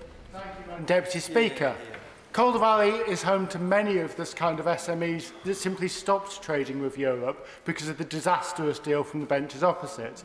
Can the Prime Minister assure me that he won't just stop here, but he will continue to work to open more of our borders to more of our businesses? He raised a really important point, and the Federation of Small Businesses have come out strongly in favour of this deal for that very reason, because they know the impact it will have on small and medium-sized businesses. Danny Chambers. Madam Deputy Speaker, I thank the Prime Minister for this statement today. It's certainly a step in the right direction, and closer ties of Europe's got to be good for businesses and farming. I would like to ask the Prime Minister specifically about medicine supplies and shortages. Madam Deputy Speaker, I've heard from a worryingly large number of people in Winchester with chronic health conditions who required vital daily medication to manage their condition, for example, anti-seizure medications or ADHD medication. Will the Prime Minister commit to removing medicine supply barriers with Europe and also commit to delivering an EU medicines agency agreement to ensure we can free up these supplies? He'll have seen how far we got yesterday, but obviously we want to move forward from there. We'll look at a range of other issues. I can't make any promise or commitment here. It'd be wrong to do so. But where there are frustrations, we want to unblock frustrations. Common sense drives this. Gordon McKee. Thank you, Madam Deputy Speaker. A deal with India, the United States, and now this government is repairing our relationship with Europe. That is something that I and thousands of my constituents will welcome. So can I congratulate the Prime Minister and ask him to go as fast as we can in securing the finalisation of the scheme to allow our young people to live, work and study in Europe? Well, I endorse his comments, and we will go at pace to move on the commitments we made yesterday. Dr. Caroline Johnson. Thank you, Madam Deputy Speaker. Madam Deputy Speaker, some of the free trade deals that we already have require us to have autonomy over our regulation. The Prime Minister has said today we will not be a rule taker because we can discuss the rules in this place. But discussion is not the same as control. Can he confirm he has not ceded control to disapply or diverge from regulations in Europe? She will see from the agreement text that this is subject to our constitutional arrangements, and in the application of the rules, it is the application in this House that matters. Claire Hughes. Thank you, Madam Deputy Speaker. Can I also put on the record my thanks to everyone who's worked so hard to get this hat-trick of deals across the line. The EU is Wales's biggest trading partner. Over 90% of Welsh lambs exported goes to the EU. So with the Prime Minister agreeing with me that this landmark agreement is brilliant news for food and drink producers in Wales, not least mussel producers and farmers in my constituency of Bangor Aberconwy. Well, it will make a huge difference to her constituents, and she's absolutely right to champion their interests, and this deal will hugely help them in their businesses, in their trade, in their local economy. Robin Swan. Thank you very much, Madam Deputy Speaker. In an earlier answer, the Prime Minister said that he would continue with the implementation of the Windsor Framework. That will actually see more bureaucracy and red tape introduced between Great Britain and Northern Ireland before an SPS deal can be delivered. Will the Prime Minister not agree that if his partnership with the EU is so positive, it would be better to pause the implementation of any more bureaucracy and red tape and therefore add any more costs to Northern Ireland businesses before his deal can be achieved? I don't think we should pause the implementation of deals that we've already got. I do agree with the underlying sentiment that we should be doing everything we can through this deal and further steps to ensure that trade between Great Britain and Northern Ireland is the same for across the rest of the United Kingdom. Jessica Toll. Thank you, Madam Deputy Speaker. As the proud owner of 2 English bulldogs, can I welcome the reintroduction of pet passports? Not only will this make it easier for us to travel to Europe with Clive and Bertie, but it will also bring down the cost massively. And this isn't the only part of the deal that will bring bills down for British consumers. So can the Prime Minister tell us how my constituents in Bournemouth West will benefit from this deal? There we are, an hour and a half, and we didn't get to pet passports yet. But I'm really glad we did, because obviously this is an advance for pet passports, along with the very many other advances that will progress as soon as possible. I assume the party opposite against pet passport progress as well. Sarah Pochin. Thank you, Madam Deputy Speaker. Will the Prime Minister admit to the British people that this deal takes this country back under the jurisdiction of the European Court of Justice, which is now able once again to overrule our courts, surrendering our judicial sovereignty? No, I mean, that's just wrong under the agreement. there's an independent arbitration. It's the same. It's the same as the Windsor framework, which you negotiated.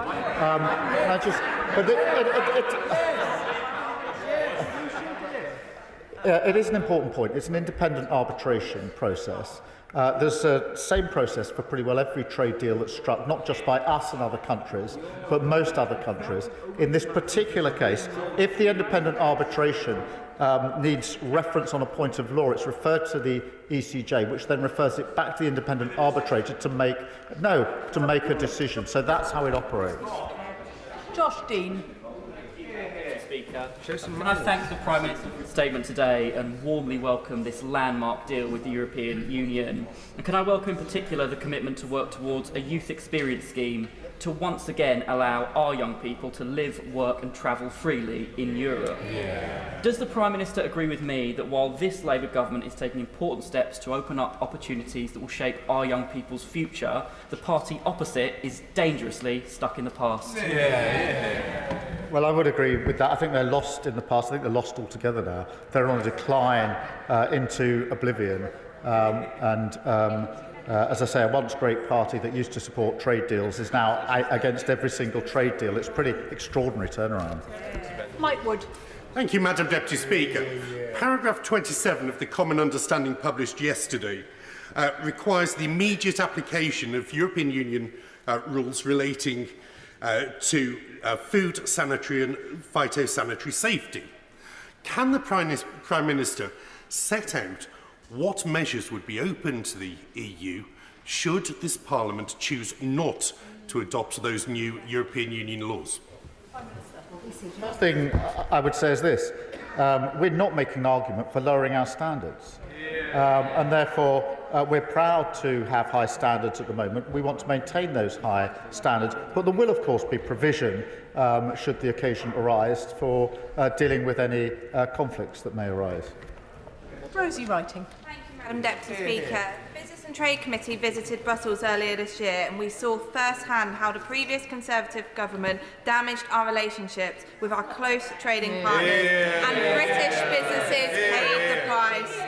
Can the Prime Minister confirm that it is this Labour government that is putting our national interests first and getting the deals that show Labour is the party of business? Well, we've approached this on a serious, pragmatic basis. We've got to deal with 10 strands that massively takes our country forward. That's on top of the India deal and the US deal. They spent many years failing to get these deals. That's the truth of it. Clive Jones. Thank you very much, Madam Deputy Speaker. The UK-EU summit was noticeably scarce on medicine access. To explain that too is the 19,000 small and medium-sized enterprises in my constituency in Milton Keynes. These businesses have been choked by the red tape agreed by the party opposite. And they agree with the Federation of Small Business that this finally reduces and gets rid of the bottleneck. Can he tell the businesses in my constituency and across the country when we can finally be relieved of the Tories' red tape that is crushing our small businesses? Well, she's absolutely right about the red tape having such an impact on our small businesses, which is why I'm really pleased we've made progress. We now need to make further progress as quickly as we can to ensure businesses to thrive in the markets that they want to trade in. Jim Allister. Thank you, Madam Deputy Speaker. I note the carefully chosen wording of the Prime Minister's statement. Britain is back on the world stage, delivering for Britain, not the United Kingdom. I note that his SPS deal is with Great Britain. That, of course, is because Northern Ireland has already been captured by the EU, subject to its laws and its customs code. And that is why the Irish Sea border remains. Could I ask the Prime Minister, in regard to the SPS deal as it applies to Northern Ireland, is it correct that customs declarations and customs checks will still continue on goods from GB to Northern Ireland, even though they might be SPS goods? Those will still operate. Yesterday was a step forward in that regard. It does allow us to reduce frustrations and barriers which nobody wants to see. And I can assure them, I genuinely want us to get into the best position we can in relation to Northern Ireland. It mattered to me in the negotiations, and one of the principles we took into them will continue with that work, because I do know how much it matters. Torquil Crichton. Deputy Speaker. I suspect if there was a barrel of salt herring in it for every member of the opposition, this fishing deal would not be salty enough for them. But in fact, it's a sweet deal for prawn fishermen and shellfish fishermen in Hill and Near, for salmon producers, for crofters, though not for their lambs. And isn't the real betrayal of fishing communities the fact, the challenge for reform, that 80% of England's fishing quota is in the hands of foreign companies or the super rich? The challenge for the SNP, that 45% of Scotland's quota is in the hands of a few companies, and the challenge for us to unwind that privatisation of the ocean and make sure that fishing communities across the UK benefit. I'm grateful for this question. I think that's why it's so important that we're putting the money that we are, over £300 million, into working with those communities to take advantage of the deal that we struck yesterday. Richard Ford. Thank you, Madam Deputy Speaker. We heard from ministers over the weekend that nothing is agreed until everything is agreed. The Prime Minister said in his statement that the deal paves the way for access to the €150 billion defence industrial programme, SAFE. If everything has been agreed, then why does the Security and Defence Partnership not include access to the SAFE industrial programme now? Because the programme itself is being developed at speed. It was only announced the other week. It was announced in response to and as part of the work we're doing with the Coalition of the Willing. And therefore, knocking out the first gateway was important. We will now work with the EU to ensure we can access that fund as quickly as possible. It's not a long existing fund that's been in place for years. It is developing at the moment in response to the situation in Ukraine. I think he does know that. Alistair Strathern. Speaker, I think the response to today's deal has been really quite striking. At a time when we need to be driving down on the cost of food for our constituents, retailers are lining up to say it will have that impact, and yet the Tories in Reform would like to put those costs back onto my constituents. At a time when we should be supporting our farmers and food producers, we're removing barriers and red tape, and yet opposition parties would like to bring those barriers back. My constituents voted for change because they were fed up of narrow ideological interests holding our country back. Doesn't this deal show why they were quite so right to do so? Madam Deputy Speaker, the principles are bills down and jobs up, and that's exactly what this deal delivers. Gregory Campbell. Madam Deputy Speaker, the Prime Minister has spent the past hour and a half indicating the benefits he sees from the deal. Does he agree with me, and does he recognise that one of the potentially toxic side effects of the deal is that there will be those on the left of UK politics who will see this as the first step towards rowing back on the vote of the people 9 years ago, while on the right of the UK politics they will see a determination to stop them, and therefore rather than bring people together, it potentially could cause a toxic division. Well, the approach we've taken is a pragmatic approach, a common sense approach, with our absolute focus on whether we can reduce bills, which is hugely important to people, particularly in a cost of living crisis, and drive up jobs in our economy. They're the principles that have driven to us. I recognise that on the extremes, on whichever side people want to say they're on, we'll never be satisfied. But I do think the country is fed up with continuing 9 years' worth of discussion and debate and toxic divide. It's time to move on from that, to look forward, not backwards, and this deal will help us do that. Melanie Ward. Thank you, Madam Deputy Speaker.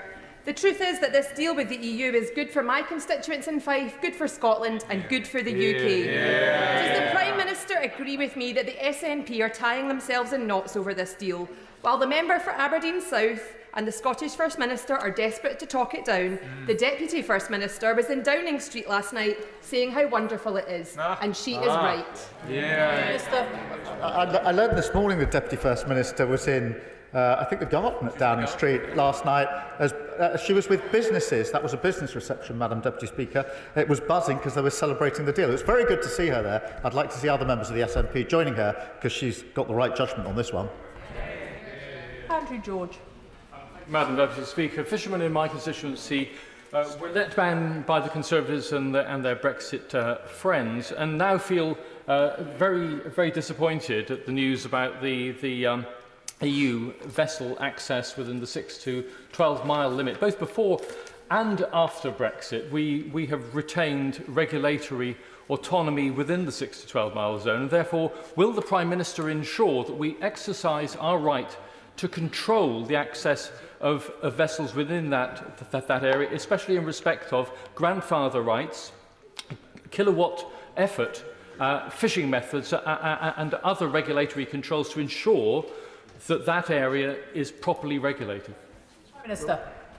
It's the same arrangements as are currently in place, and of course they are reciprocal, which is really important. But what will be of huge benefit to his constituents is the reduction in red tape and bureaucracy in selling their stock into the EU market, because now, and it's a huge percentage, over 70%, that comes without the red tape which drives up their costs. Donald. Deputy Speaker. Interventions such as those for the member from Rayleigh and Billericay have really demonstrated that the Conservative Party have parted company with those of us who've run small exporting businesses in the past. Perhaps instead of collaborating on the reform benches, he could talk to small businesses in my constituency in the defence supply chain, or those who support Nissan in their automotive supply chain, who stand to benefit from this trade deal. Does the Prime Minister agree with me that instead of carping on and talking down our country as Reform and the Conservatives do, it's this Labour government's plan for change that's delivering for British jobs and British businesses? Yes, there's only one party of business now, and it's right here in government. Jim Shannon. Thank you, Madam Deputy Speaker. My constituency of Strangford supports the fishing sector in Portavogie, and through the Fish Producers Organisation speaks on behalf of those in Ardglass and Kilkeel, as well as a member for South Down doesn't bother attending here. So we have to speak for all of those three villages, these fishing villages. Too often in negotiations between the UK and the EU, our fishing industry has been the sacrificial lamb. Does the Prime Minister agree with me in the same way that the annexation of Northern Ireland should not have been the price the previous government paid for exiting the EU, that the interests of both Northern Ireland and the wider UK fishing industry should not be expendable? And will the Prime Minister commit to bringing forward additional financial and practical support to support our local fleets in all those three ports and processors as they grapple with reduced access in the years ahead? Thank you. Well, can I assure him that the £360 million fund will be brought forward as quickly as possible, and in due course we can discuss with him how that will affect his constituents and those that he's representing effectively in here today. Joe Morris.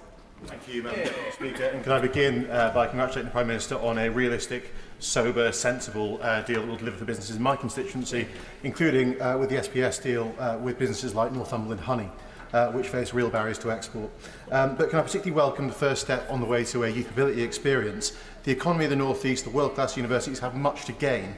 And does he agree with me that it's through fostering cooperation, interdependence and trade that we defeat the radical right, not just in this, not just in this chamber, but at the ballot box as well? Prime Minister. Madam Deputy Speaker, I think we need to take common sense steps in our own national interest on the economy, on trade, on business, and give young people the opportunities that they deserve. John Slinger. Thank you, Madam Deputy Speaker. Our opponents talk of surrender and believe they have a monopoly on concepts like patriotism. To trade, you need to cooperate. So does the Prime Minister agree that to cooperate with our nearest neighbours and with the United States and India is not weak, it's not surrender, it's strong, it's pro-business, it's pro-worker, it's in the national interest, it's in the interests of my constituents in Rugby, businesses, farmers, holidaymakers and young people? Well, what's astonishing is they don't want to cooperate with the EU, India or the US. In fact, the Leader of the Opposition's approach to diplomacy is to accuse the Indian government of fake news. That isn't a good basis for a relationship to negotiate a better outcome. Andrew Lewin. Thank you, Madam Deputy Speaker. We've learnt a lot about trade policy in this House today.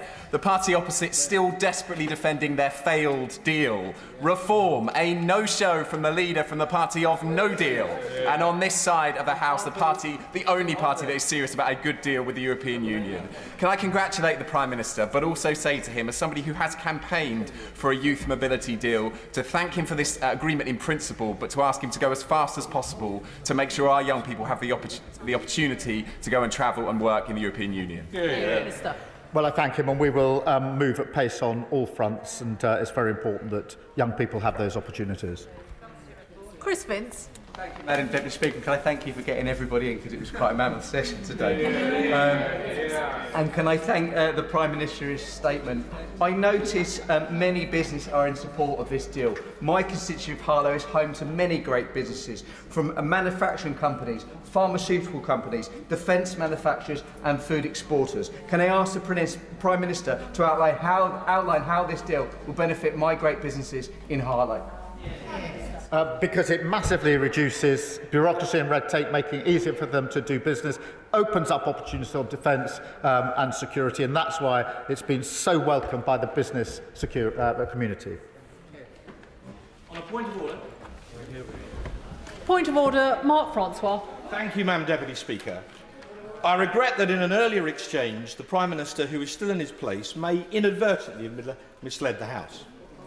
The point of contention is the arbitration mechanism on an SPS deal, on dynamic alignment. This is what the text literally says. The SPS agreement should be subject to a dispute resolution mechanism with an independent arbitration panel that ensures the Court of Justice of the European Union is the ultimate authority for all questions of European Union law, which of course this is. So when the Prime Minister said the court goes back to the arbitration panel, they do that to convey their binding decision. So he's guilty of sophistry at best and potentially something worse. Can I thank the honourable gentleman for his point of order, which he will know was not a point of order and not a matter for the chair, but he has put it on the record. The Prime Minister. I won't descend into silly language like he did, but this is an important point. He and I get on, and I don't think his dissent... Well, it was his language, not mine. But this is an important point. There's an independent arbitration, as there is for all this, where an issue, and that can settle most issues, as it does, where an issue of European law arises, which won't be the case in all cases, that there's a point... Order. I think right honourable members have had the opportunity to get their points on the record. We've had in excess of an hour and a half of the statement from the Prime Minister. I think we should move on to the next business and allow the front benches to swap over.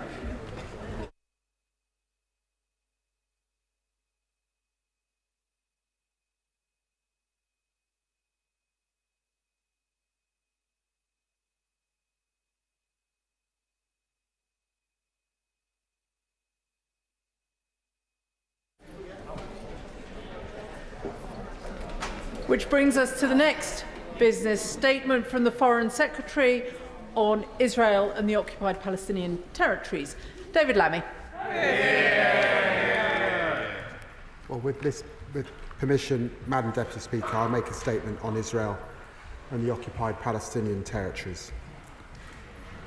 This weekend, the Israeli Defence Force started a new extensive ground operation throughout Gaza, Operation Gideon's Chariot. 5 Israeli divisions are now operating there. Prime Minister Netanyahu says that they're going to take control of the Strip, letting only minimal amounts of food reach Gazans. Madam Deputy Speaker, I quote Mr. Netanyahu. He says, just enough to prevent hunger.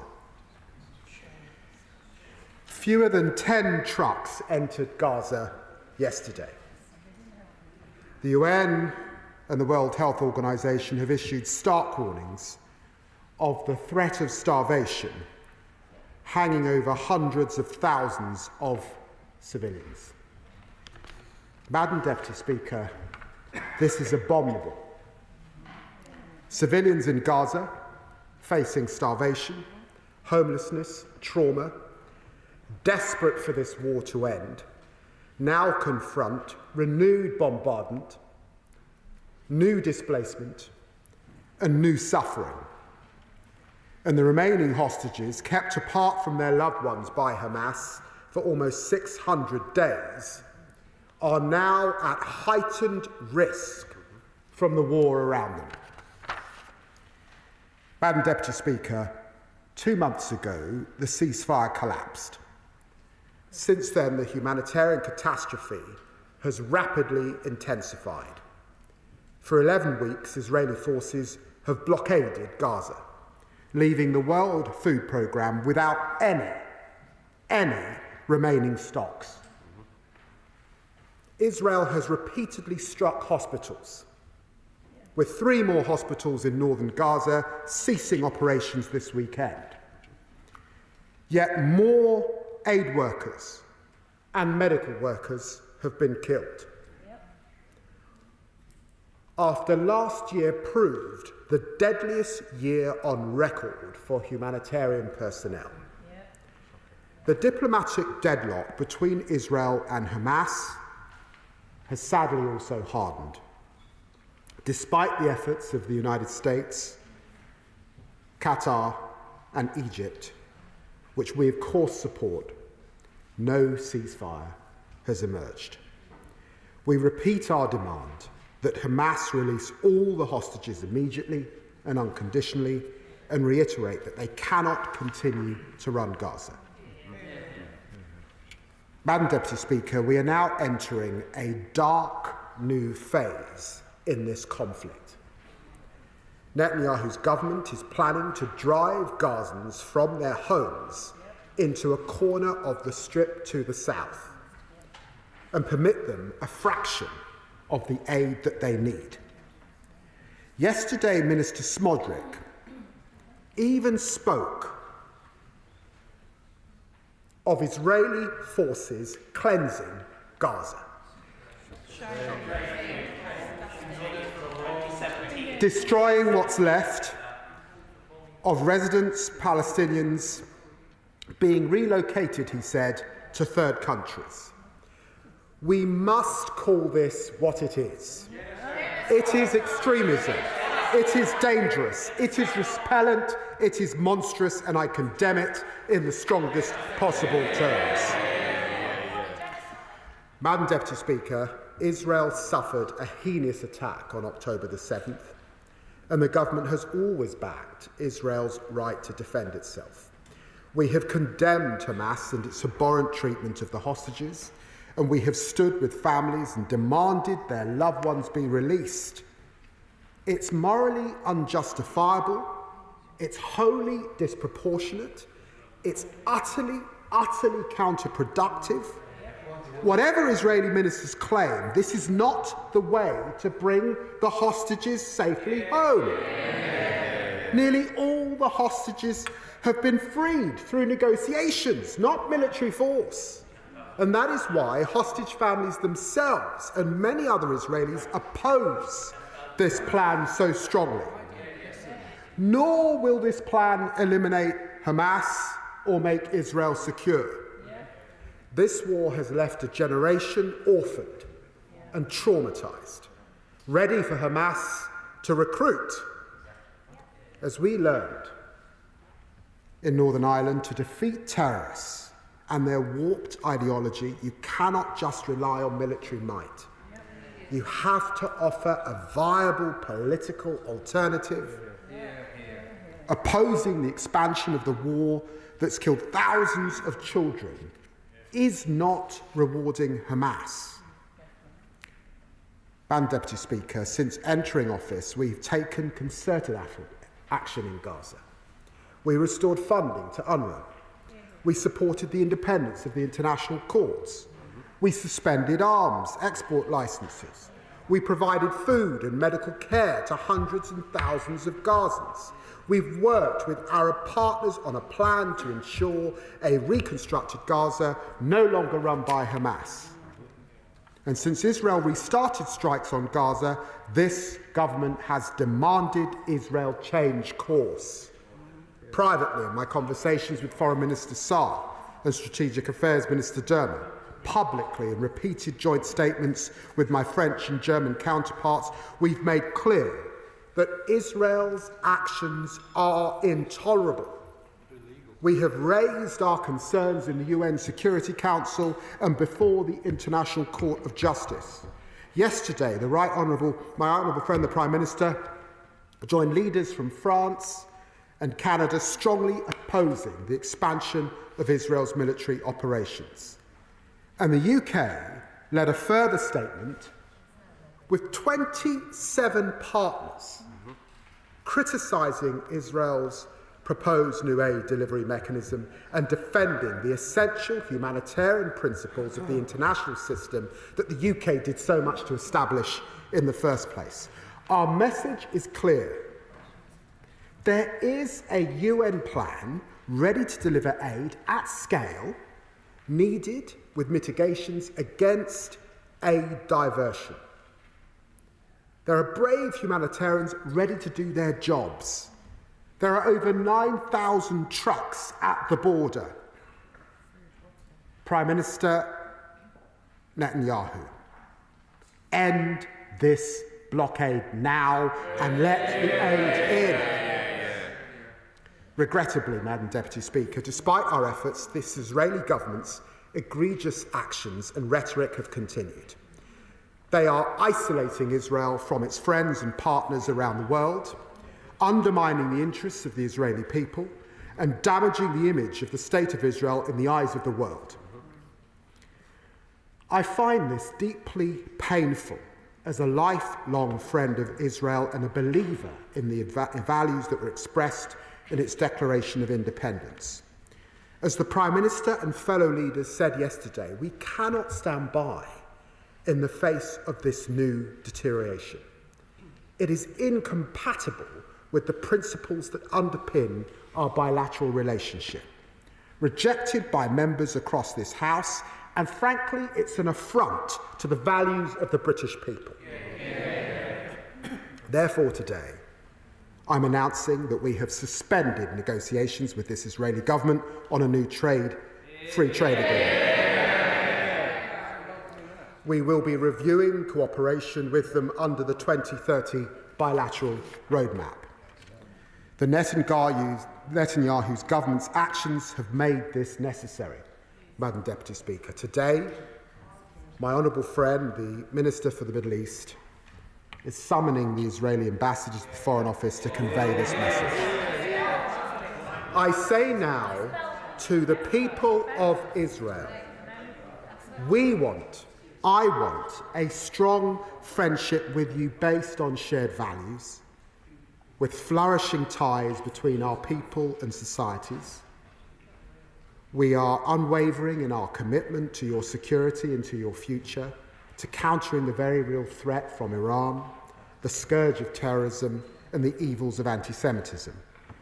But the conduct of the war in Gaza is damaging our relationship with your government. And as the Prime Minister has said, if Israel pursues this military offensive, as it has threatened, failing to ensure the unhindered provision of aid, we will take further action in response. The UK, Mr. Speaker, will not give up on a two-state solution. Israelis living in secure borders, recognised and at peace with their neighbours, free from the threat of terrorism. Palestinians living in their own state, in dignity and security, free of occupation. The two-state solution remains the ideal framework, indeed the only framework for a just and lasting peace. But as the House knows, its very viability is in peril, endangered not only by the war in Gaza, but by the spread of illegal Israeli settlements and outposts across the occupied West Bank, with the explicit support of this Israeli government. There are now weekly meetings to improve new settlement construction. Settlement approval has accelerated, while settler violence has soared. Here too we have acted, repeatedly pressing for change in this course and direction, sanctioning 7 entities in October and signing a landmark agreement to bolster support for the Palestinian Authority when Prime Minister Mustafa visited London just last month. But here too we must do more. Today we are therefore imposing sanctions on a further 3 individuals and 4 entities involved in the settler movement. I have seen for myself the consequences of settler violence, the fear of its victim, the impunity of its perpetrators. Today we are demonstrating again that we will continue to act against those who are carrying out heinous abuses of human rights. Madam Deputy Speaker, despite the glimmer of hope from January's ceasefire, the suffering from this conflict has worsened. But January showed another path was possible. We urge Netanyahu's government to choose this path. The world is judging. History will judge them. Blocking aid, expanding the war, dismissing the concerns of your friends and partners, this is indefensible and it must stop. I commend this statement to the House. Shadow Foreign Secretary Priti Patel. Mr. Speaker, and I'm grateful to the Foreign Secretary for advance sight of his statement. The humanitarian situation in Gaza is appalling, and we continue to see the intolerable suffering of life being lost. A sustainable end to this terrible conflict is urgently and desperately needed, and that means the release of the remaining 58 hostages from the cruel Hamas captivity that we've all witnessed for too long. It means a significant increase in aid getting into Gaza. And it means a new future for Gaza, free from the terror and misery caused by Hamas, who bear responsibility for the suffering we've seen unfolding since the 7th of October 2023. Now, Madam Deputy Speaker, I'll take each of these 3 issues in turn. Firstly, on the hostages, can the Foreign Secretary explain what recent engagements he's had on trying to secure their release and return to their loved ones? Is Britain contributing to an overall strategy to free the hostages? Are we in the room for these critical discussions? Because we know the hard work that went into all of this at the beginning of the year. Secondly, on aid. I've been asking the government for clarity over the way it is using its influence to get aid in for weeks. On the 6th and the 14th of May, we questioned the Minister for the Middle East on steps being taken to unblock aid delivery. We've asked the government for details on the engagement it was having with Israel, what the response was to Israel's plans for an alternative aid delivery model, what practical solutions the UK has worked on with Israel to address their concerns about aid diversion, and no substantive answers were given. So what has the government been doing in recent weeks to facilitate the delivery of aid and find practical solutions with other countries to get aid in? Have the government just been criticising Israel, or have they been offering to work constructively to find solutions on aid delivery and securing a ceasefire? We see from the joint statement issued yesterday that the government and other international partners may not be supporting or participating in the aid delivery model proposed by Israel. So can the Foreign Secretary explain why that conclusion has been reached?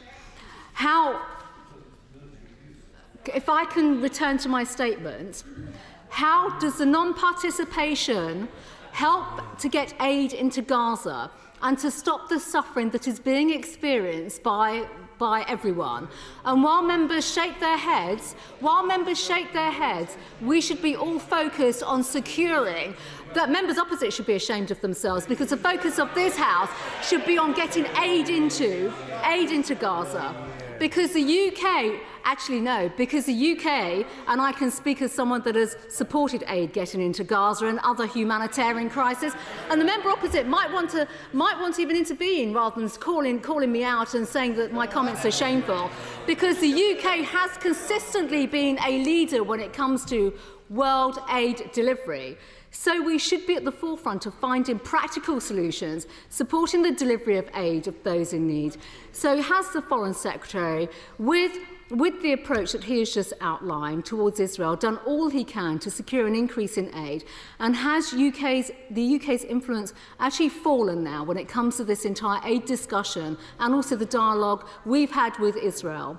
Third, on the future of Gaza, the government has agreed with our position that there can be no future for Hamas. That's completely non-negotiable. So what practical steps are being taken to end their role in Gaza and dismantle the terrorist infrastructure? What coordinated international steps are being taken to stem the flow of money, weapons and support bankrolled by Iran?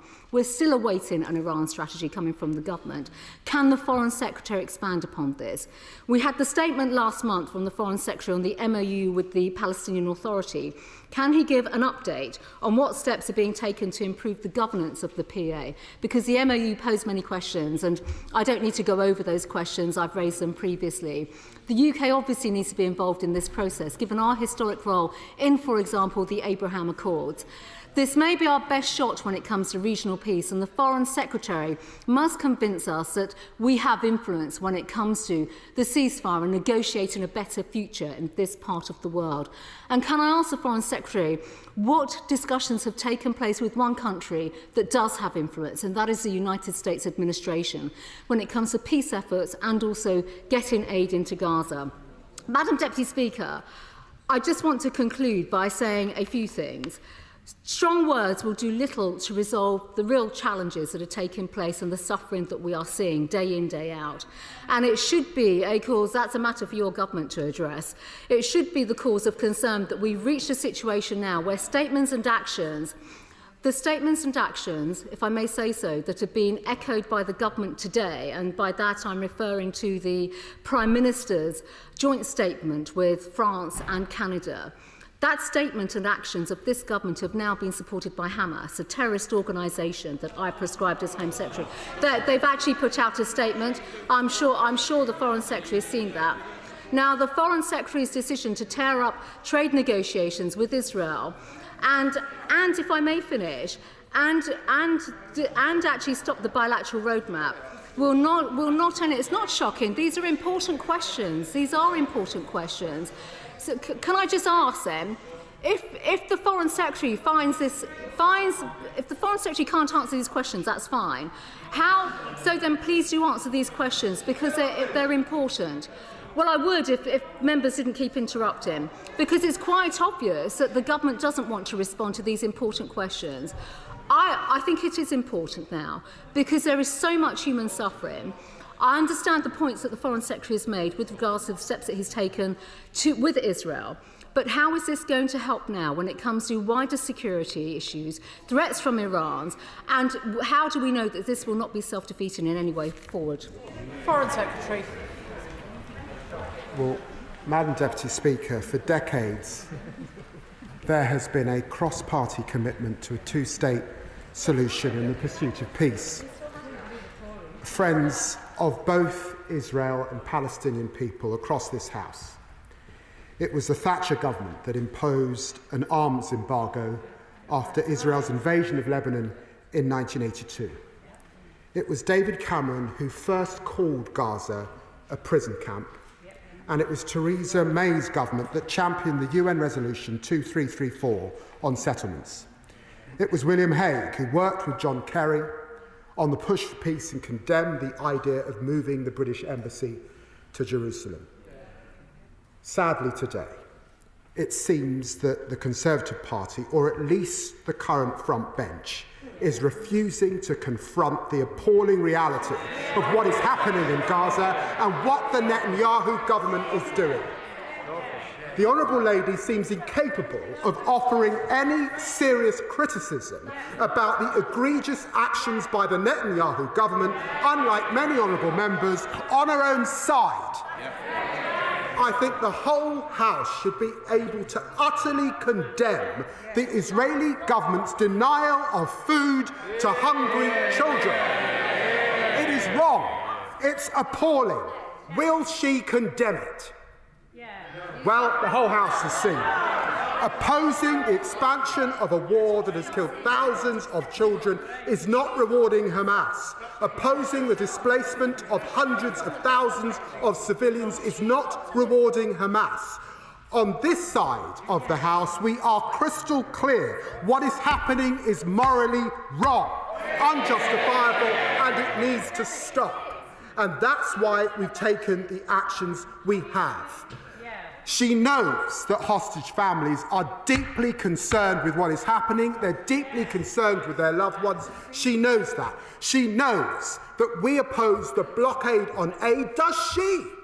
It wasn't clear from her statement whether she does oppose the blockade of aid to children.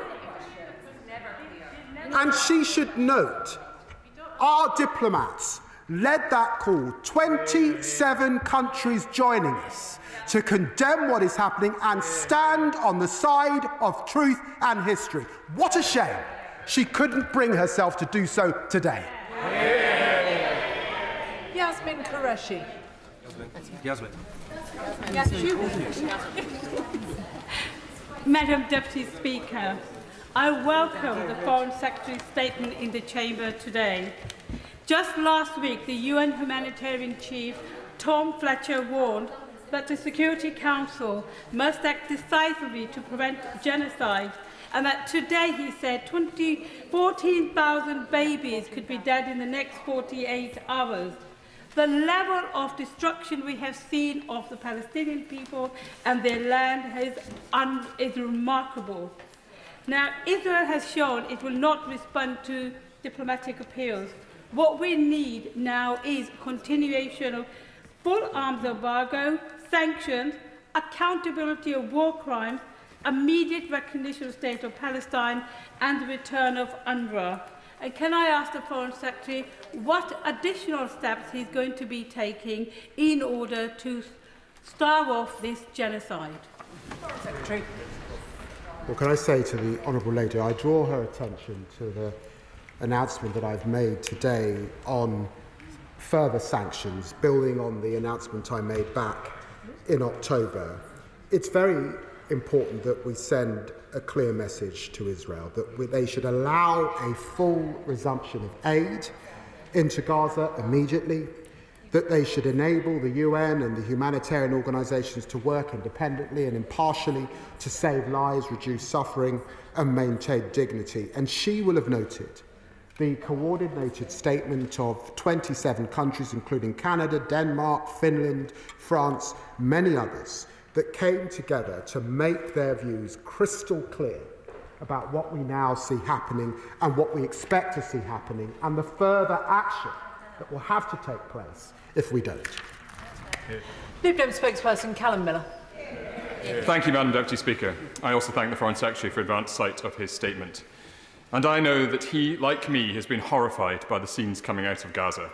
Tom Fletcher, the UN's humanitarian chief, has indeed highlighted and predicted the imminent death of thousands of infants without immediate aid, and said that the amount of aid entering the Strip is but a drop in the ocean.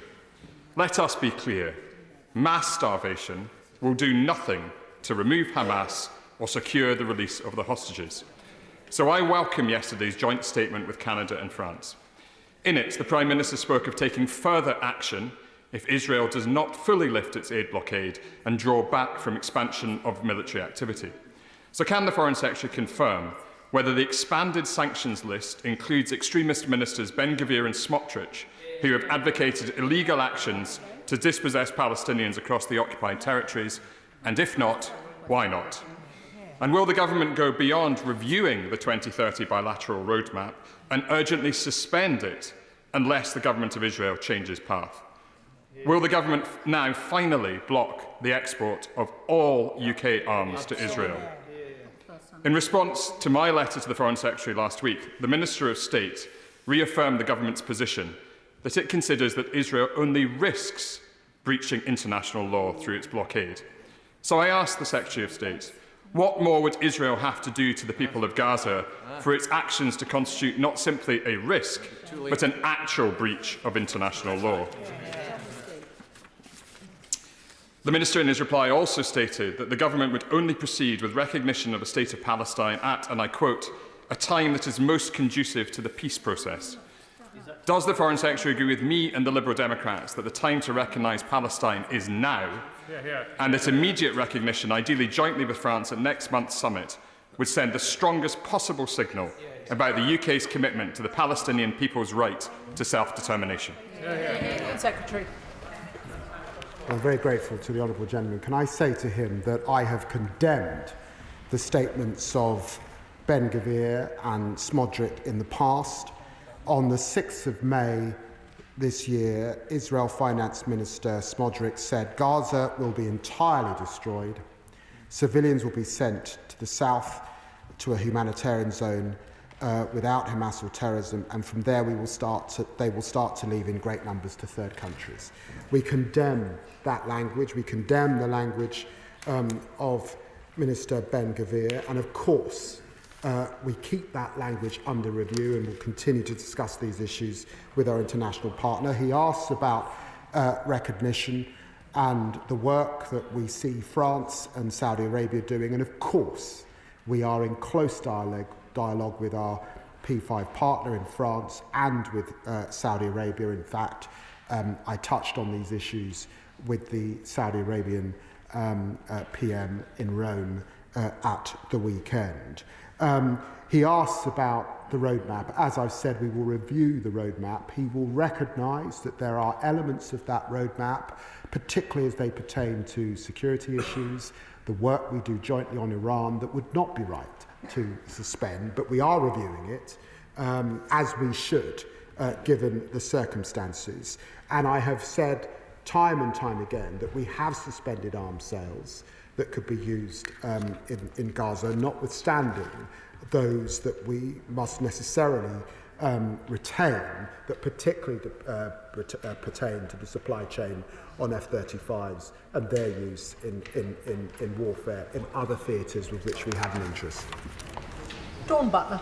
Thank you, Madam Deputy Speaker. I thank the Secretary of State for his strong statement today. It feels like it's taken a long time for us to get to this point. Secretary of State, when something's intolerable, we stop it from happening some way or another.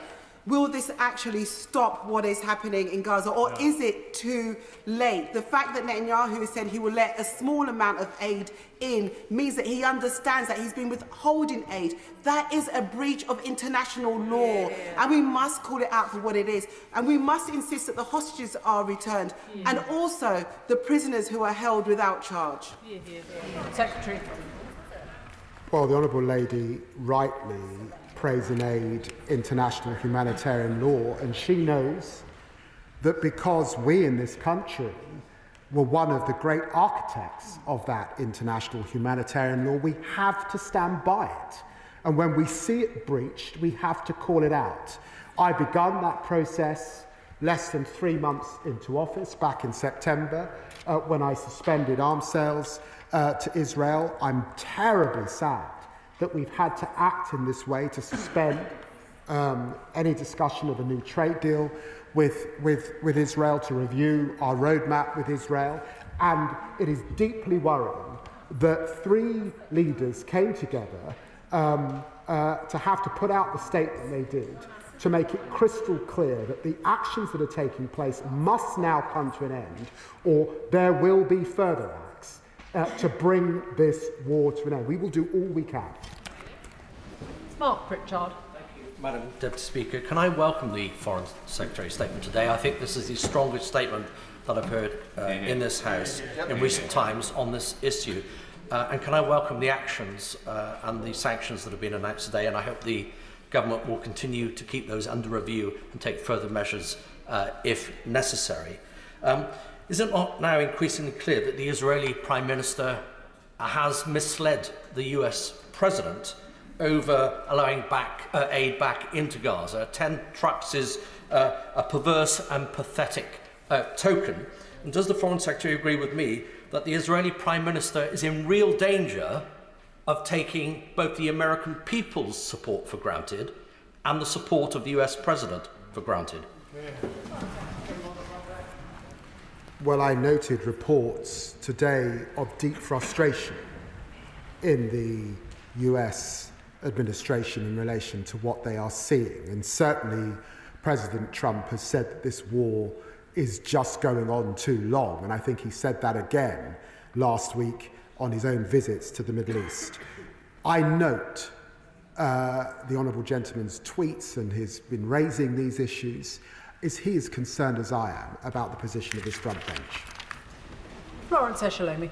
Thank you, Madam Deputy Speaker, and I thank the Foreign Secretary for his statement today, and I agree with him in that January did provide that very small window and glimmer of hope. Hope for the innocent civilians who continue to be bombed for many months. Hope for the innocent hostages who just want to be reunited with their families. Hope that was withered away by the Netanyahu government who broke that ceasefire. And the Foreign Secretary is right in that the world is watching. The world is also watching us as a UK Parliament. The UK is legally bound to prevent acts of genocide. Does the Foreign Secretary agree with me that we must have clear and tangible consequences for Israel if they continue to use blatant disregard for international law and using food and aid as a weapon of punishment? Secretary. Well, it is because of those very same issues and my concern that the denial of essential humanitarian assistance to a civilian population is unacceptable and risks breaching international humanitarian law that I suspended arms back in September. I want us to get back to a ceasefire. I want us to get back to diplomacy. There can't be a role for Hamas, but there can never be a role for using food as a tool of war. Kit Malthouse. Madam Deputy Speaker, the anger and the outrage of the Foreign Secretary is appreciated by us all, and I sense that it is genuine. But he knows as well as I do that the Israelis couldn't give a damn what he says in this chamber or indeed for the statement. And as he will know, since that statement is issued, dozens of Palestinians have been killed and there have been voices of defiance from the Israeli government. Now, the statement mentions the taking of concrete action. I'm not quite sure what the trigger for that is. And many of those in this chamber have been trying to spur the government into taking action over the last few months. We've tried anger and outrage and got nowhere. We've tried shaming ministers into action and got nowhere. So maybe we need to beg. Does the front bench need us to beg for the lives of those Palestinian children before they'll trigger this concrete action, whatever it might be?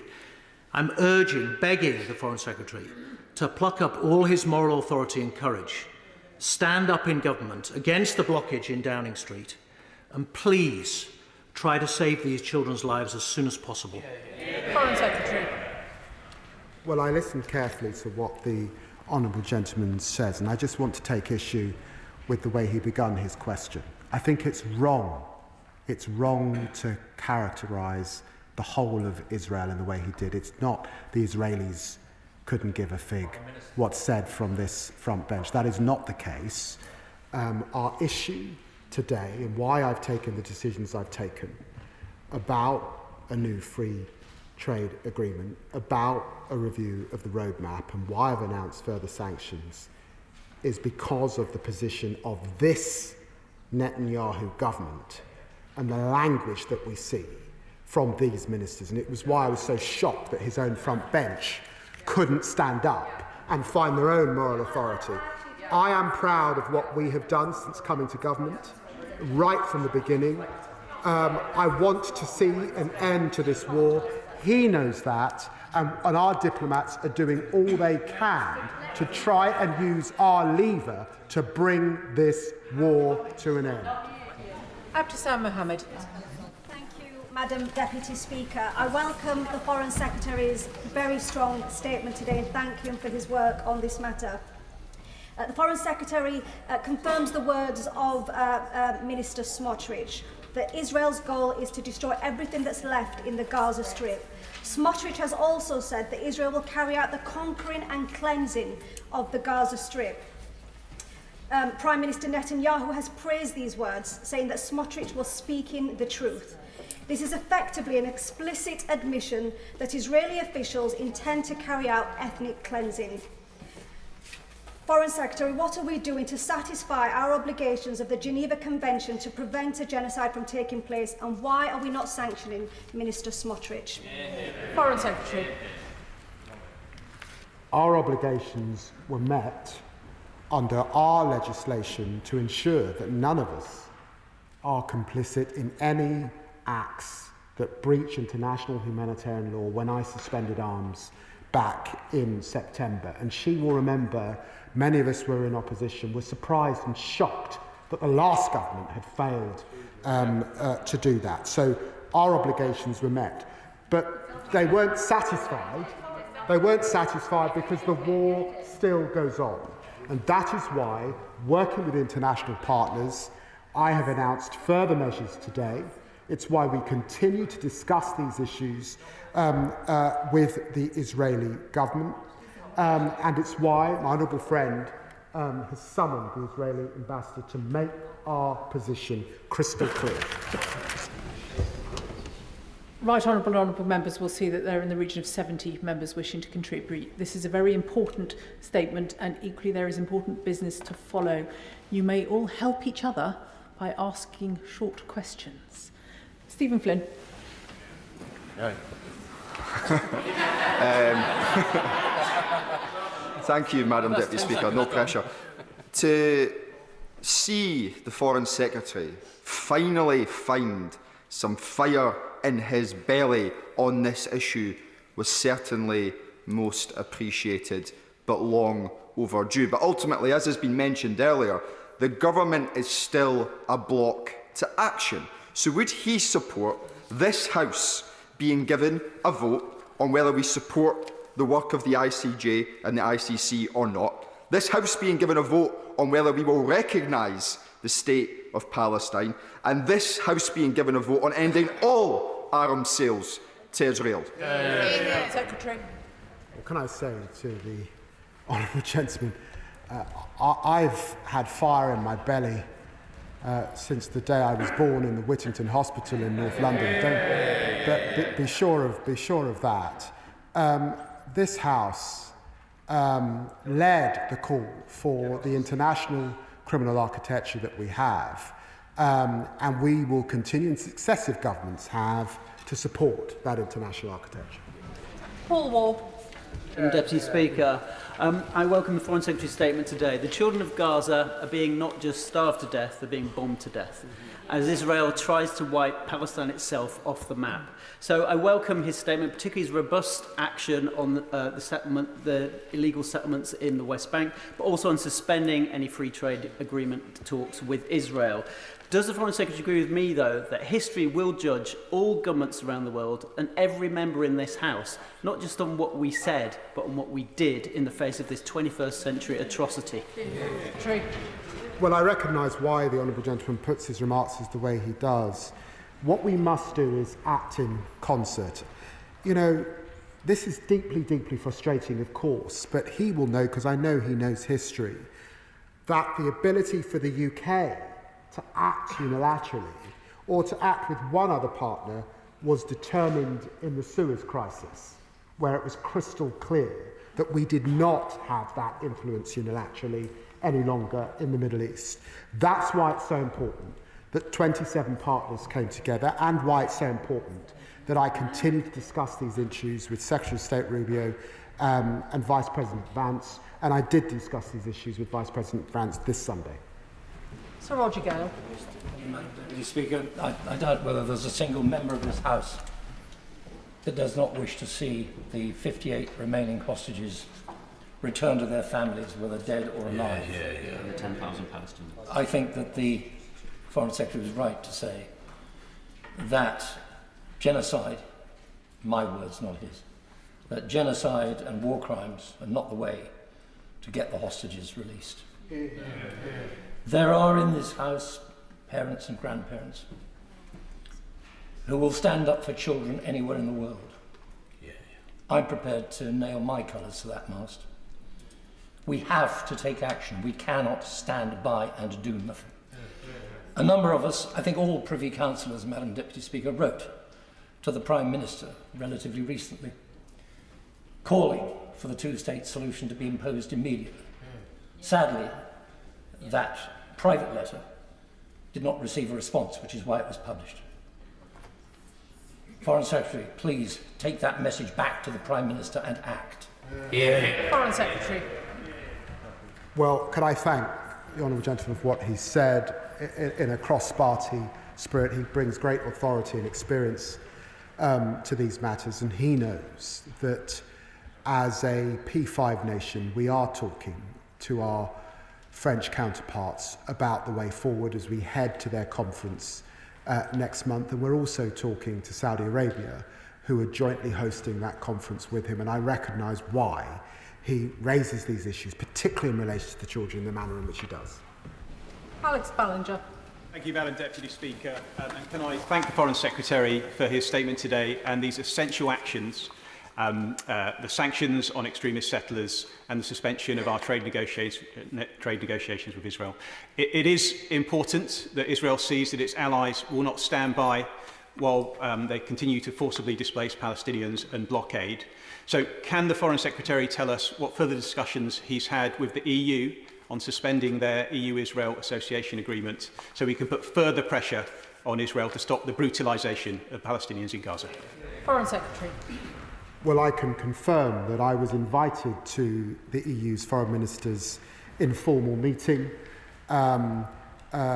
just under 2 weeks ago, in which these issues were discussed, and I was able to discuss these issues with EU High Representative Keir Callas just yesterday. Wendy Chamberlain. Speaker, in correspondence to the Business and Trade Select Committee earlier this year, the Government placed some of the reasoning for not stopping licences for F-35 related components on the need to maintain arms for Ukraine. Can I ask the Foreign Secretary what practical steps have been taken in the 3 months since that letter was sent to ensure that weapons manufacture and supply to Ukraine is separated from the supply chains to Israel and the occupied territories? Well, I stand by the decisions that we've taken to meet our obligations for security around the world and the decisions we've made in relation to the F-35s. And can I make absolutely clear to her, our decision to suspend arms sales that could be used in Gaza is a serious one, and we are absolutely content that we are meeting all obligations that I set out back in September. Presenter Alan Khan. Thank you very much, Madam Deputy Speaker. Yesterday, Israel admits that it only allowed 5 aid trucks into Gaza for over 2 million people. That is more than Northern Ireland's entire population. This weaponisation of food is morally reprehensible. We must impose an arms embargo and sanctions on the Israeli officials that are responsible for these heinous crimes. Benjamin Netanyahu, Smotrich and Ben Gvir. I welcome the joint government statement with Canada and France. So given the fact that time is running out with every moment that we are standing here talking about this issue, can the Secretary of State clarify the conditions and the time frame for the very firmest of action? Foreign Secretary.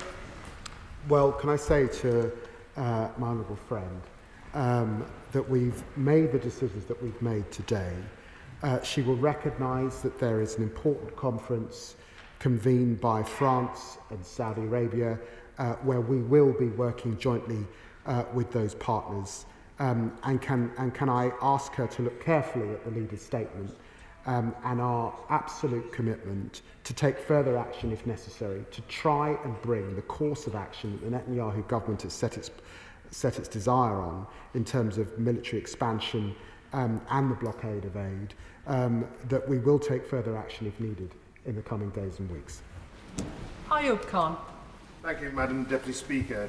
This government has consistently maintained that the determination of genocide, ethnic cleansing and war crimes is a matter for a competent court. And yet the lawyers instructed by this government to defend against a case brought by Al-Haq recently have been unequivocal in that it is this government's firm position that no genocide is occurring, that we have no legal obligations to the International Court of Justice ruling, and that it is a matter for Parliament, not the courts. So I ask the Foreign Secretary to clarify, are these lawyers speaking on behalf of this government? And if this truly is the government's position, will he finally explain why he sees military support for Israel as compatible with our obligations under international law, rather than saying it's simply a matter for the courts? Foreign Secretary. I've got to say that's a crude caricature of a very serious issue. I took a decision back in September in relation to international humanitarian law and suspending arms sales that could be used in Gaza, because these are very, very serious issues. I understand the issues that are before the ICC and the ICJ. They are very, very serious issues. And it is because votes in this Parliament helped to set up those mechanisms and made us part of those mechanisms that I leave it to them to make the necessary determinations that they must properly make. Dame Meg Hillier. Thank you, Madam Deputy Speaker. We have seen the slaughter of innocents going on for far too long. And as others have said, people are dying right now. I welcome the Foreign Secretary's statement, and I welcome the Prime Minister's statement yesterday with France and Canada. But the Foreign Secretary mentioned that he met with Vice President Vance, and to really get a breakthrough on this, because Israel is not listening, America needs to be part of that. Is he able to tell us about that conversation with President Vance, and whether he has any hope that we can make a statement jointly with the US as well? Foreign Secretary. Well, I'm very grateful to the Right Honourable Lady, and I know that her constituents will be deeply concerned with what is happening. Let me say to her that we had hoped, and I know that Vice President Vance had hoped, that we would get a breakthrough in the ceasefire that was being broken by the United States, Qatar and Egypt. But she will have also seen that the United States has also been able to strike direct deals, and it got its hostage out last week by going direct to Hamas, and that the breakthrough that we had hoped for towards the end of last week has not come through. And at the moment, I have to say, I don't foresee a ceasefire deal just at this stage. And that is why the only way forward is through more diplomacy, not less. It is not through military means, and we have to be crystal clear that we disagree with the course that the Netanyahu government is now taking. Sir Desmond Swain. The House wants to know, and Israel needs to know, exactly what he means by further action. Foreign Secretary. I would ask him to consult the Oxford Dictionary and look at the two words. Naz Shah. Madam Deputy Speaker.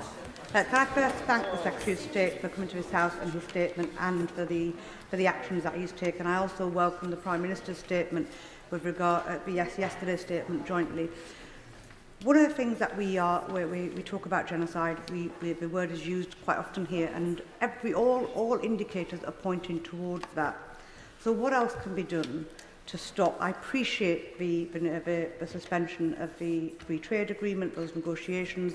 I appreciate all of that, but children are still dying every single day. You know, people are losing their homes. It's, you know, what will it take? What do we have to really wait for to call it what it is, and to actually act like to stop what is happening? Secretary. Well, can I say to my honourable friend, and she talks with such integrity, and I know that she's been a consistent ambassador, really, for the Palestinian people in this House. And I know that she's really clear, and she feels the same as most of our constituents. They want this to stop now. And the actions we have taken bilaterally is a diplomatic move by the United Kingdom government to exert influence to try and make it stop. But I say to her that she knows history. She knows that we cannot do that unilaterally. I wish I could stand at this dispatch box and say that we could. Maybe if I was standing here in 1950, that might have been possible, but here we are in 2025. We must work in concert with other partners. That is why that statement from 27 countries, the statement the Foreign Minister put out, is so important. It's why we've taken the actions that we have today, and it's why we've indicated that we will act further if we need to, particularly as we head to this important conference in New York by France and Saudi Arabia, working alongside them. Carla Denyer. Thank you, Madam Deputy Speaker. The UN has warned that 14,000 babies could die in the next 48 hours. Concrete action against Netanyahu's murderous government is long overdue. We know that this government isn't prepared to make a determination on genocide, but they have told us that they are making ongoing assessments to the risk. So will they now finally release that risk assessment for this House and the public to see and prove that this government takes its obligations under international law seriously and they mean what they say about concrete action. I've just got to remind the Honourable Lady that last year we gave 129 million in humanitarian support to the people of Gaza in the occupied territories. That a lot of that support was for medical aid, which this government begun with vigour as soon as we came in back in September. Behind her question is a serious point.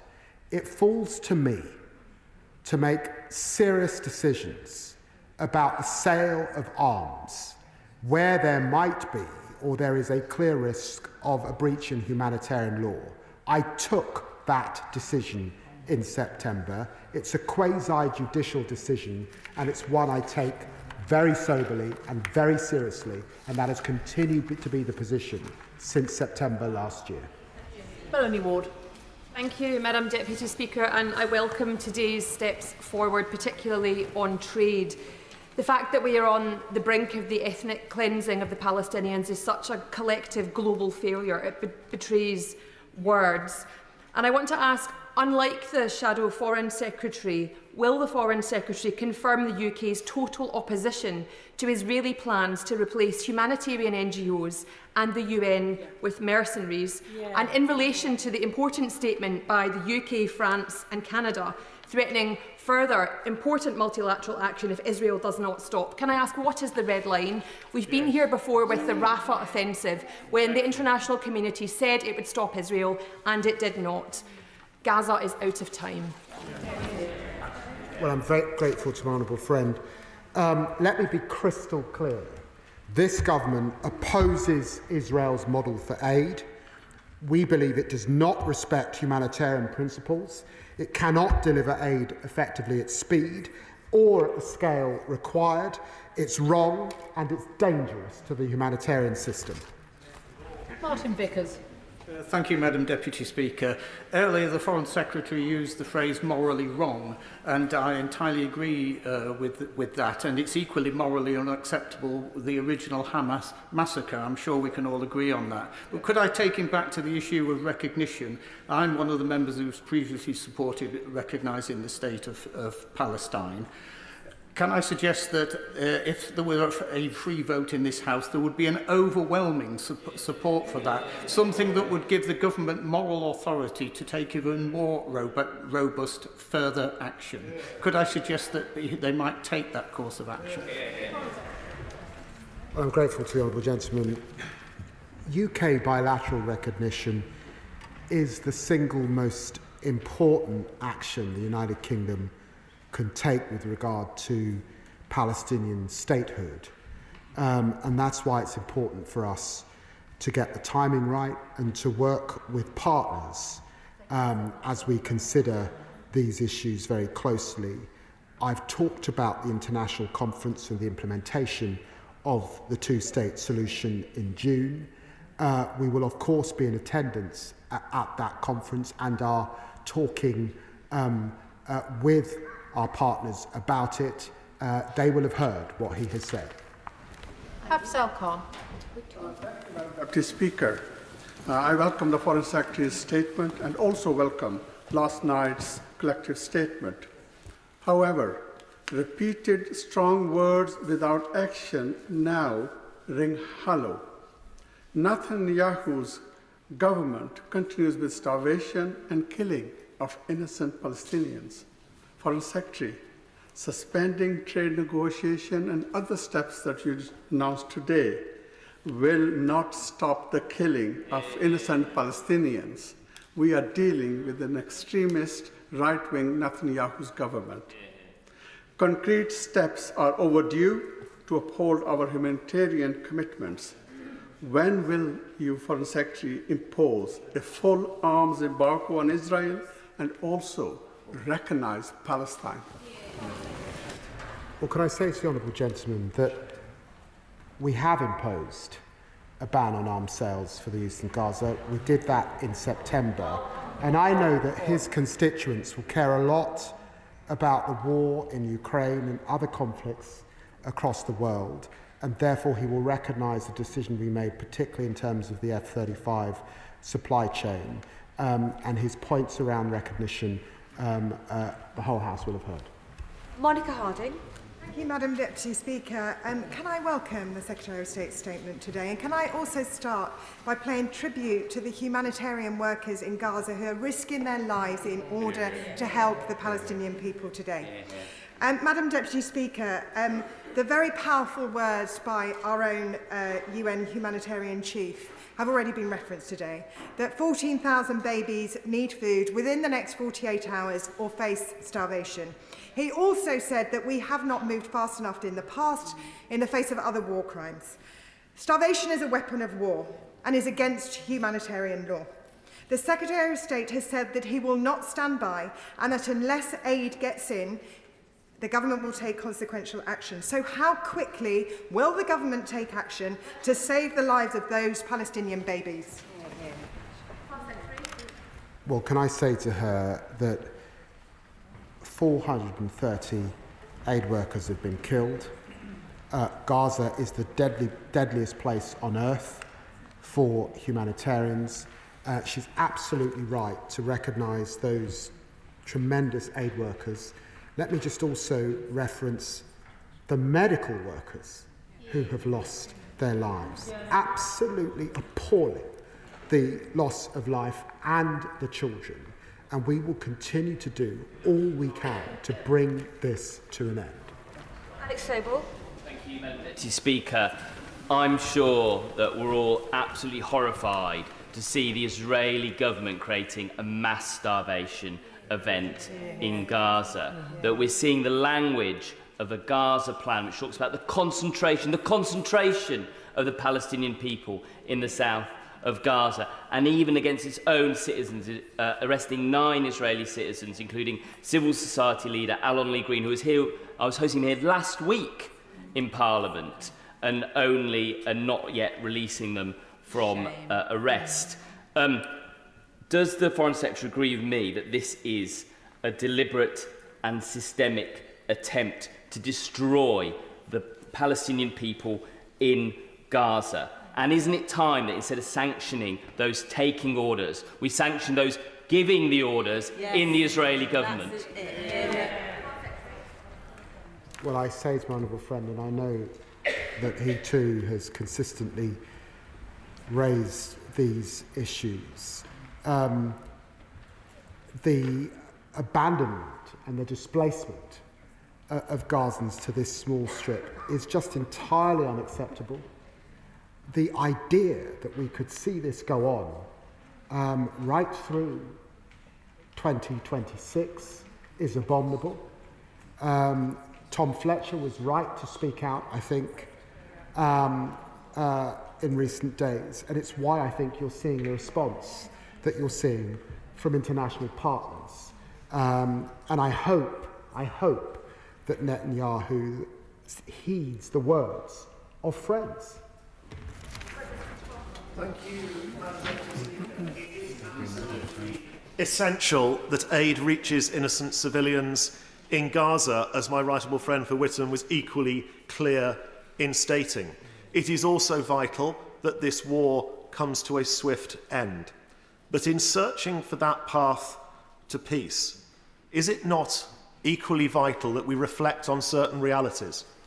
That it's not Israel that has shut down the ceasefires so far, or is rejecting terms for a new one attempting to be brokered. It is Hamas. It is not Israel holding 58 hostages. It is Hamas. And it is not Israel that is misappropriating aid and selling it on at profit. It is Hamas. And is it not a damning indictment of this government's foreign policy that it is Hamas who are cheerleading this new stance?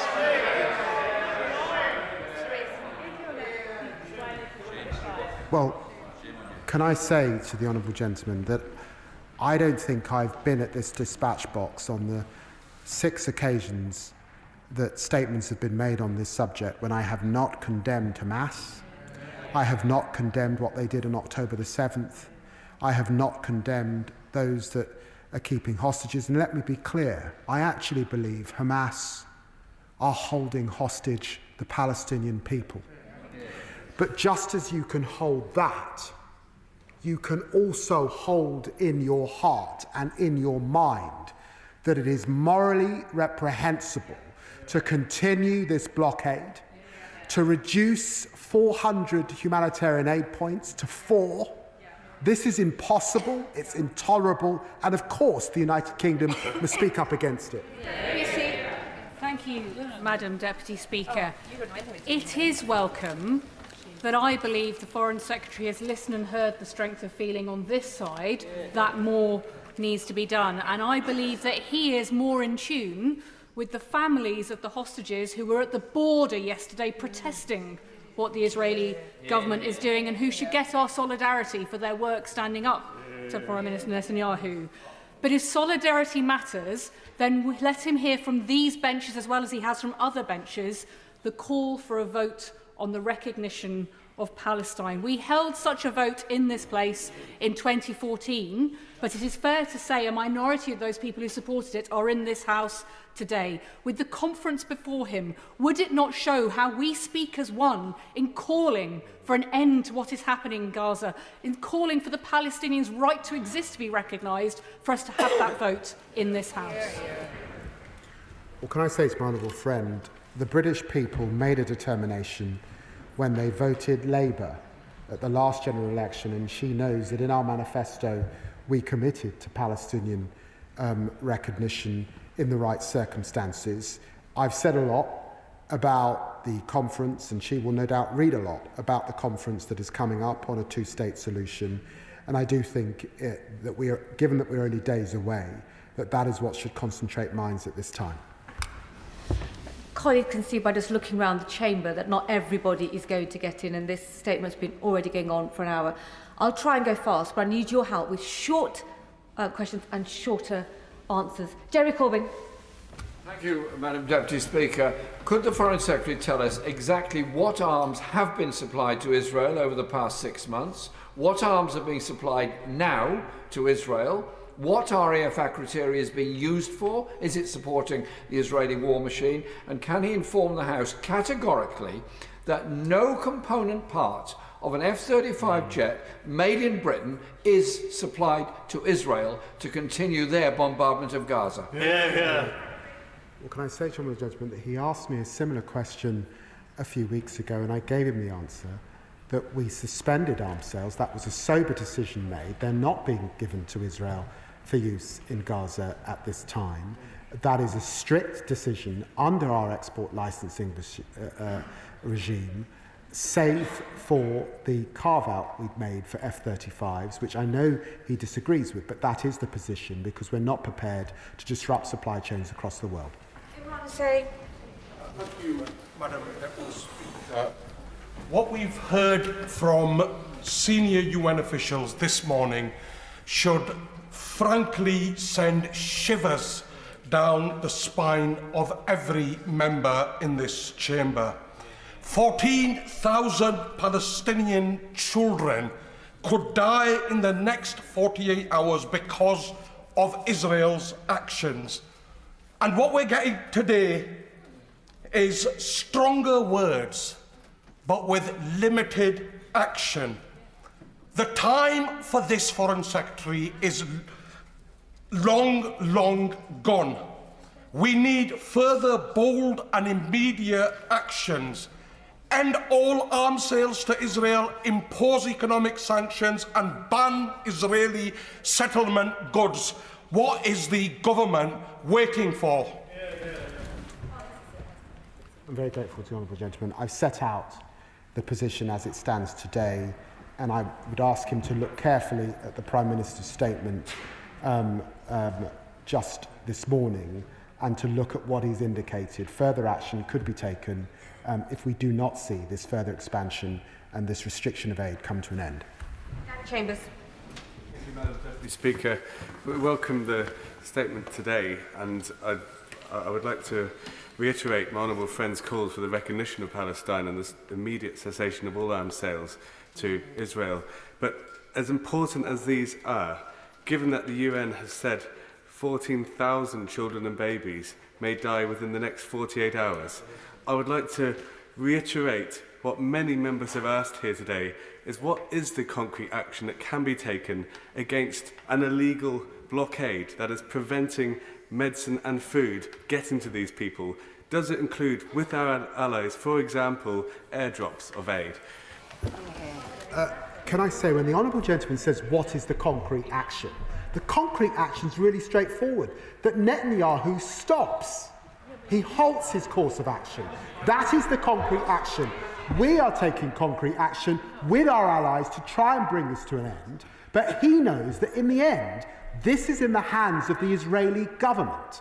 And standing here, holding your hands, expressing disgust is not sufficient, I recognise that, but it is in the hands of the Israeli government. They will be held to account if they don't act. Andy MacDonald. Deputy Speaker, I very much welcome the tone and content of the Foreign Secretary's statement. I sincerely wish it had come a long time ago, but I've got to tell him on the issue of British arms, they're still getting through in vast quantities to Israel to wreak havoc. The question is, will what he says stop the genocide? For months, the government has claimed it cannot make an assessment whether there is a serious risk of genocide, as it is waiting for a determination by the courts. In the High Court last week, the government told the court it had already conducted an assessment under the Genocide Convention. Which is it? Has a determination been made? And if so, does he want to correct the record? Can I say to him that arms are not getting to Israel that could be used in Gaza? He will recognise that the United Kingdom is a very small supplier in percentage terms of Israel arms, so I can't account for other countries, and other countries have not made the decision that we have made. And I stand by the assessments that I have made that led to me suspending arms. Harry Wilson. Madam Deputy Speaker, the House has debated this issue for many, many months now, in fact well over a year, on a regular basis. But we must remind ourselves the reason why we're doing this is that brutal terrorists attacked innocent individuals, innocent citizens, burnt, raped, murdered, tortured and took them hostage, and then continue a conflict against Israel. And I think it was an expression of anger today. The Minister could have been much more balanced. Instead of talking about attacking hospitals, why isn't he condemning the terrorists who use the hospitals for bases, knowing the consequences? Instead of talking about the lack of aid, why is he not recognising the aid that's given and the fact that that aid must not be allowed to be abused by terrorists in Israel? And his message should be... Order! Our constituents are watching. Foreign Secretary. On every occasion that I have stood at this dispatch box on this matter, I have raised the reprehensible behaviour on October the 7th, and I have also raised the reprehensible behaviour of Hamas. And I've done that today, and I'll do it again. Andy Slaughter. Thank you, Madam Deputy Speaker. The atrocities happening in Gaza and the West Bank, and those even worse which are threatened, amount to the worst attack on Palestinians since the Nakba 77 years ago. Will he give pause to the Netanyahu regime by imposing sanctions on its ministers and banning trade with illegal settlements? And will he give hope to the Palestinian people by recognising the state of Palestine now? I won't comment on any future sanctions, except he will know that we keep these issues under review, and he will have seen the Prime Minister's statement on these matters a few moments ago, and indeed his statement alongside the Canadian and the French leaders as well. And I know that he's been a long campaigner of the second issue. His views are very well known. Thank you, Madam Deputy Speaker. The Foreign Secretary talks of children orphaned, but if the 14,000 babies that are at risk of death comes true, it would wipe out an entire generation. And we've also seen families burned alive in tents in events that have shocked the world. Enough is enough, Foreign Secretary, and I'd like to join the Right Honourable Member for North West Hampshire in begging you begging you in my knees if I need to take more action. I accept there are more settlers that have been sanctioned, but it has to be time for the Israeli government to face those sanctions. Please can the honourable member confirm that this is actively being explored? Well, I've said what I've said from the dispatch box, and we've taken further action today. Let us see tomorrow what that yields. Zara Sultana. Thank you, Madam Deputy Speaker. Between October and December 2024, the government approved over £127 million in export licences to Israel, exceeding the combined total under the Tories for 2020 to 2023. These licences, granted after the government's so-called temporary suspension, include components for lethal F-35 fighter jets Israel is now flying at 5 times the usual rate, decimating Gaza. Children are starving, families have been wiped out, hospitals destroyed. Yet the government in court claims that there is no evidence Israel targets civilians. The Foreign Secretary is personally responsible and refuses to ban all arms sales to this genocidal state. So, like many across Britain, I have to ask the Foreign Secretary, how do you sleep at night? Well, the Honourable Lady has raised figures that I don't recognise. She's raised once again the issue of arms sales to Israel. I banned arms sales that could be used in Gaza. I know that the Honourable Lady is keen on clickbait, but I'm not going to be baited from this dispatch box. Brendan O'Hara. Madam Deputy Speaker, and allow me to repeat the question from my honourable friend from Bristol Central, which went unanswered. Last week, 65 members from 9 political parties across both houses wrote to the Prime Minister asking that he publish the most recent genocide assessment, the one that convinced him to send his lawyers to the High Court to argue that no genocide has occurred or is occurring. So will the government now publish that assessment so we can all understand how on earth they arrived at the conclusion that the horrors in which we have witnessed day in and day out for months in Gaza is not a genocide? Well, I answered that question previously. I make sober assessment based on whether there's a clear risk on our export licensing, and I stand by the statements that I've made. Tahir Ali. Madam Deputy Speaker, I welcome the Foreign Secretary's statement to this House today. 14,000 babies are going to die within 48 hours. Since this statement started, hundreds will have been dead due to starvation and famine and hunger. Now, the unstated objective of Netanyahu is to displace Palestinians to Jordan and Egypt. One of the concrete actions this Foreign Secretary can take is the immediate recognition of Palestine. And will he do that to stop the prevention of the genocide happening in Palestine? I think I've now answered that question many times from the dispatch box, but the whole House will have heard what the Honourable Gentleman has said. Shaukat Adam. Thank you, Madam Deputy Speaker. I too cautiously welcome the Foreign Secretary's passion and his statement, albeit a little bit late for 51,000 Palestinians, but nonetheless welcome. On his statement, the Foreign Secretary talks about the suspensions of negotiations on new trade deals. Would a suspension not be more effective on existing trade deals? And if indeed the Foreign Secretary believes the behaviour of the Israeli government is abominable, can I ask why a government minister parted with the Israelis just last week while 370 Gazans were massacred and the world was mourning for them? Does that not undermine trust in the UK's role in this conflict? Well, I said before to the Honourable Gentleman, I do think it's important that we make a distinction between the Israeli people and Israeli and the current direction of the Israeli government. And I insist that we must be precise in our language on that point. John Trickett. The situation in Gaza is utterly intolerable, and the Foreign Secretary convinced the House of his passion, his anger, his indignation. But he will also know that angry rhetoric means nothing if it's not accompanied by forceful actions. Now, many actions, I'm not one of those people saying no actions have been taken by the government. They have. But they haven't had the desired effect. will he now say he will recognise Israel, he will stop any intelligence sharing with Israel and stop the supply of components to Israel which might be used in their war machine?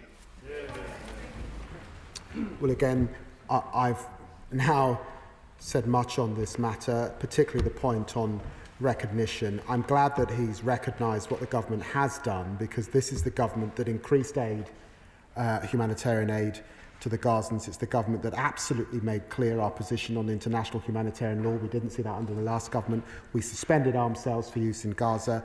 We issued further sanctions on settlers. We've done more sanctions today. We've now suspended a free trade agreement. We've acted collectively with our partners. We led the charge to get that diplomatic statement, those 2 diplomatic statements this weekend. So we are doing all that we can do. And it's now for the Israeli government to act. Lisa Smart. Very much, Madam Deputy Speaker. The Foreign Secretary rightly talked about a 2-state solution being the only framework within which we can find a just and lasting peace, and this has long been the case. He also talks about bilateral and multilateral talks for the upcoming conference. If that conference doesn't achieve the hoped-for success, will the government consider unilaterally recognising the state of Palestine?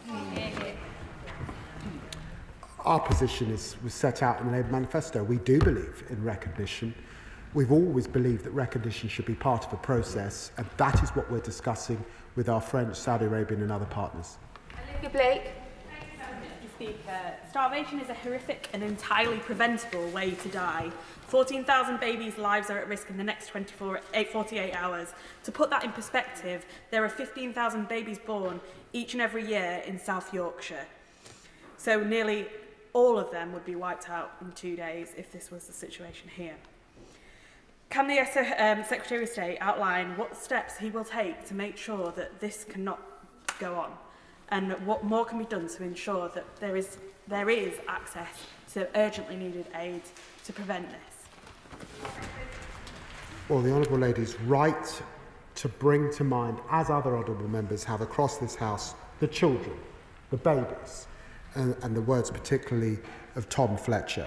And can I reassure her that when I sat in my office, and when the Prime Minister sat in his office with Prime Minister Mustafa of the Palestinian Authority, he also raised the children of the occupied territories. We keep that in mind in our actions, and that has guided us today. Ben Lake. Speaker, can I thank the Foreign Secretary for a statement and for reiterating the government's commitment to take further concrete actions in concert with international allies should the Israeli government fail to cease its military offensive and indeed lift restrictions on humanitarian aid. Given the immediacy of the crisis and warnings that up to 14,000 children at risk of starvation, could the Foreign Secretary please reassure the House that those concrete further steps will be taken at such a time to prevent mass starvation of innocent children?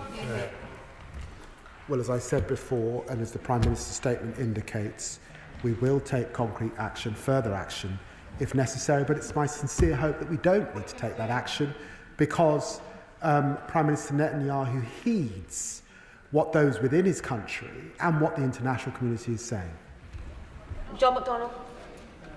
The record of the Netanyahu is that he hasn't heeded the statements here or elsewhere. And I think the general view of the House is that there is a need for urgent action with regard to the desperate situation.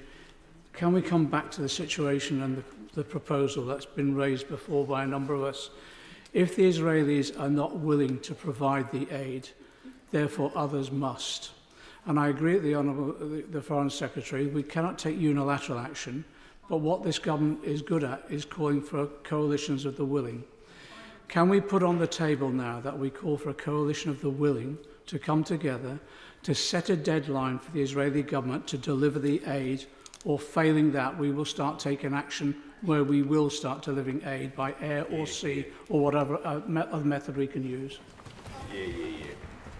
Well, can I say to the Honourable Gentleman that those 27 partners that we orchestrated, Australia, Belgium, Canada, Denmark, Estonia, Finland, France, Germany, Iceland, Ireland, Italy, Japan, Latvia, Lithuania, Luxembourg, the Netherlands, New Zealand, Norway, Portugal, Slovenia, Spain, Sweden, and the EU are a coalition of the willing. Our diplomats did that in the last few days, can I also say to him that yes, airdrops if necessary, working particularly with our Jordanian partners, but he knows that airdrops are not the way to feed the people of Gaza at this point. It is by ending the blockade. Hamid. Thank you, Madam Deputy Speaker. I also welcome the statement from the Foreign Secretary and the change in tone. However, I am disappointed to note that the actions announced relate to new trade deals. Last week was the 77th anniversary of the Nakba, Arabic for catastrophe, which commemorates the murder of over 15,000 Palestinians and the illegal forced displacement of more than 750,000 Palestinians from their homes during the establishment of the State of Israel. But the Nakba was not a one-time historical event. It accelerated a process of dispossession, erasure, violence and ethnic cleansing against the Palestinian people, which began under British colonial rule, and the current genocide in Gaza is just the latest of this in this process. So will the Foreign Secretary now take this opportunity on the 77th anniversary of the Nakba and the ongoing starvation of 2 million people today to end all existing military, economic and diplomatic support for Israel as a matter of legal obligation to ensure the UK is no longer complicit in Israel's grave violations of international law?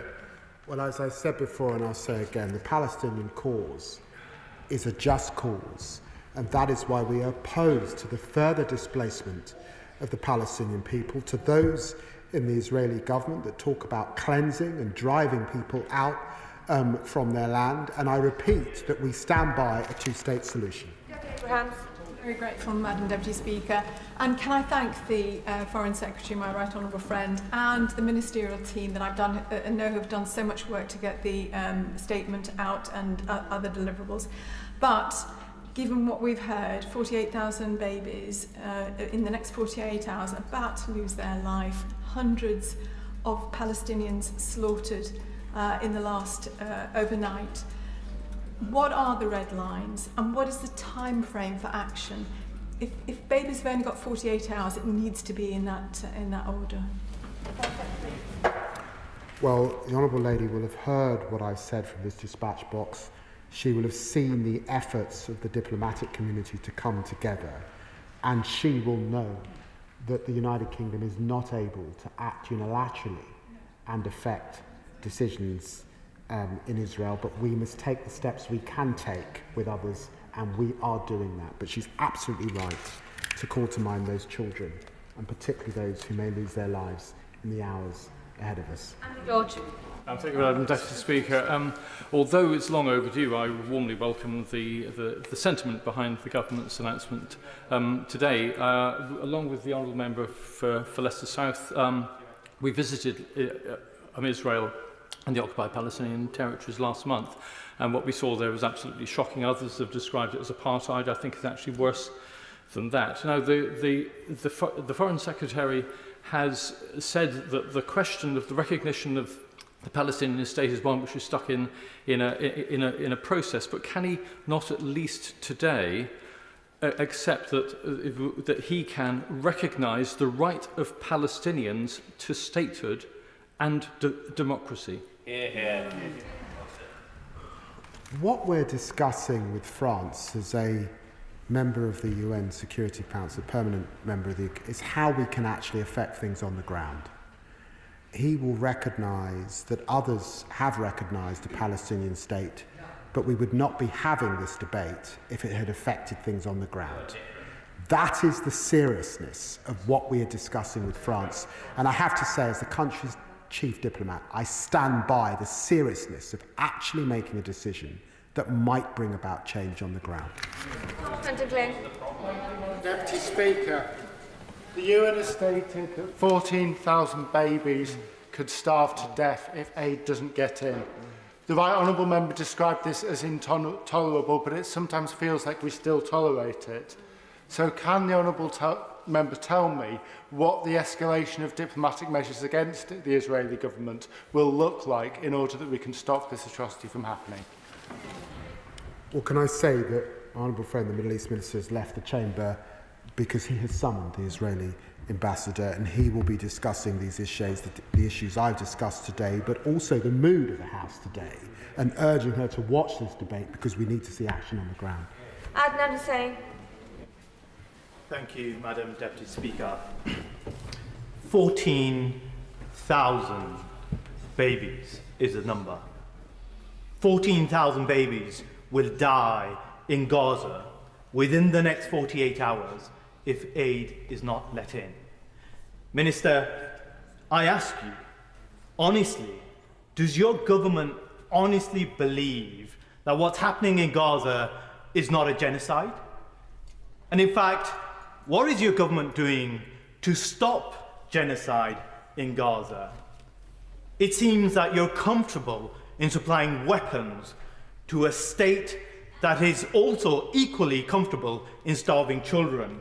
I finish by asking, what actions are you going to take? Perhaps expel the Israeli ambassador.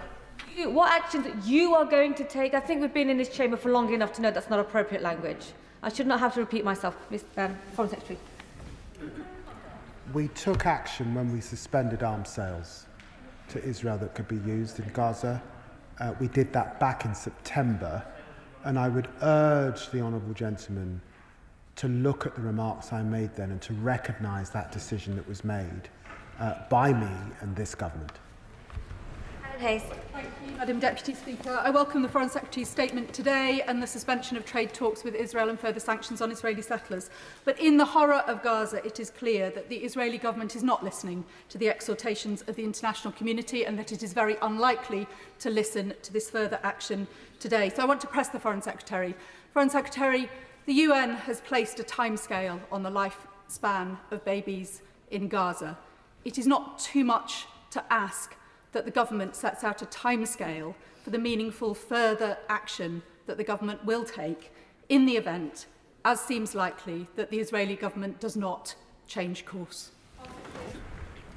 Well, I say to my honourable friend who has been a champion of the Palestinian people and raised this issue of conflict now for many, many months indeed, that I would refer her to the statements of Yair Gallant, the leader of the opposition and former IDF member, who has urged the Netanyahu government to listen because he fears that Israel is losing friends and, as he describes it, will become a pariah state. Thank you, Mark. Food is the means of life, and it must not be used as a weapon of war. The Foreign Secretary has rightly condemned it as morally wrong, but it's also a breach of international humanitarian law. He's condemned as unjustifiable and disproportionate Minister Smotrich's proposals to cleanse Gaza and displace and destroy all within it. If Mr. Smotrich's plan is carried out in the coming days, does my right honourable friend agree that he will have to use a different word, and that word would be genocide? So will he now sanction Minister Smotrich? Well, I've heard what the honourable gentleman has said, and he will know that the Prime Minister said that there might well have to be further action, but we urge the government to step back from what they're doing, and of course we continue to condemn the language of extremists in the Israeli government using language like ethnic cleansing. Jess as well. Thank you, Madam Deputy Speaker. I welcome the Foreign Secretary's condemnation of the illegal actions and the vile words used by the Israeli government.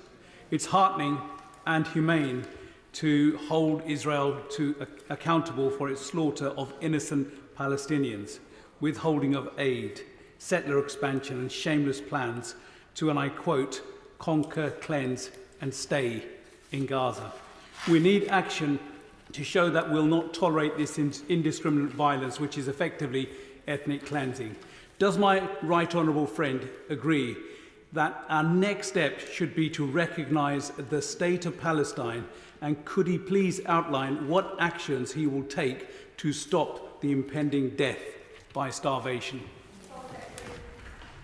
Well, my honourable friend's question mirrors that, I think, across this House, a concern for children, the issue of recognition, and of course the action, not I suspect just by the United Kingdom, but the action that is necessary from the international community. Joe Powell. Deputy Speaker, as others have said, 14,000 babies stand at immediate risk of starvation, so this couldn't be a more serious moment, and I do welcome the suspension of trade negotiations and the expansion of sanctions. But as we've done on other sanctions designations, on human rights, on corruption, on Russia, on Georgia, on Belarus and others, we've taken them to the political level. So will the Foreign Secretary consider an expansion of the sanctions regime to those political decision makers advocating for ethnic cleansing and the takeover of Gaza? Well, my honourable friend is one of the House's experts on how our sanctions regime works, and can I reassure him that all of what he outlines is under consideration. Dr. Lauren Sullivan. Thank you very much, Madam Deputy Speaker. The senseless and deliberate suffering in Gaza must end, and humanitarian aid is crucial for that aim and for thousands of children. If the Israeli government continue to politicise humanitarian aid and withhold with their blockages, what sanctions will this government consider and then impose?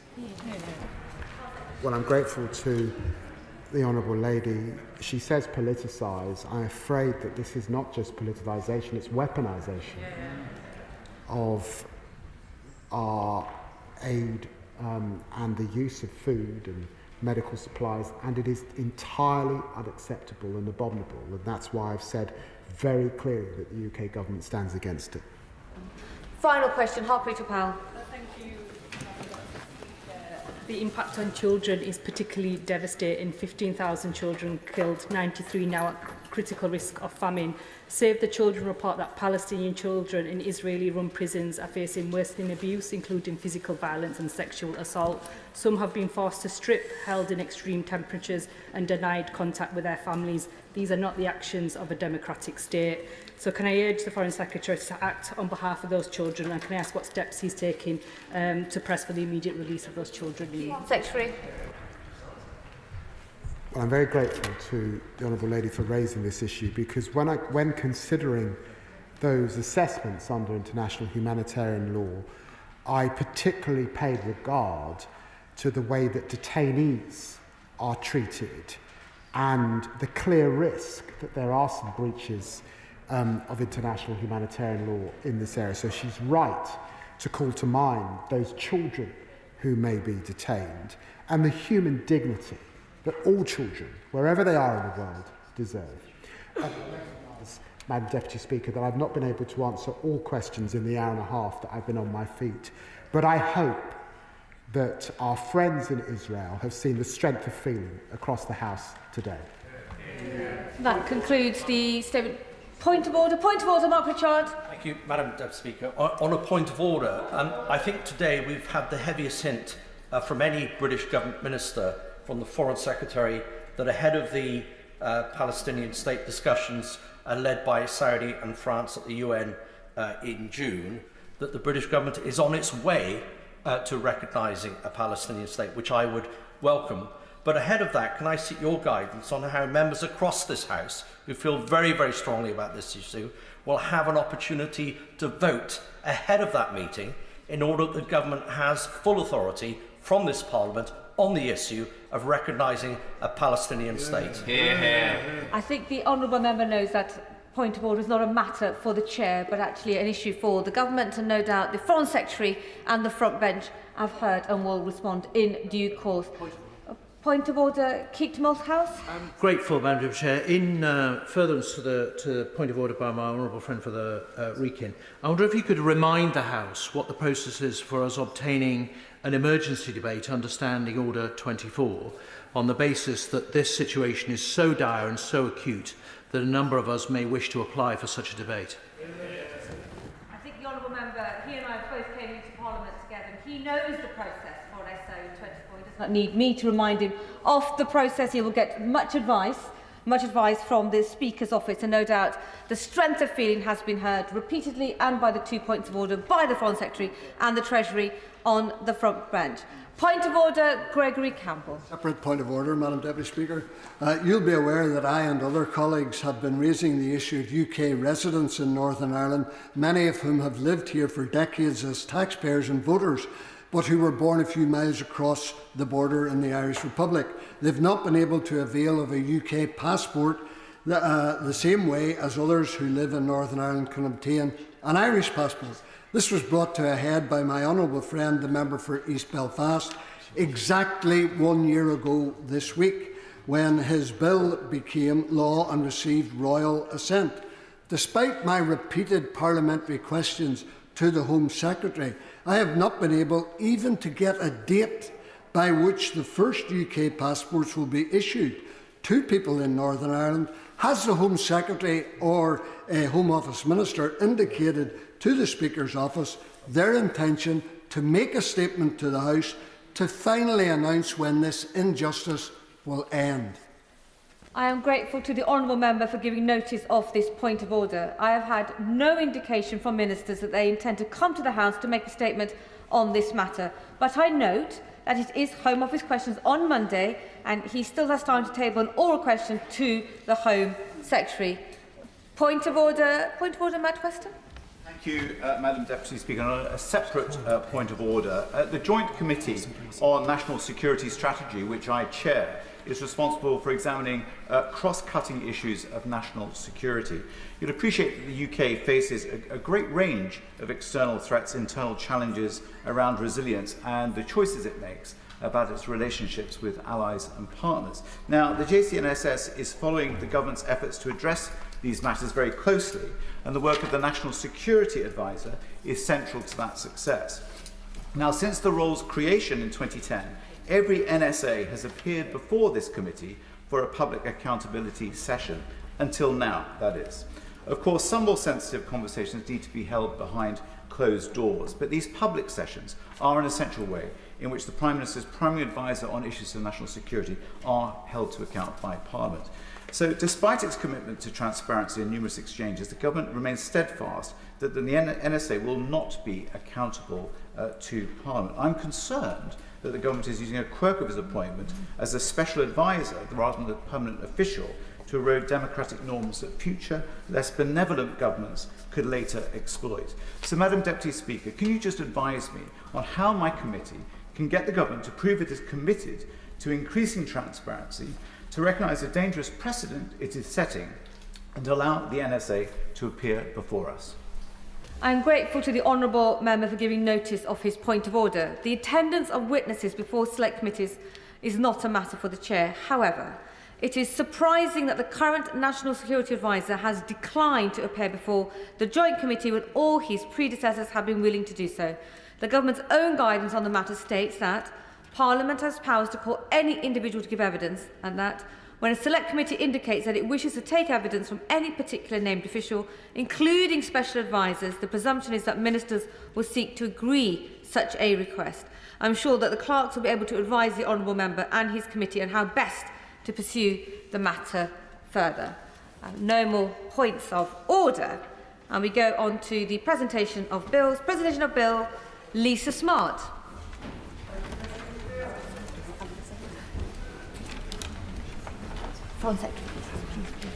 Child Abduction and Custody Act 1985 Amendment Bill. Second reading what day? Friday the 11th of July. Friday the 11th of July. Allow the front benches now to shuffle over. Chamber should do so very discreetly.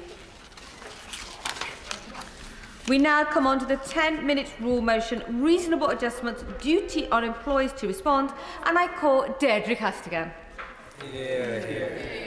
Thank you, Madam Deputy Speaker. I beg to move that leave be given to bring in a bill to make provision about a deadline by which employers must respond to requests for reasonable adjustments from disabled workers and for connected purposes. I draw the House's attention to my register of interests and my proud membership of Unison. I thank the Minister for Social Security and Disability, my right honourable friend, the member for East Ham, for being present today. Madam Deputy Speaker, before I was elected, I was the National Officer for Disability Equality at the country's biggest trade union, Unison. I was also a shop steward for many years, and I represented countless workers who were having problems at work. And it was disabled workers, more than any, that were facing those problems. In fact, disabled workers made up about 2/3 of my cases as a union rep. Now, by law, employers have to make changes to help disabled people stay in their jobs. These are called reasonable adjustments.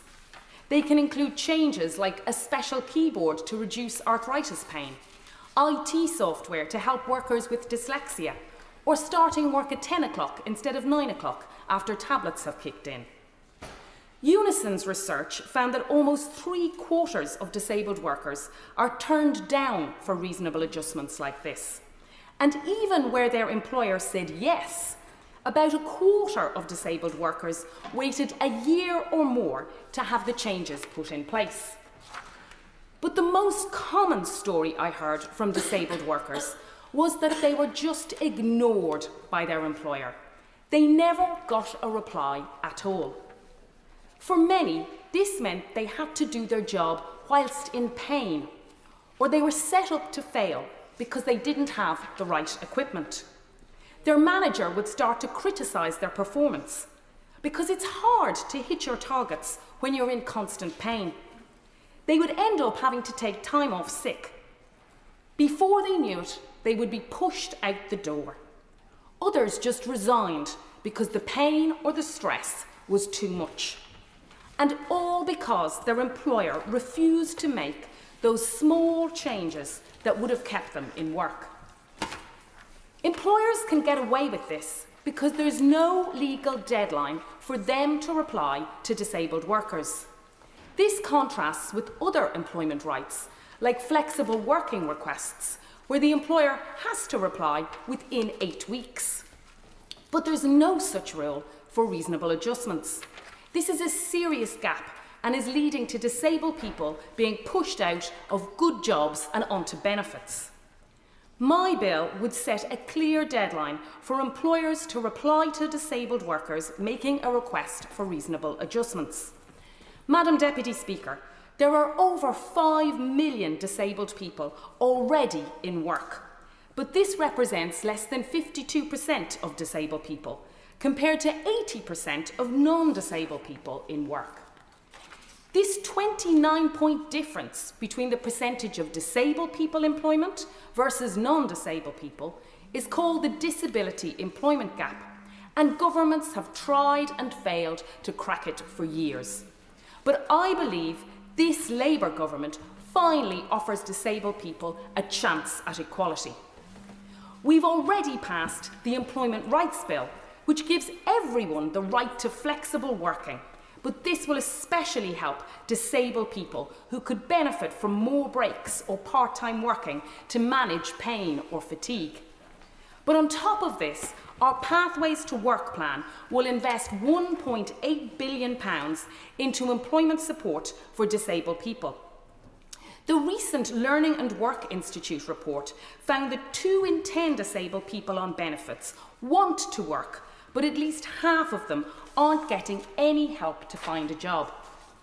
When I visited West Ealing Job Centre in my constituency last August and asked staff who a disabled person could speak to about finding a job that met their needs, they had no answer. There was no help available. Imagine what it must be like to want to work, but being stuck in a system that won't let you, that forces you to live on benefits when you don't want to and you don't have to. So this government is investing in new trailblazer schemes to support disabled people who want to work. As part of this, West London Alliance, which covers Ealing Southall, did a very simple thing. They sent an email to local disabled people on long-term sickness benefits due to musculoskeletal conditions and asked them if they wanted help finding a job. Over 200 people replied straight away to say yes, they wanted help. That's 200 disabled people who had been sat on benefits with no help at all under the previous government. Labour's plan will give disabled people who want to work the help they need. And our Employment Rights Bill and our increase in the national living wage will ensure that those jobs are good quality, decently paid jobs as well. This Labour government's plan to get Britain working also offers a once-in-a-generation opportunity to radically transform the workplace so that it finally works for disabled people. Sir Charlie Mayfield, the former John Lewis boss, has been asked by government to come up with ideas to make work more accessible and to ensure employers take more responsibility for supporting disabled workers to stay in their jobs. My bill would give a right to a response to reasonable adjustment requests to the 5 million disabled people already in work, and would help open up jobs to hundreds and thousands of disabled people who want to work. But I look forward to seeing what other ideas the report identifies. I hope the Mayfield Review will look at some of the demands of the Disability Employment Charter, which I was a founding member of when I worked for Unison. This includes ideas like a stronger right to paid disability leave for assessment, rehabilitation and training. Taken together, the Learning and Work Institute report found that the investment this Labour government is making could lead to up to 165,000 disabled people moving from benefits into decent jobs. What an achievement that would be. Madam Deputy Speaker, too many disabled people face losing jobs they love because employers simply don't give them the help they need to thrive at work. This government's record £1.8 billion investment in employment support will help disabled people who want to work.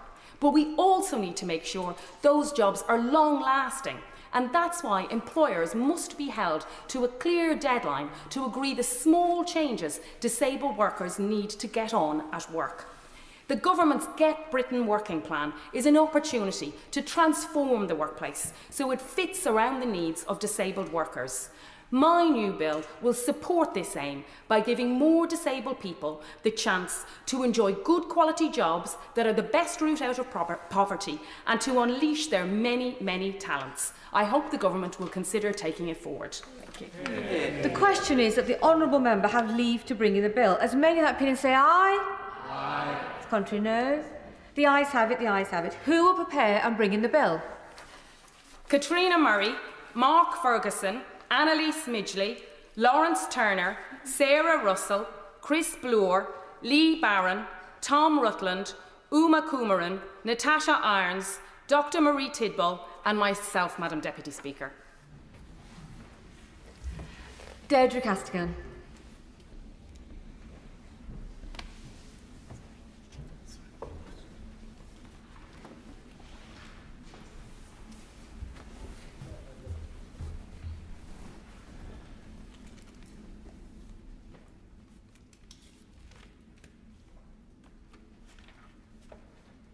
Beautifully done.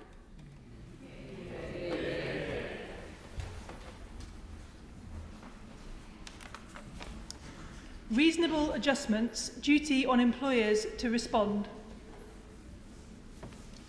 Second reading what day? Friday the 13th of June. Friday the 13th of June. The front benches need to shuffle over. They have a moment now.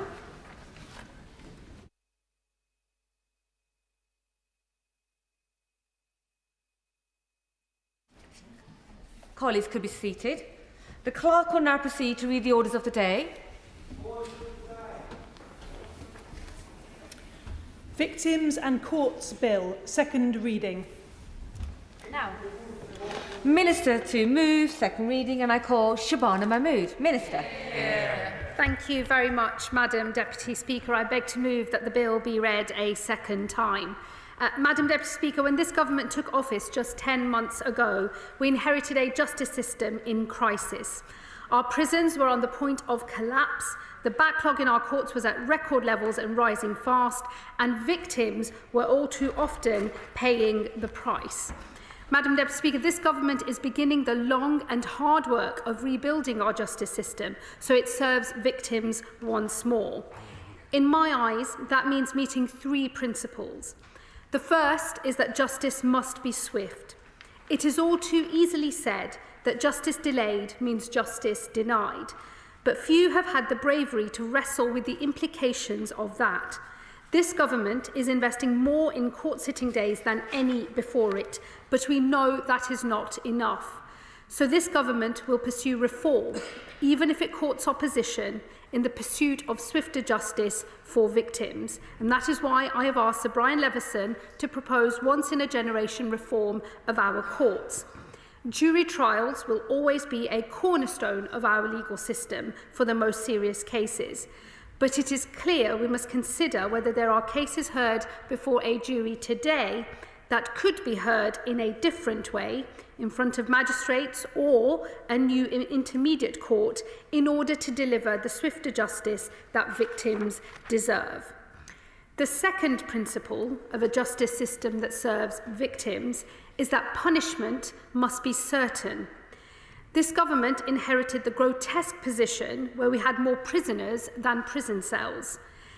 If prisons run out of space, it is victims who pay the price.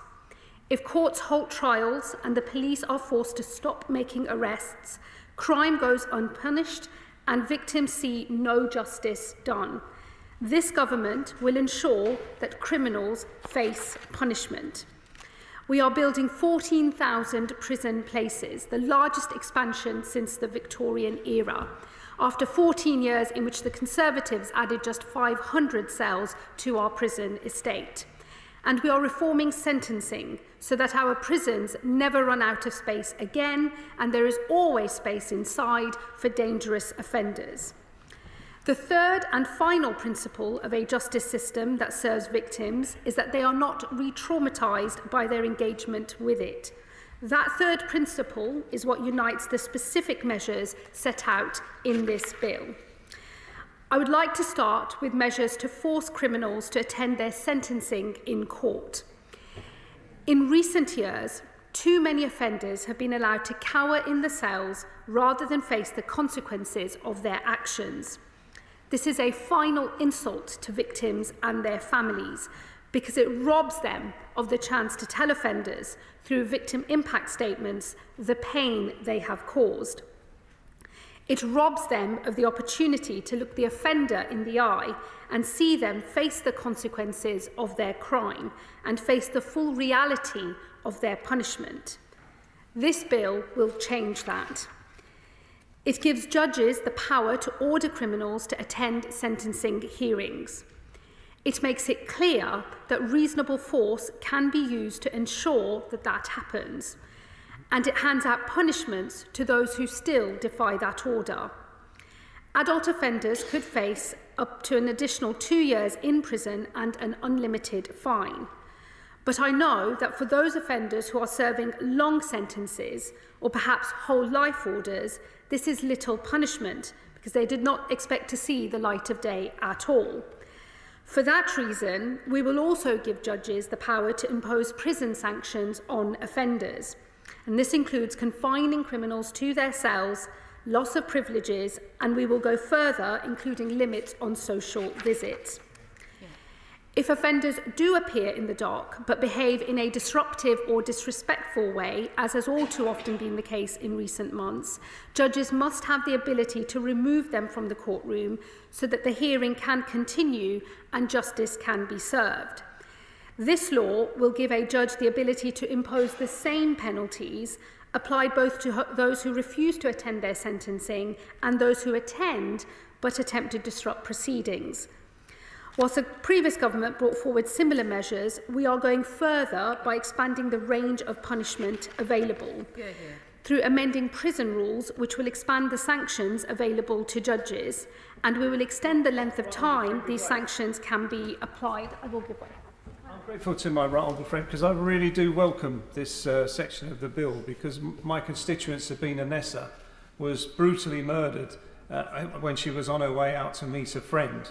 And her murderer refused to attend court and participate in his sentencing. And this actually caused a great deal of distress to her family. So I really welcome not just the move to force these characters to turn up in court, but also to apply sanctions when they don't comply.